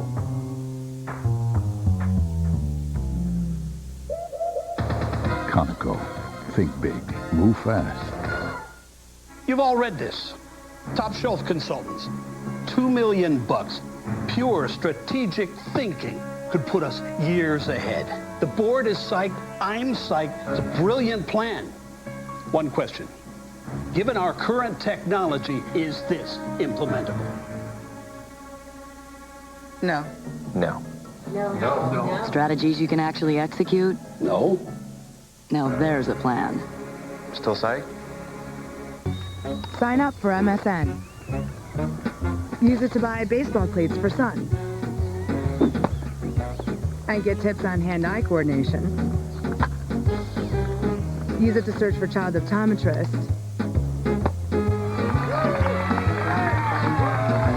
And post photos of your son's first big catch.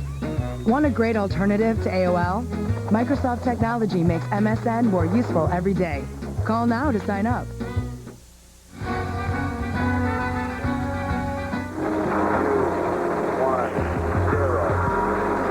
Ever since we first blasted into orbit, rocket scientists have been trying to come up with a cheaper way of journeying into space. One of the reasons that space travel is so expensive is that traditional rockets, which cost billions of dollars, can only be used once and are then thrown away.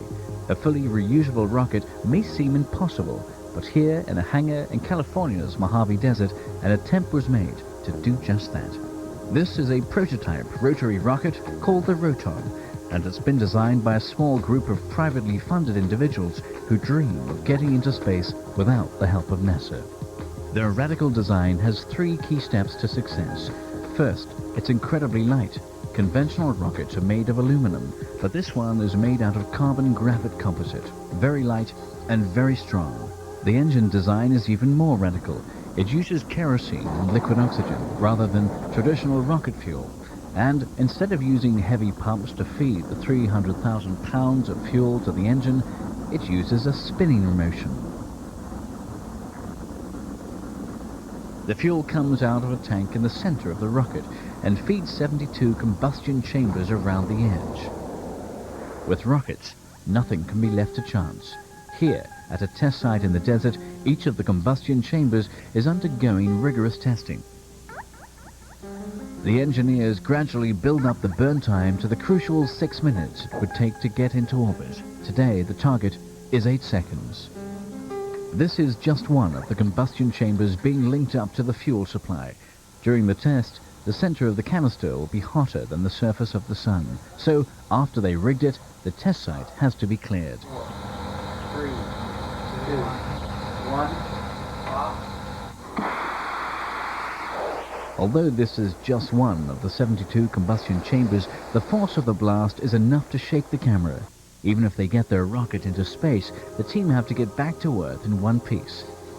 To do that, their radical idea is to turn their rocket into a helicopter.